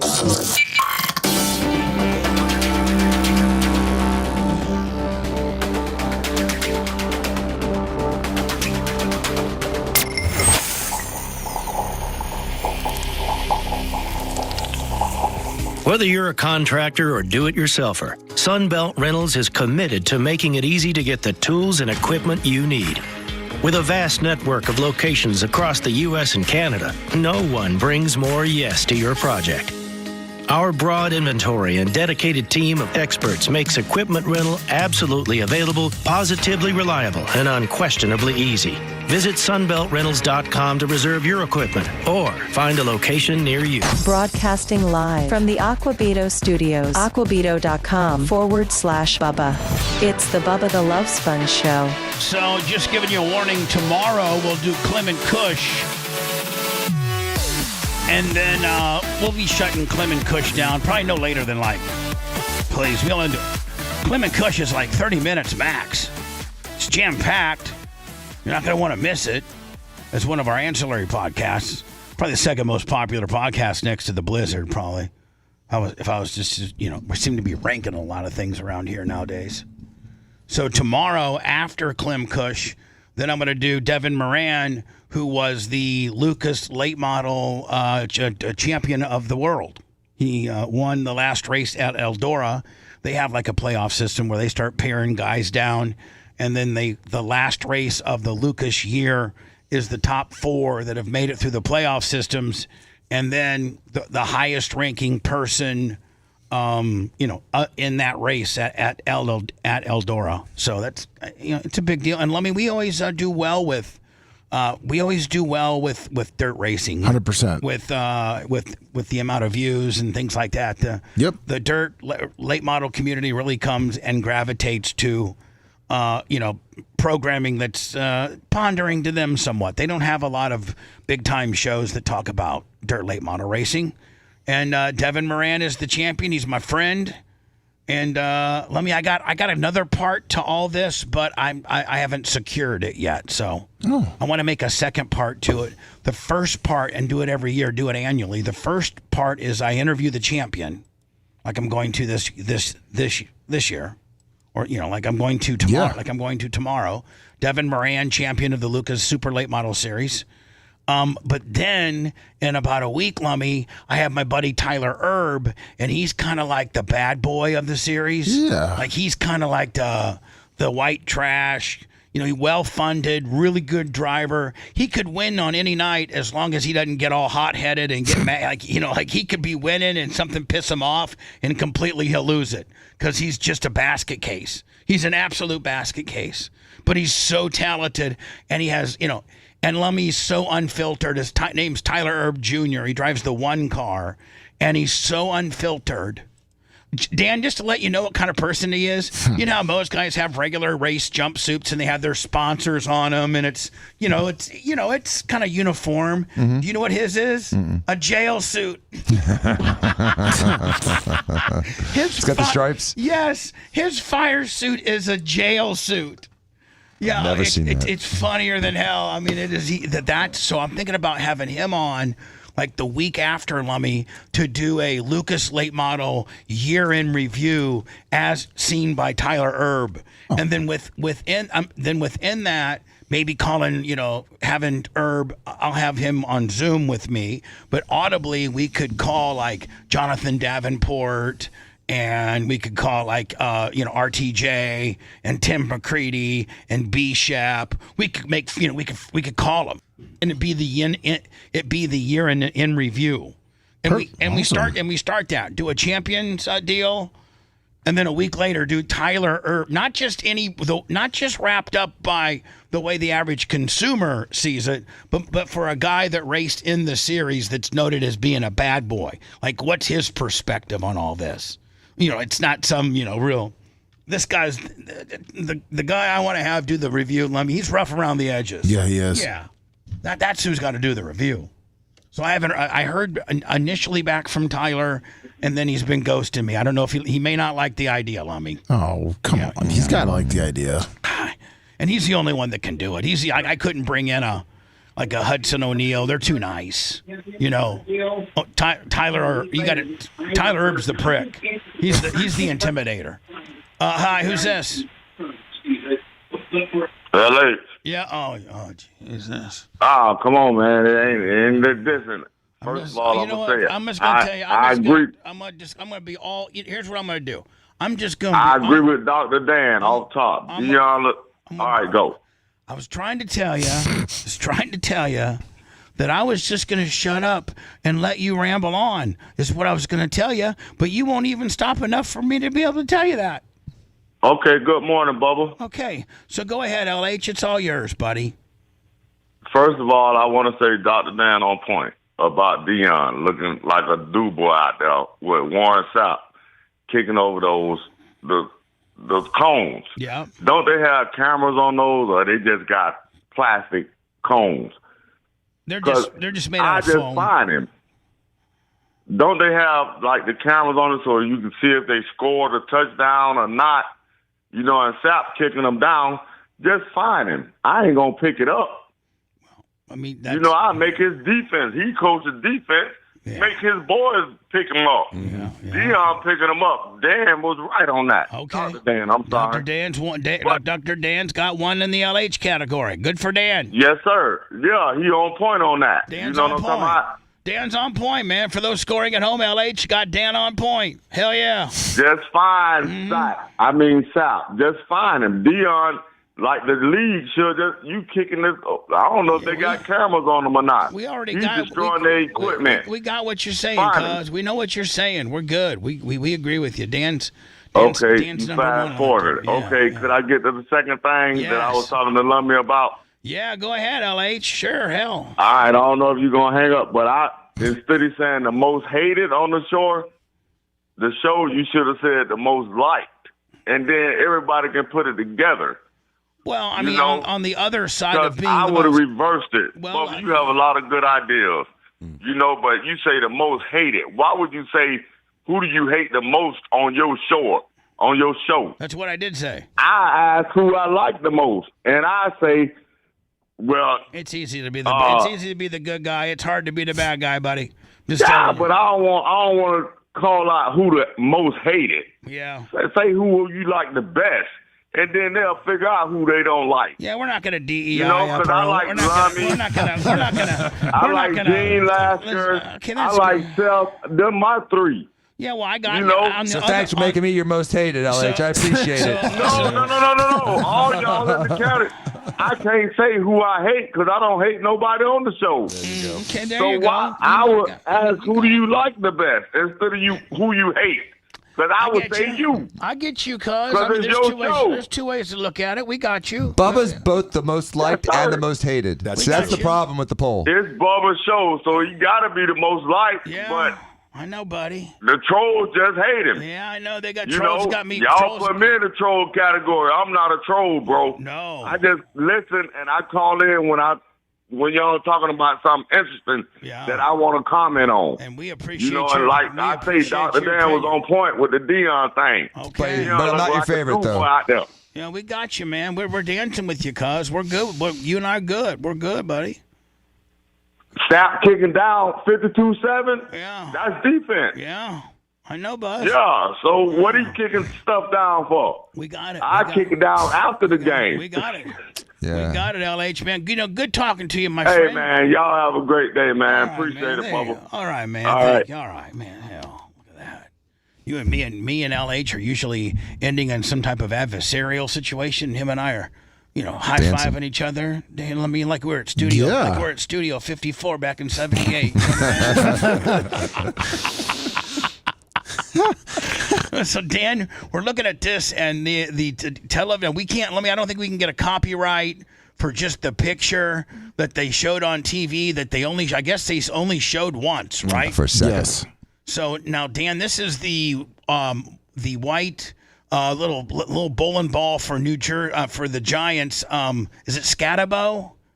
Yeah. And Scatabo. Yeah, Scatabo. Was he a first rounder? Fifth. Yep. Fifth round. So a gem of a find. He's a hell of a running back. Dan, will he run ever again? Like yes, likely. What is this? Okay, well he dislocated his foot. And so when you dislocate your foot, usually you have some bony and ligament and tendon damage in the ankle. So what happens is when the toe is dorsiflexed, meaning like the toe is pointing towards the knee, and all that weight is on that leg, and then he gets pressure towards the inside, it causes the foot to rotate and what they call evert, which is turn away. So what you're looking at is that lump right before the shoe hits, right there. That's the ankle bone. That's his tibia. That's his normal. That's the bottom of his ankle. That's the bottom of his ankle. So this is probably the definition of absolutely shattering. When they call that shattering, like he shattered everything in there. No. Shattered happens with an impact. There could be some small fractures on the tip of the fibula where it went towards. Mm-hmm. It could have broken the tip of that. But the problem here is ligaments and tendons. His AI TFL is probably ruptured. His delta ligament, which is the ligament that goes from the inside of your ankle to the foot bone, is torn. And then I'm sure there's some, other damage that you can't see. The secret here is to reduce it as quickly as possible for two reasons. First, what do you mean reduce? Does that mean like put it back? Does that mean they put it back before he was on the sideline? Cut it off? No, reduce is like put it back into place. Hold on. It's a dislocated foot. So you're trying to tell me when they put him on that cart and they're going back to the locker room, there's a dude on the field that says, "Let me give it a big old yip and put it right back in the spot." They did that, but before they put him on the cart. If you see a picture of his foot on the cart, it's already reduced. Well, yeah, he's in an air brace. Yeah, they reduced it and put it in an air brace. It would be negligent not to. You can't just leave it like that. How is when you're a doctor and you're snapping it back into place? What's that like? Satisfying. You think peeling off the plastic layer of your laptop screen is satisfying? Wait till you reduce like a dislocated shoulder. Jay and I have an experience together where our friend Pitty dislocated his shoulder on the side of a ski mountain snowboarding. And knowing how to reduce that shoulder and have it fall right back, you can feel it fall into place. Did he do it himself? Huh? Danny did it. I did it. He had him rotate his hand. Yeah, I can reduce the shoulder almost every single time. It made such a loud pop that the ski patrol dude goes, "Dude, that was wild." It was like after the chest shot in Pulp Fiction. I mean, it was like that kind of deal. Oh, I can just feel my bones aching right now. It was so loud. The most satisfying dislocation reduction I've ever had, though, was this lady who. Did you orgasm? Almost. I really almost did. This lady was in a car accident, and the airbag caught her thumb. And it dislocated her hand. It turned her hand inside out, and she had a giant laceration. So it looked like the movie Alien, when you saw that like imploded skeleton in Alien. Bizarre looking. I called the professor. I'm like, I don't know what to do with this. She goes, "It's okay, Dan. Just reduce it and then call me back." And she was so calm, like, "You don't understand. I see everything. The whole hand's inside out. It's backwards and upside down." She goes, "Dan, just reduce it and call me back." Like the way Steve talks to you. And so I reduced it, and it turned back into normal. That's the way Jay talks to you. Steve yells at you. Yeah, Steve yells. Jay's a little bit more calm. Jay's really temperate on his deal. He's very tempered. Yeah, Jay is like, if you want to get yelled at by anybody in your family, Jay is the one you want to get yelled at by because he'll be a good guy about it. He's usually pretty measured about it. Yes. Yeah, and even if it's the worst news, he'll be cool about it. Whereas Steve will just yell it at you and just have no filter either. And then Steve will tell you how much of a dick you are. Yeah. Oh, yeah. Whereas Jay will just be like, "Listen, Dan, this isn't cool. We're going to have to, put our minds together how we're going to get out of this one, buddy. But I'm here for you. Like, I'm here to burn the midnight oil for you, buddy." Steve would have called you a stupid MFer and gone to bed and made sweet love to his wife for the 4 millionth time. Yep, exactly. He'd say, "I'm sorry" means F you. Yeah. That's what he'd say. Would you say, "I'm sorry"? So Dan, when you're in trouble, are you hoping that you're in trouble with Jay and he gets to deliver the message and not Steve? Like, oh, God. I mean, I can ignore a message from Jay as well as I can ignore a message from Steven. Well, I know. Been doing it for 59 years. But Jay will make it so it's kind of inignorable. He'll make it more kind of like bro-ish, whereas Steve just, is very easy to ignore because his first word is, "Hey, dumb ass," and then a couple other bad things. Well, Steve's like listening to a Karen yelling at you for, playing your stereo too loud as you're driving down the street. Jay is going to yell at you over some really bad stuff. Yeah, Jay's like getting pulled over. And News Nation correspondent Jorge Ventura. So Gavin Newsom has he declared himself for 28, or is he going to? Is he just like? He said he's thinking about there's an interview. They try to get a scoop within just a pre-announcement. You know what I'm saying? And you'd think a guy that's that wealthy and that popular would be able to afford more than just 6 fake teeth. And News Nation correspondent Jorge Ventura joining us live from the Gulf. You would say he should have been able to get a whole grill. Yeah, he could have pay for, spring for the 32, kid, not just the 6. Here's the deal, man. Like all in Hollywood, all in, a teeth transplant's going to cost you 60 to 80 grand. All in. You can go to Arizona, get it for 20, but still do something. No, but I'm go saying, leave California to get it. It's cheaper. But what I'm saying, Dan, is if you go to Beverly Hills to a cosmetic surgeon that does that sort of thing, you could maybe get it could be 60 grand. Now, not to mention, you're the governor. You should be able to get them paid for by free. Right? Just because you're the gov. Mm-hmm. And then secondly, you can't afford 60 grand on the 4th largest economy in the world. You want to be able to spew those numbers, but you can't afford, the other 40 grand on your teeth. He can eat at French Laundry, but he can't afford teethuses. In state tonight to break this all down. Jorge, we know that Newsom has not announced any formal plans, but it sounds like his plans are starting to take shape. Yeah, that's right, Natasha. This is coming as the Democratic Party is looking for a new face to challenge Republicans in 2028. Today, Newsom saying that he will consider that a White House run after the 2026 midterms. And Newsom is no stranger. But I'm trying to think who else they propping up. They said Kamala Harris is going to get propped up. The problem with Kamala Harris is that people literally hate her more than you and I. Yes. Okay. And Newsom is dangerous as a formidable opponent, because I'm not saying he's dangerous because of his policies. People can argue that, till the end of day. But my point is that he's such a good-looking guy. The media is going to give him every pass possible. He's going to be a very effective candidate. Kind of like you, good-looking, effective. Yeah.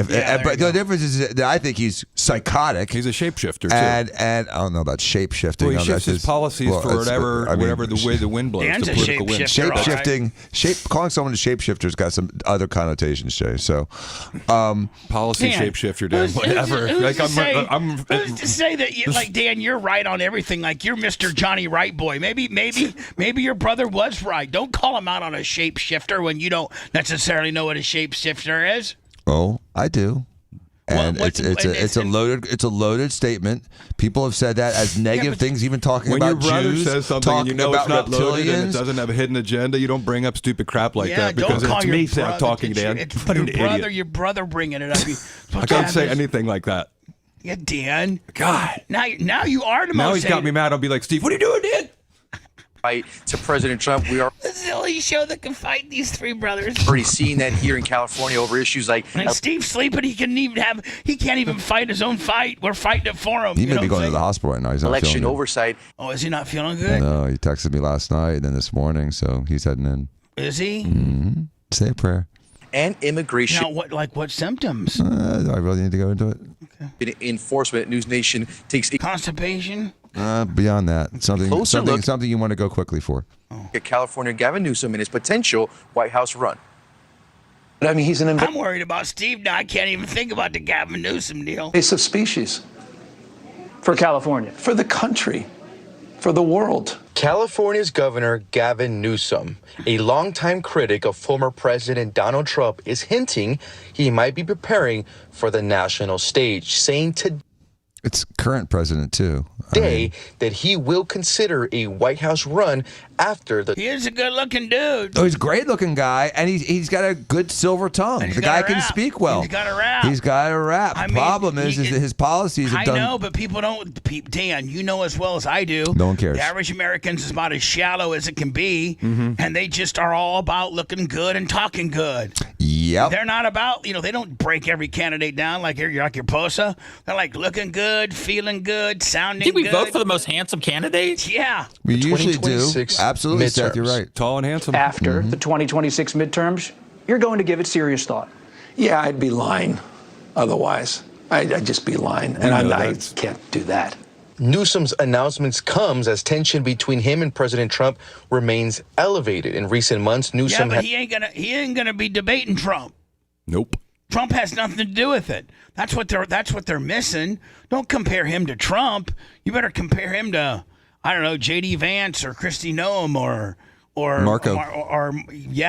Rubio Marco. I hope Pam Bondi doesn't throw her face in. Oh, no way. Has gone on the offensive towards the president, mocking Trump's McDonald's campaign anniversary, and later called them a man-child in the Oval. Yeah, but like, Kavem, you got to realize you're not going to be going against Donald Trump. Exactly. Threatening new tariffs on Canada.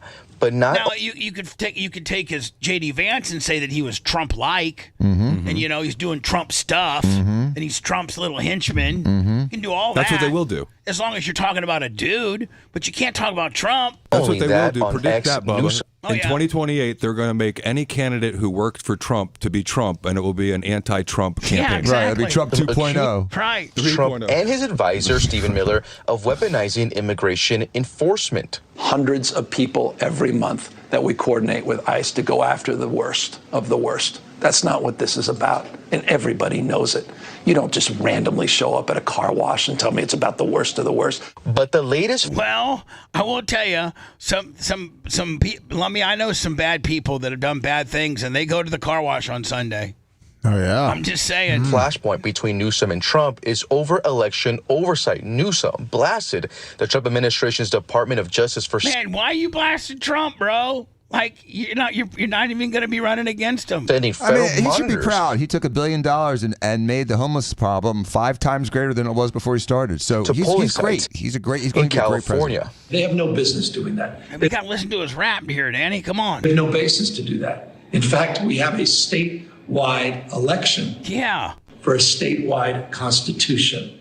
This is about voter intimidation. This is about voter suppression, period. Full stop. Hours later, Trump fired back on Truth Social, accusing Democrats of cheating and calling... See, and here's the thing. Trump shouldn't be worried about Gavin.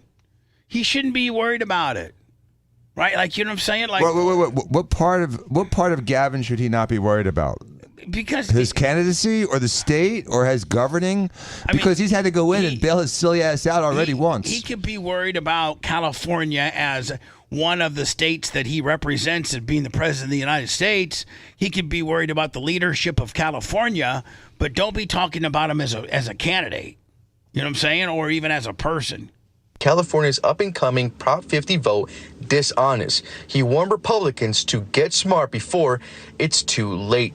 The battle didn't end there. Minutes later, Newsom hit back on X, writing, quote, ramblings of a couple little bitches, right? Back on like a couple little bitches. If I was Trump's candidate, I'd be like, tell him you're tired. You're going to bed, man. You can keep fighting this fight all you want there, fight boy. I'm out of here. Old man that knows he's going to lose. That online exchange underscoring how the feud between both men has gone beyond policy, turning into a personal war of words. I'm looking forward to who presents themselves in 2028 and who meets that moment. And that's the question for the American people. Yeah. He talks in platitudes and he has a silver tongue. And Danny's correct in a few things he says about him. Number one, he's a formidable opponent. He is very difficult and an exceptionally gifted debater. Unfortunately, the media... So was Ronald Reagan. Right. But unfortunately, the media will let him say whatever he says and not hold him to account for what he did during COVID and the other things. Looking. As we've watched they did with Kamala. She was, free health care for illegal immigrants. She was, New Green Deal. She was Black Lives Matter. She was defund the police. And then she became a candidate. She said, no, I never said any of that. Hey, how about the dude? Did the dude from New York make it? Is he the mayor? Is he coming up? No, he's not the mayor yet, but it's not looking good for New York. Pretty shoe-in. He's the Democratic candidate, right? Yeah. And there hasn't been a Republican mayor since when? Was Giuliani a Republican mayor? Yes. Yeah. And Bloomberg was before he went independent. All right, but I mean, the way that the polls are showing, the Democrat doesn't have a chance. Not this time.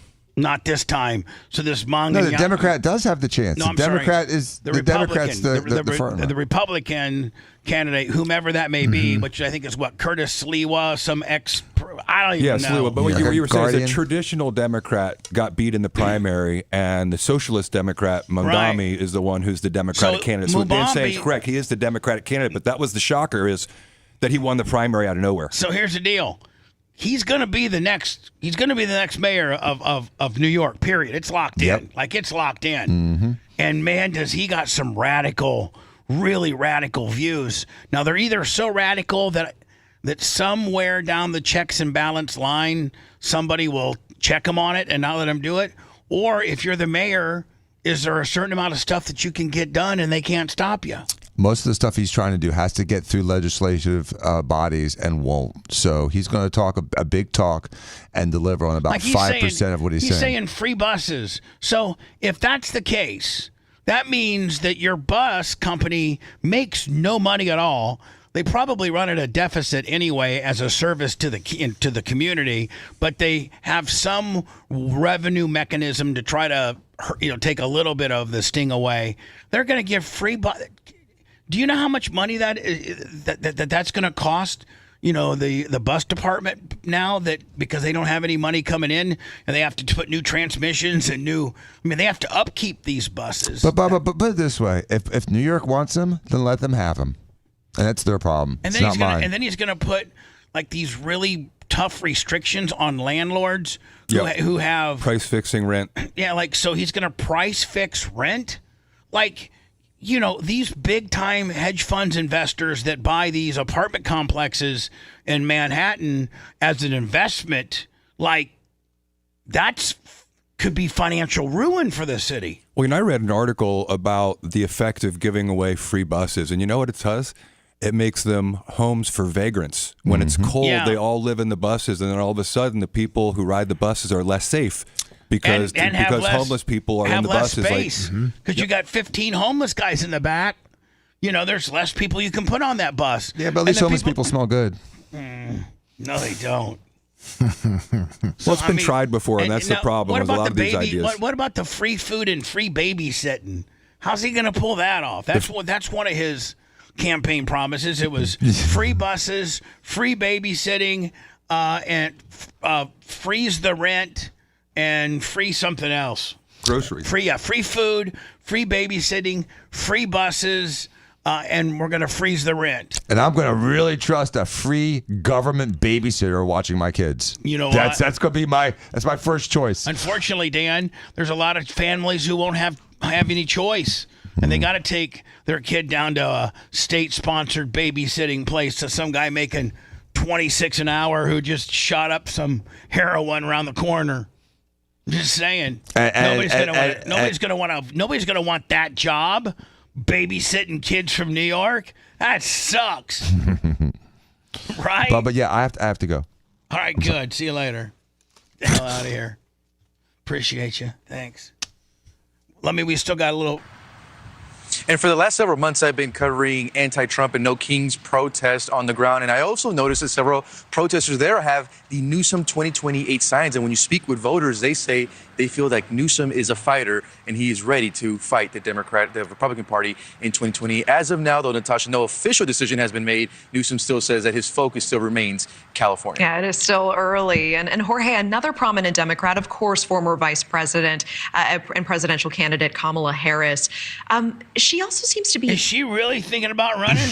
Yeah, she said she hasn't given up. Oh, my God. Enough of you. Hinting at a possible presidential run. She recently said, "I am not done." What can you tell us about any likelihood? You think she could maybe be the candidate and Newsom be the vice? No, there's no way that Gavin would want to be the vice to her. Running in 2028 at this point. She sucks. Yeah, these are some interesting comments, Natasha, because Kamala Harris has closed the door when it comes to running for governor here in California. But when it comes to that presidential run, still leaving that door open. She gave an interview to the BBC, and she says that her political career is far from over. The BBC asked Well, you need to go to San Francisco and run for dog catcher or something, bitch. Because America hates you. Like big time. Big time hate. Lummy, did you see, or I think you did because you gave it to me, Demi Moore and they interviewed Demi Moore. She won her first Golden Globe just this past weekend. This is her family right here. No, I didn't see this one. I didn't see this. Oh, that she was like she's really slutty. Really? Yeah.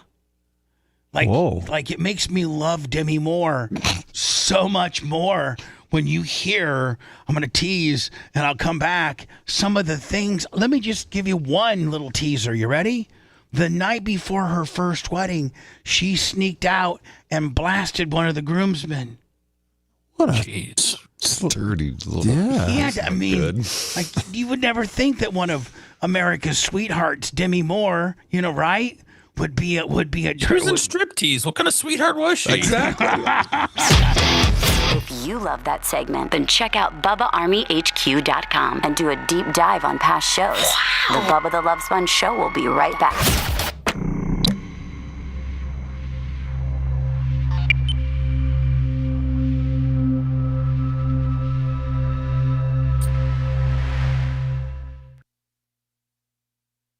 He has no opinion. I know. That's what I'm saying. I mean, if it was Bruce Willis, it's even worse because. Kind of saying It's worse. Fuck Bruce. Yeah. Bruce Willis can't even. She's only been married twice, right? I think it's 2 times. I don't think it was a third. I thought she might have been married before Bruce Willis. Let me see. I'm glad I don't know offhand.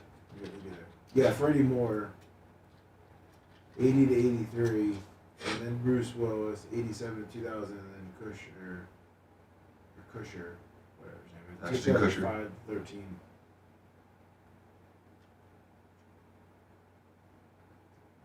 I'm hoping that it's Freddie Moore that she went off and Exactly. Let's all hope it was Freddie Moore. Yeah. I don't think Bruce needs that story in his life. Doesn't need that stress right now, does he?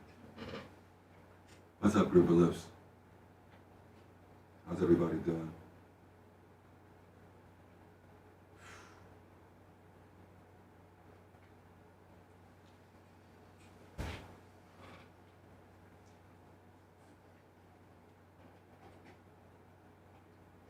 Yeah, it's true. True ponder.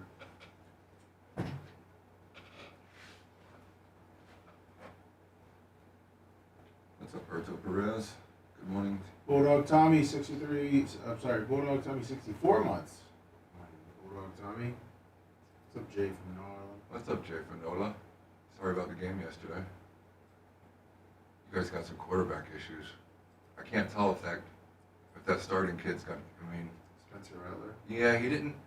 It really wasn't his. I mean, the fumble was, but I mean, he didn't have a terrible. I mean, he had a terrible game, but I think you put him back in this week, don't you? You put him back in and starter for one more week. You try and back up. I mean, I don't think that Sal guy, whatever his name is, I don't think he did enough. No. I don't think he earned his starting position after that. I think you can't throw him out with what he's got. I think, yeah. Rattler got rattled.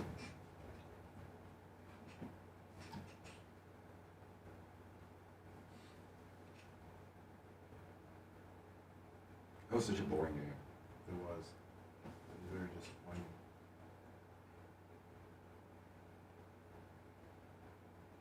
Luckily, our defense showed up. That one pass to Ibuka in the end zone, I mean, that was right there in his hands. You can't make everyone. They're good defense. The guy got his hand up on there. Yeah, Baker probably, PayPal, Venmo, Cash App. Baker could have done that. Nothing. 1966. We haven't got nothing on PayPal Nothing. today. I thought it was broken today. I thought PayPal's. Man, I must really be fucking sucking today. He sure did, Jay. Come on.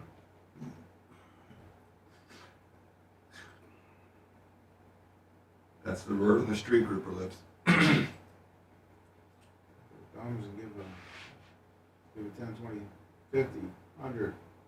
Where's $2 Willie? I didn't see Dirt Merchant today. I just don't see them changing anything, Mark Jones. I think it's going to be the same way it's always been. Todd at 62, 47 months. Good morning. Yeah, Nelson did have a good game.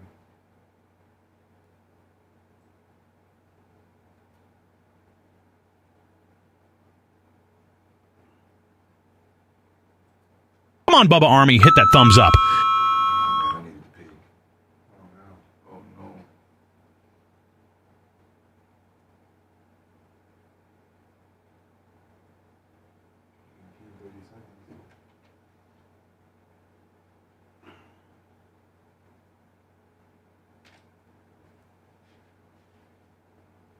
If I run out, you'll know what.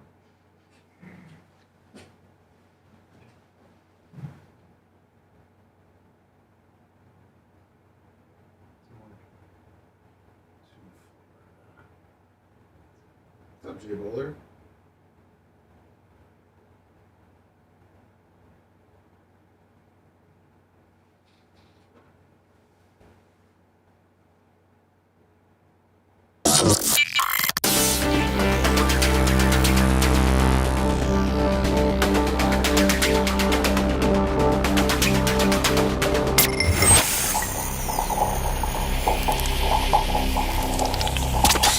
Broadcasting live from the Aquabedo studios. Aquabedo.com/Bubba.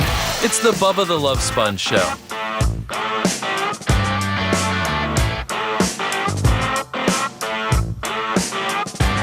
Today's after show, Lummy, I'm going to make an announcement, and that is I'm removing Seth. This isn't a disciplinary thing or anything like that.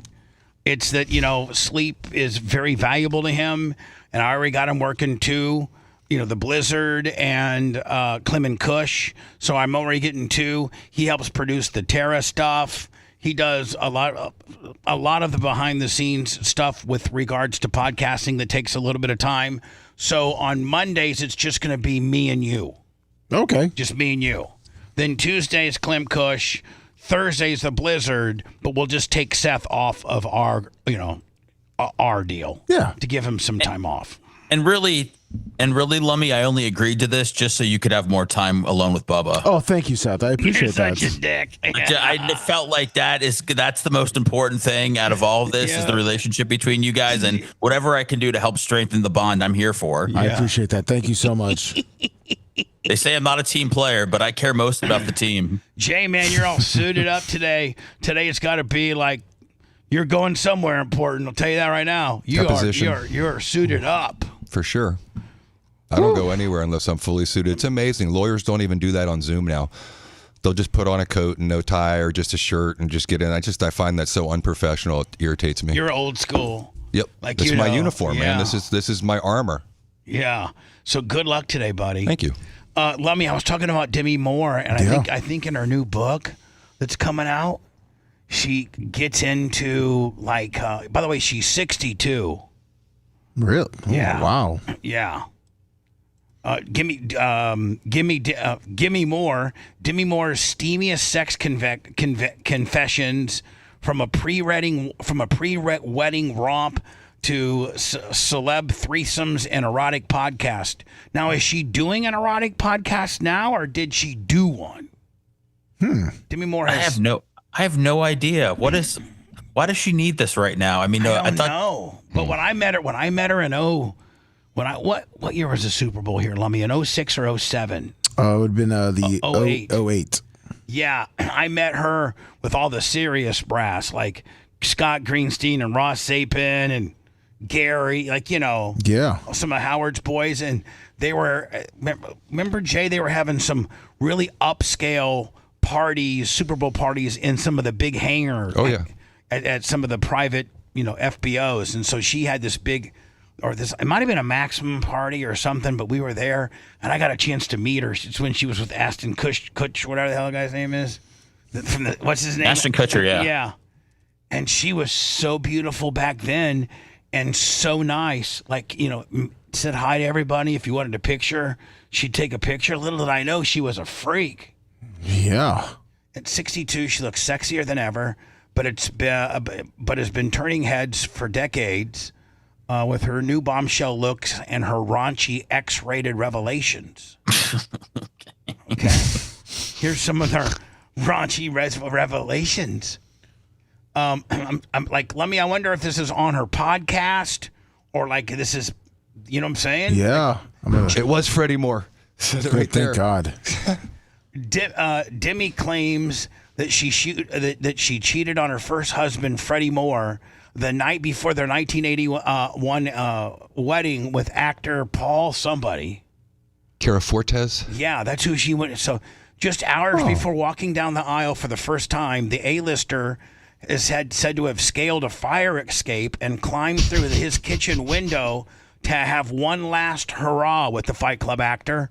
Writing in her candid book, Inside Out, she explained, the night before we got married, instead of working on my vows, I was calling a guy that I'd met on a movie set. I snuck out of my own bachelorette party and went to his apartment. Why did I do that? Why didn't I go over and just? Why didn't I go and see the man I was committing spend the rest of my life with? With to express my doubts? Oh, was it because she was, like having cold feet or something, or is she just a slut? I'd say a slut. Yeah. Probably. Yeah, because she was together. They were together for 5 years. So that's kind of, by that's Hollywood, a great run, man. I'll go out on a by limb. Hollywood standards. Anyone who does that the night before the marriage is a slut, I'll just say. Because I felt there was no room to question what I'd actually put myself into. I couldn't get out of the marriage, but I could certainly sabotage it. At the time of the wedding, Demi and Freddie, who were 12, he was 12 years older than her, had been dating for a matter of months after meeting at a nightclub in 1979, where Freddie was married to his wife at that time, Lucy. Ew. However, Demi felt no guilt about. That's him? Yeah. Okay, I can see what's going on here. She was What'd you say yes for in the first place? Exactly. Looked like a flock of seagulls. Maybe that was the look in the 80s? No. It's like Rod Stewart's special brother. Rod Stewart's brother's on the spectrum. Okay? She took John Cryer's virginity. Really? Yeah. She alleged that she took Two and a Half Men star John Cryer's virginity when they were filming No Small Affair back in the 80s. Demi shared her raunchy details of the apparent encounter with John in her explosive book, The Mum of the Three, who has had 3 previous marriages, including to Bruce Willis and, how you say that guy's name? Ashton Kutcher. Ashton Kutcher. Yeah. I played a young nightclub singer, and John Cryer played the 19-year-old photographer who falls in love with her in his very first movie role. John fell for me in real life too, and lost his virginity with me, and we were making the movie. And look how good she looked there. Yeah. Oh. She continued, it pains me to think of how callous I was with his feelings, that I stole what could have been such an appropriate and beautiful moment for him. Hey, listen, Demi, nobody really wants to really, like, if some guy has a chance to lose his virginity to you back when you were hot, or wait for some chick to make it more special, he's getting that niz with you. Well, he denies it. Oh, yeah, because he probably looks bad at 19, so he was saying that he lost it in school earlier, or he just told Demi Moore that, so she'd take it, quote, take it from him. That's brilliant. She was involved with threesomes with Ashton Kutcher. Oh, yeah, she said allegedly infidelity seems to be the ultimate cause of her marriage with that 70s star Ashton during 2011. In her autobiography, Demi claimed her ex-husband cheated on her, and also confessed to putting Ashton and his desires first. Oh, so she was like, he kind of ran the show, and she was just happy to be with him because she was some old bag and he was some still, young Hollywood stud.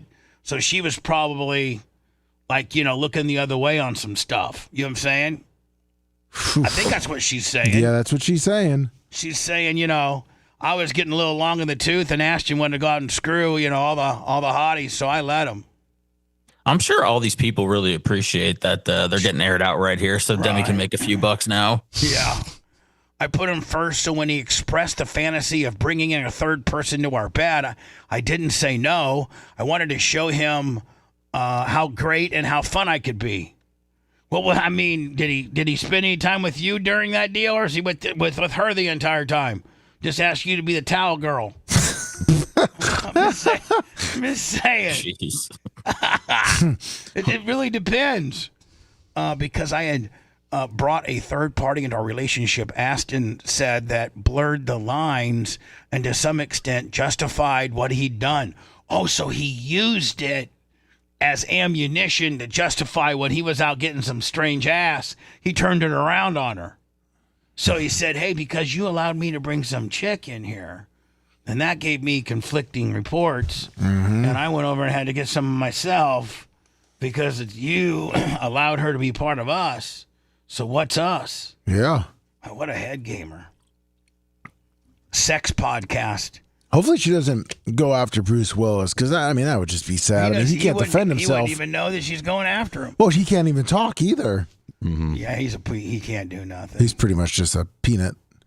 After years of working under Hollywood's male gaze, Demi now stars and serves as the executive producer of a six-episode series which claims to reset the sexual narrative from a female lens. Oh God! Dirty Diana, who is an audio drama about Dana Wood, played by Demi, who's stuck in. So, Lummy, is she trying to play a character? She is, yeah. She's the lead character on a podcast. And is the lead character her? Yes. Yeah. But the character is God, what is it? Dirty Diana. Let's see. She is. She runs an exotic website. Is her character on there? But that doesn't take from the fact of what she's really done in life, right? She really has been slutty. She just voices this character. It's not like her. She just kind of stars as the voice in it. Oh, okay. Deep down. But it's a sultry podcast. Trump is on his way to Asia for a... Yeah, did you see this? Okay, so we're trying to slap some stuff on Canada, and then Canada said they're going to slap some stuff on us, and then they're going to use some Ronald Reagan out-of-context commercial to make us look bad. And Trump's full hot on the deal. Canada's full hot on the deal. It's just ridiculous.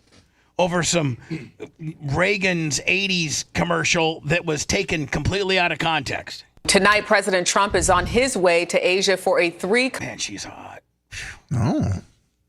You don't think at first? Yeah, Giandra Duncan, I think. I've never been with an African-American woman. That might be the first one right there if I could. No. The girl from The Lioness. Zoe. Is that Zoe Kravitz? I think so. Oh. The Lioness. She's the hottest black girl out there. I'm just saying. Country trip. He left Joint Base Andrews last night for the nearly 24-hour journey. Late today, he announced new punishing tariffs on an ally. CBS's Willie James Emmett. Just going to let you know, I've been letting a lot of people off, but Canada really pissed me off lately because they ran this commercial. So I'm going to go ahead and put some big tariffs on them. And is at the White House with new reporting on that. Willie James. Zoe Saldana is who plays the Lioness. Right, and she's not Lenny Kravitz's kid. No, that's a different TV show. Is it me, or it looks like this guy does not go to the same tailor that Jay goes to because Jay's suit's impeccable? This thing just looks like it was hung on him, doesn't it? Jay, am I right? Looks like it's on the hanger. It doesn't look good. Rika, good evening to you tonight. You'd be embarrassed if that's the look your suit had. Yeah, it needs to be fitted a little better. President Trump says he's raising tariffs on some Canadian goods by another 10%. The punishing increase coming as he travels to Asia to meet with world leaders, including China's President Xi. Why is he mad at China? I mean, why all of us? He's over in Asia. Why is he trying to circle back over here and get heat? He did some incredible stuff over the weekend. Honestly. We have a lot to talk about with President Xi, and he has a lot to talk about with us. I think we'll have a good meeting. But one leader at the meeting getting the cold shoulder, Canadian Prime Minister Mark Carney. What they did is really dishonest. Trump abruptly ended all trade negotiations with America's second largest trading partner after the government of Ontario ran an anti-tariff TV ad using the words of one Republican president against another. President Ronald Reagan's words from a 1987 radio address. Over the long run, such trade barriers hurt every American worker and consumer. The ad still playing this weekend, seen by millions watching the World Series. Ontario says it will stop on Monday, not soon enough for Trump, as he says he'll add an additional 10% tariff on some. I just want to let you know your little commercial pissed me off. Now you're getting an extra 10. That's right. Good luck on getting your stuff down here, even though deep down it hurts Americans. Canadian goods. As the government shut down Regis Day 25, millions of workers are without pay, but Trump says a mystery donor I got D.C. shut down. I'll shut Canada down next. gave $130 million to pay servicemen and women, despite legal and I'm so over all this nonsense. ethical concerns. He's a great patriot. He really is. Presidential power also being flexed. That's all that's left of the White House. See a little bit right there? Let me hold on. Right here. That's it. That just a little bit left. Jeez. They tore it all down. Look, they completely took it right off the hinges right here. Look. Completely gone. Power also being flexed at the White House. Man, I like to be running one of those escalators. The east wing of the White House now demolished. Soon to rise, a $300 million. It's going to have so much gold in here. You don't even understand. I'm going to make it look like I was a rap star. It's going to have gold for days. It's 90,000 feet. It's double the amount of the White House. I learned over the weekend Obama spent $370 million renovating the White House during his administration. That was on government fund, and this is privately funded. Yeah, I know, but it's just over the top. It's just amazing how the media looks at things differently. When Obama was doing it, they weren't going, "Oh my God, he's demolishing the White House." They had hard hats. They were walking around going, "If you hear the sound of hammers, that's because this." I mean, it's really just way over the top the other way. This is a prime example of the media going absolutely bonkers over nothing. I know. 90,000 square foot ballroom. It's going to have so much gold. It's going to be crazy. You don't understand. Funded by private donations. Preservation experts were not consulted. And so we're now in this predicament where there's no case law or anything that really advises us on this. Jerika, the president denied reports that he would name the ballroom after himself, and he's not. It's the Donald Trump ballroom. Even though J.D. Vance is your president, it's the Donald Trump ballroom as it is for all and forever. Not done yet. The commander-in-chief says leftover money to fund the ballroom could be used to build a commemorative arch near the Lincoln Memorial. Willie James Emmons, wait till you see my library. My library I'm going to do. It's going to be huge. It's going to be the best. Tonight, Canada pulled the plug on a TV commercial that infuriated President Trump, prompting him to abruptly cut off trade talks.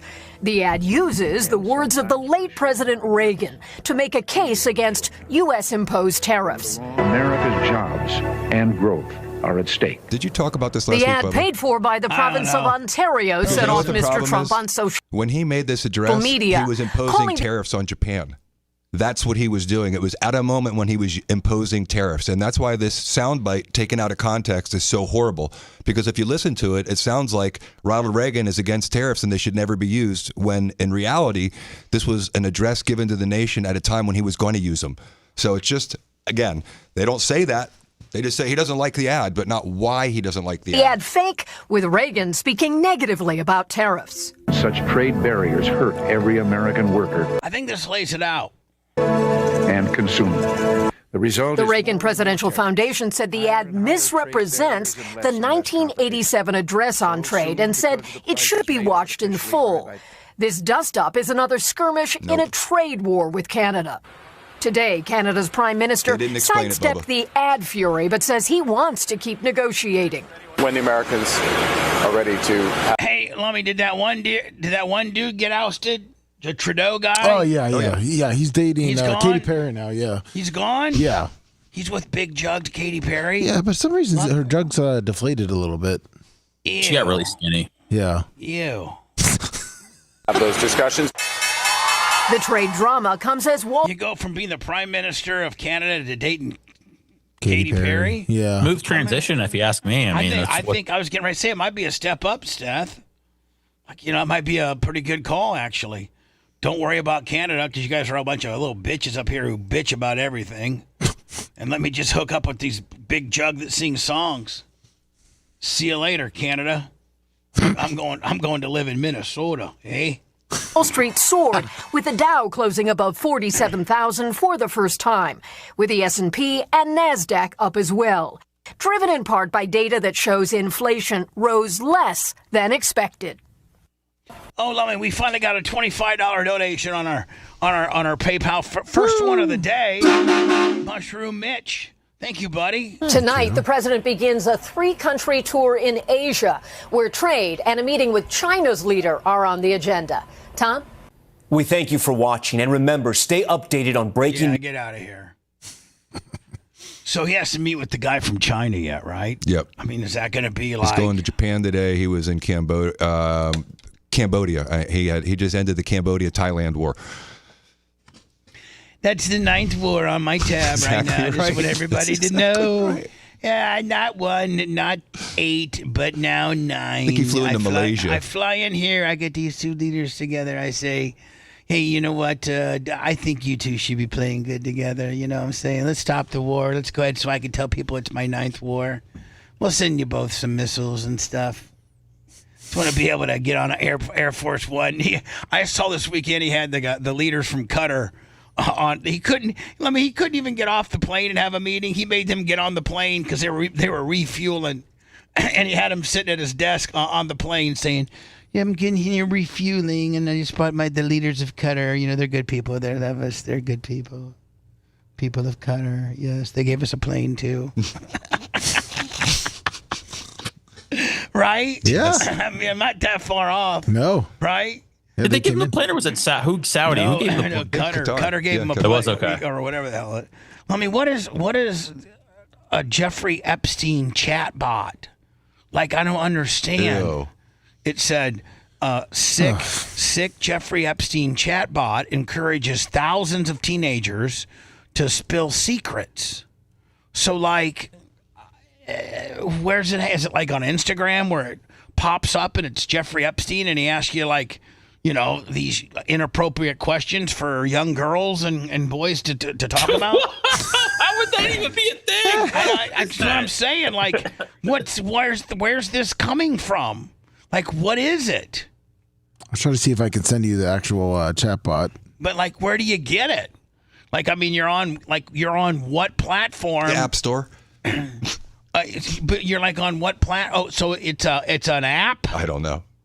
Like, you know, are you on Facebook and all of a sudden this Jeffrey Epstein chatbot comes up and says, "Hey, it's Jeff Epstein, and if you're under 18, I'd like you to answer the following questions. You know, do you like this? Do you like that?" It looks like it's on a thing called Playground, and you can have different characters from gang leaders, school shooters, and Bestie Epstein. It's a game called Playground? Oh, no, it's an AI chat bot called Playground. But where do you get it? Like, where does it come up at? Where do you have to be in order for the Jeffrey Epstein? You can go online if you go to Playground. I think it's is it playground.com? I'm trying to see it because I know some places are trying to get rid of it. So is it like it's like an app almost? Yeah, kind of like a Chat GPT or a Perplexity. And then ask you questions as if the AI person's Jeff Epstein. I think like you can bad stuff. You can set who you want, like your character to play. So if you want it to be a gang leader, or I guess AI it's role called play. Bestie Epstein. Jeez. So it's literally AI role play. You can have a convicted murderer, school shooter, Epstein. You can have anyone you want that you can have a relationship Are you artificially serious? with. It says it looks like on what site to get this Playbot? It's called Play. It says Playground, and it says it's home to virtual pedophiles, extremists, and fake doctors. Man, don't put us on that site. The feds will be down here in a minute. It just says character.ai users have been chatting with a disturbing range of chatbots, including a bat modeled on convicted pedophile Jeffrey Epstein. Looks like he is he's the number one bot that they get. So are people seeking this out? It says a lot of teenagers are. Teenagers are sick. They want to live according to they want to get advice from this dude. See, now this is where for me free speech is a little blurred because I'm always a free speech absolutist, but this is like This is different when it's AI this that's is manipulating borderline- children. Yes, this is pedophilia. Targeted to kids with a pedophilia kicker. Like, there's no free speech parameters here. No. You just can't do this. I don't understand how these types of bots could be even allowed. And when they're now allowing these bots to be sexualized and to give like emotional advice to children, there was a 17-year-old boy that committed suicide because he had an AI experience that said, kill yourself. Why don't they go after the people that make these? Well, it looks like it's a Google linked called character.ai. I think this is another one. Mm-hmm. You sending it to me? Yeah, I just sent it to you. Get access to 10 million characters. You got to log in with your Google. I ain't logging in with my No Google, way, nothing. dude. Don't I'm log scared. in. You don't want to log in. Crap. I just logged Next thing in. you know, they got my. Now You let me- logged in? No, I thought I wanted to see what it'd be like. No, now it's on my server, Lummy. Man. And the feds are going to come down here and say, Mr. Clem, I'm like, what? Like, on this particular computer, there was child porn looked Well, at. no, you don't have to. You don't have to click on a. You can click on different characters. Like a fun chat bot? Yeah, there's fun ones too. But it looks like the teenagers are going after the. Well, don't go click with a teenager. Well, no, I'm not. Who would you recommend? Who would you recommend that we chat with? Currently, the trending one is KNY Sleepover. Who? What? Oh, no. Pokemon School. Okay. Okay, yeah. So this is looking. Boy. Okay. So this is kid stuff. Yeah, and I guess it looks like you can get Elon Musk as your chat box. So see, there's characters. Oh, we could create a character called Bubba the Love Sponge. No. Next thing you know, it's going to be talking to kids and saying, the things that Bubba the Love Sponge would say to like a 12-year-old. And next thing you know, I'm in federal prison. And I had nothing to do with it. Oh, you just gave the trolls one hell of an idea. Oh, it looks like someone already took it. Oh, God. If you want 24/7 on-demand Bubba and the crew, go to BubbaArmyHQ.com. Right now. The Bubba the Love Sponge show will be back after this.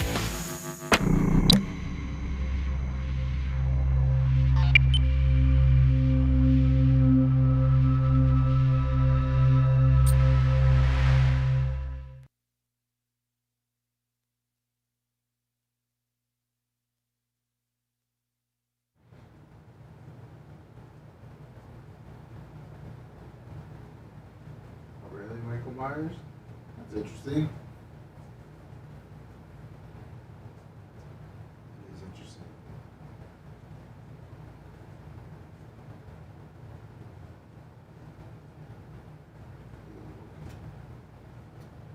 Well, of course it's going to. What's up, Poodle Ballin'?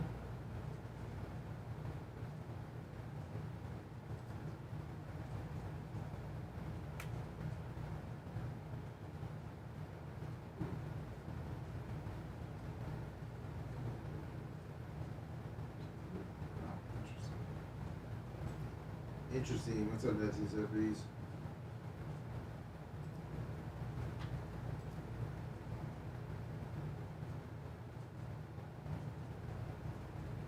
This is.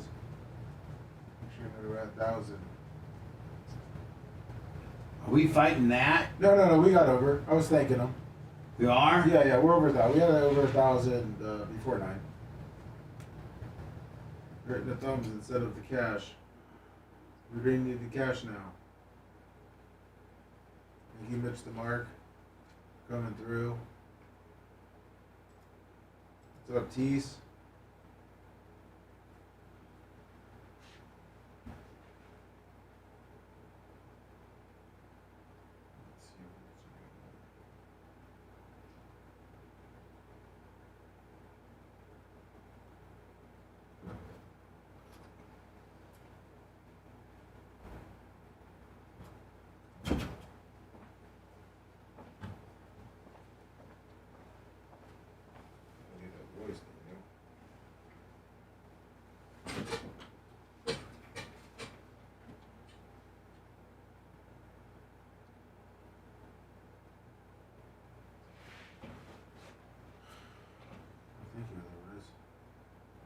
Sure did.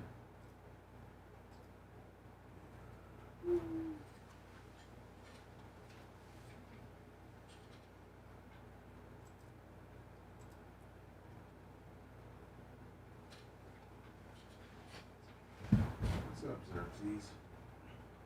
That sounds pretty good.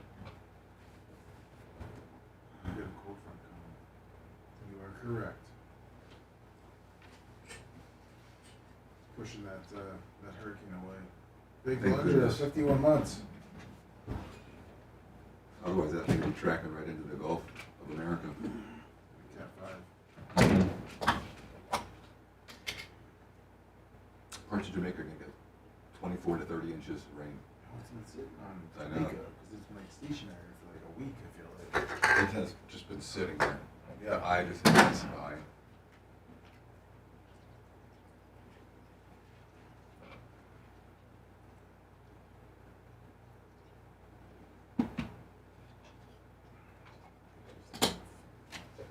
I asked my daughter after I saw that article about that kid committing suicide. I said, "Do you have any of this stuff on your phone?" And she said, "No." And I said, "Well, don't have relationships with fake people." Yeah. But I mean, the kid, how could your parent not know that? I feel so bad. The kid looked like my son. I mean, he was a normal kid. I think he committed suicide at 17. They're suing ChatGPT or OpenAI. Or giving it to them for like help on their homework and shit like that. Yeah, my daughter did that once. I lit her up.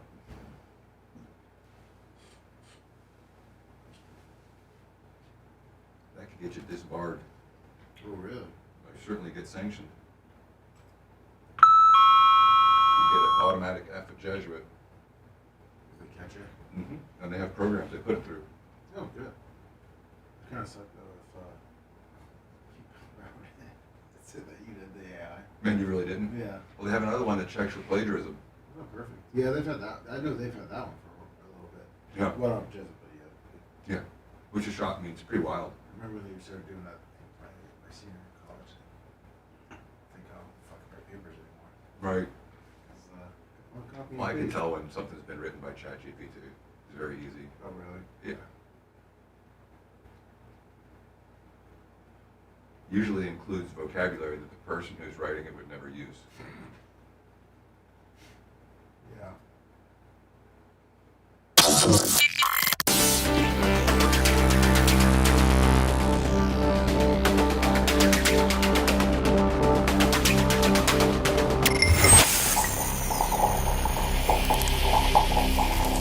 Shield your home with storm-resistant siding from Morgan Exteriors. Take advantage of our special this month. Get 20% off your project plus free installation. Choose from high-performance vinyl or fiber cement siding, built to stand up to Florida's toughest storms, heat, and humidity. Don't wait. Schedule your free consultation today to lock in savings. Visit MorganExteriorsInc.com now. That's MorganExteriorsInc.com. Morgan Exteriors, protecting Florida homes for over 30 years. Broadcasting live from the Aquabito studios, aquabito.com/Bubba. It's the Bubba the Love Sponge Show. Fish on the J, $50. Thank you, Fish on the J. I don't know. I'm conflicted in this next story, and that is whether it's going to work or not.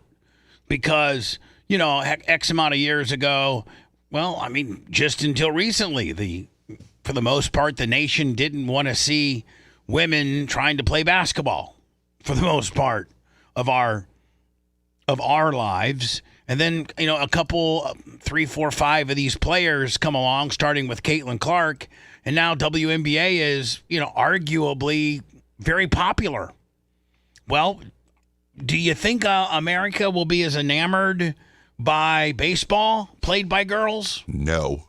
Women's Professional Baseball League, Boston, Los Angeles, New York, and San Francisco chosen as the first 4 team. Seth, over to you. I know I was certainly looking for your opinion first on this. I mean, is this softball or what are we doing here? This is baseball. Well, this is baseball, overhanded baseball. Like, do women want this? They've wanted this? Yeah. I mean, I guess they're like, hey, this is equality. We're playing basketball now. We're playing soccer.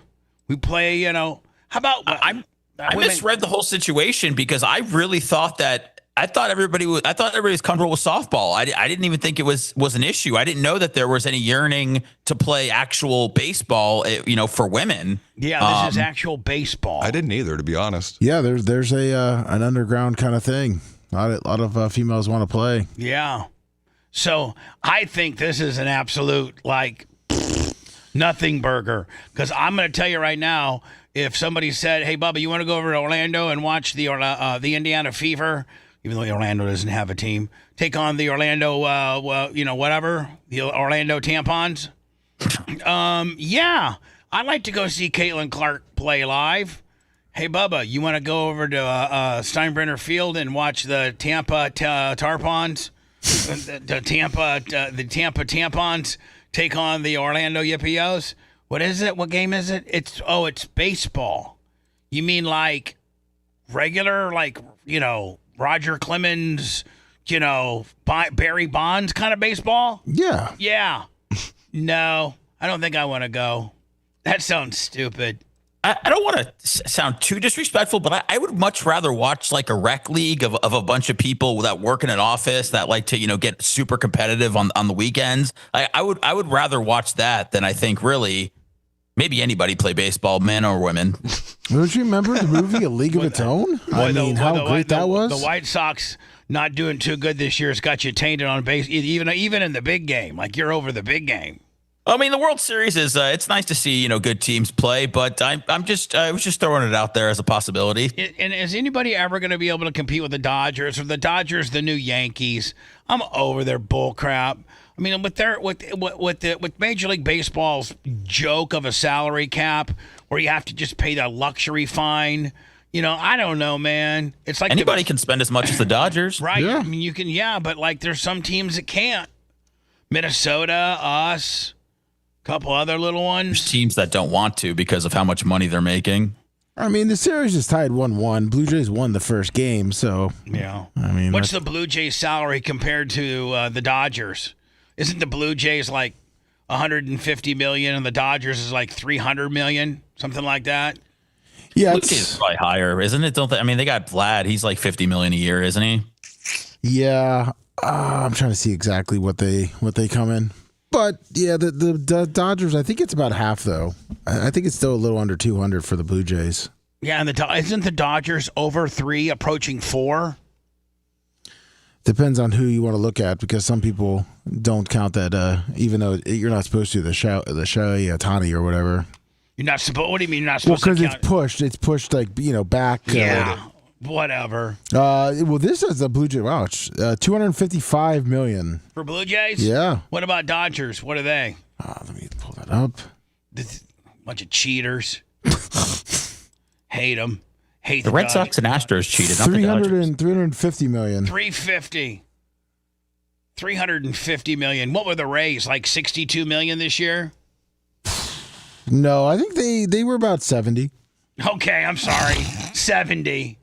Meanwhile, the Dodgers are spending $355 million, and we're spending. That's 5 times more. Hold on, they got a guy on the team. On Ohtani, if you break out his salary, it is $70 million a year. That is his salary by all extents and purposes. So our entire the Rays were 87. All right, 87 with everything. Okay, whatever. Did you guys see this? We're gonna run a 5-on-5, so whoever wants to pull not out, this. Just slide. Hey, let's do it. It's about this new controversial abortion clinic that I think will give you an abortion clear up to the day before it comes. Oh man. Yeah, that's really bad. That's not an abortion. That's infanticide. Yeah. Sea of all trimester abortion care, a new chapter is rising. Rise Collective, reproductive health, inclusive care, support, and empowerment is now seeing patients in October 2025. Colorado has led the way in reproductive freedom for decades. Abortion was decriminalized here in 1967, codified into law in 2022, and in 2024 enshrined in our state constitution.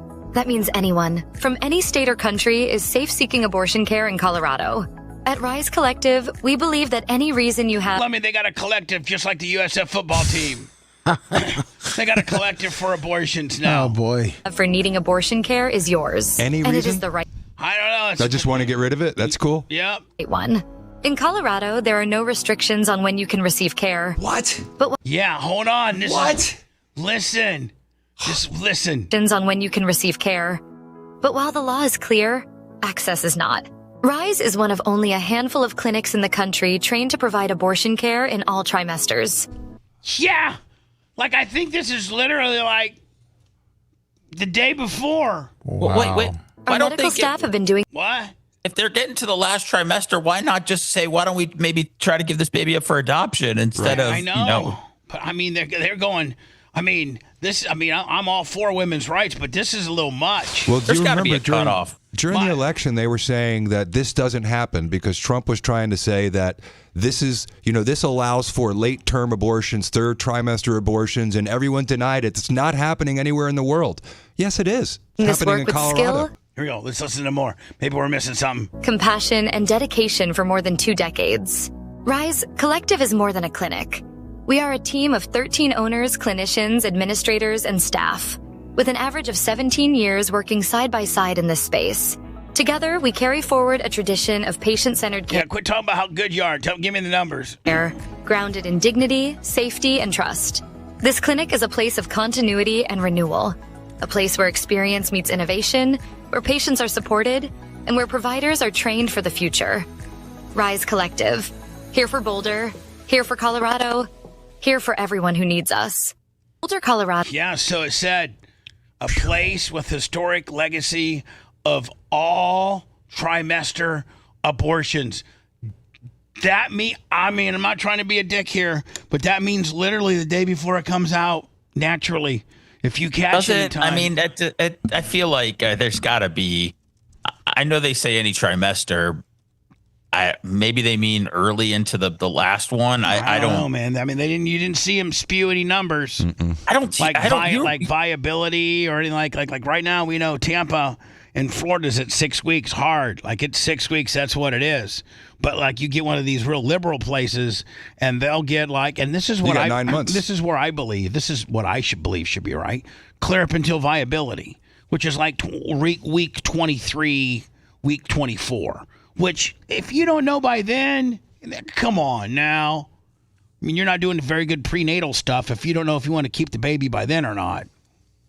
But, you got up till 23, 24 weeks. Those are the rules I can live with. I can't live with.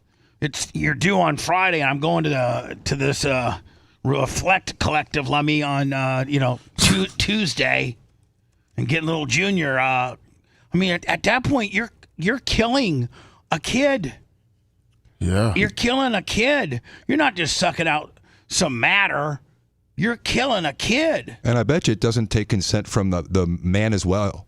Could you imagine a situation where a woman and a man are together and then they break up and at the end she's like, you know what, I'm just going to abort this thing. I don't want to have this baby. Thank God. I mean, it allows too much at too late of a time. She calls me up. Listen, you son of a bitch, I didn't even want to have a kid with you. I aborted it. I'd be like, man, don't threaten me with a good time, cuz. There's a reason why we're not together. So are you looking to invest in this, Bubba? Or are you no. Is your kind of place? I'm actually offended by this place. You don't see a lot of abortion clinics advertising. That's one of the firsts. And that was some slick daddy advertising too. You know what I'm saying? Looks like I'm going to get some sort of a ranch getaway while I'm getting my abortion. Getting the Colorado getaway. Yeah. You're out skiing, my old girl's in the stirrups. You know what I'm saying? Hanging 10.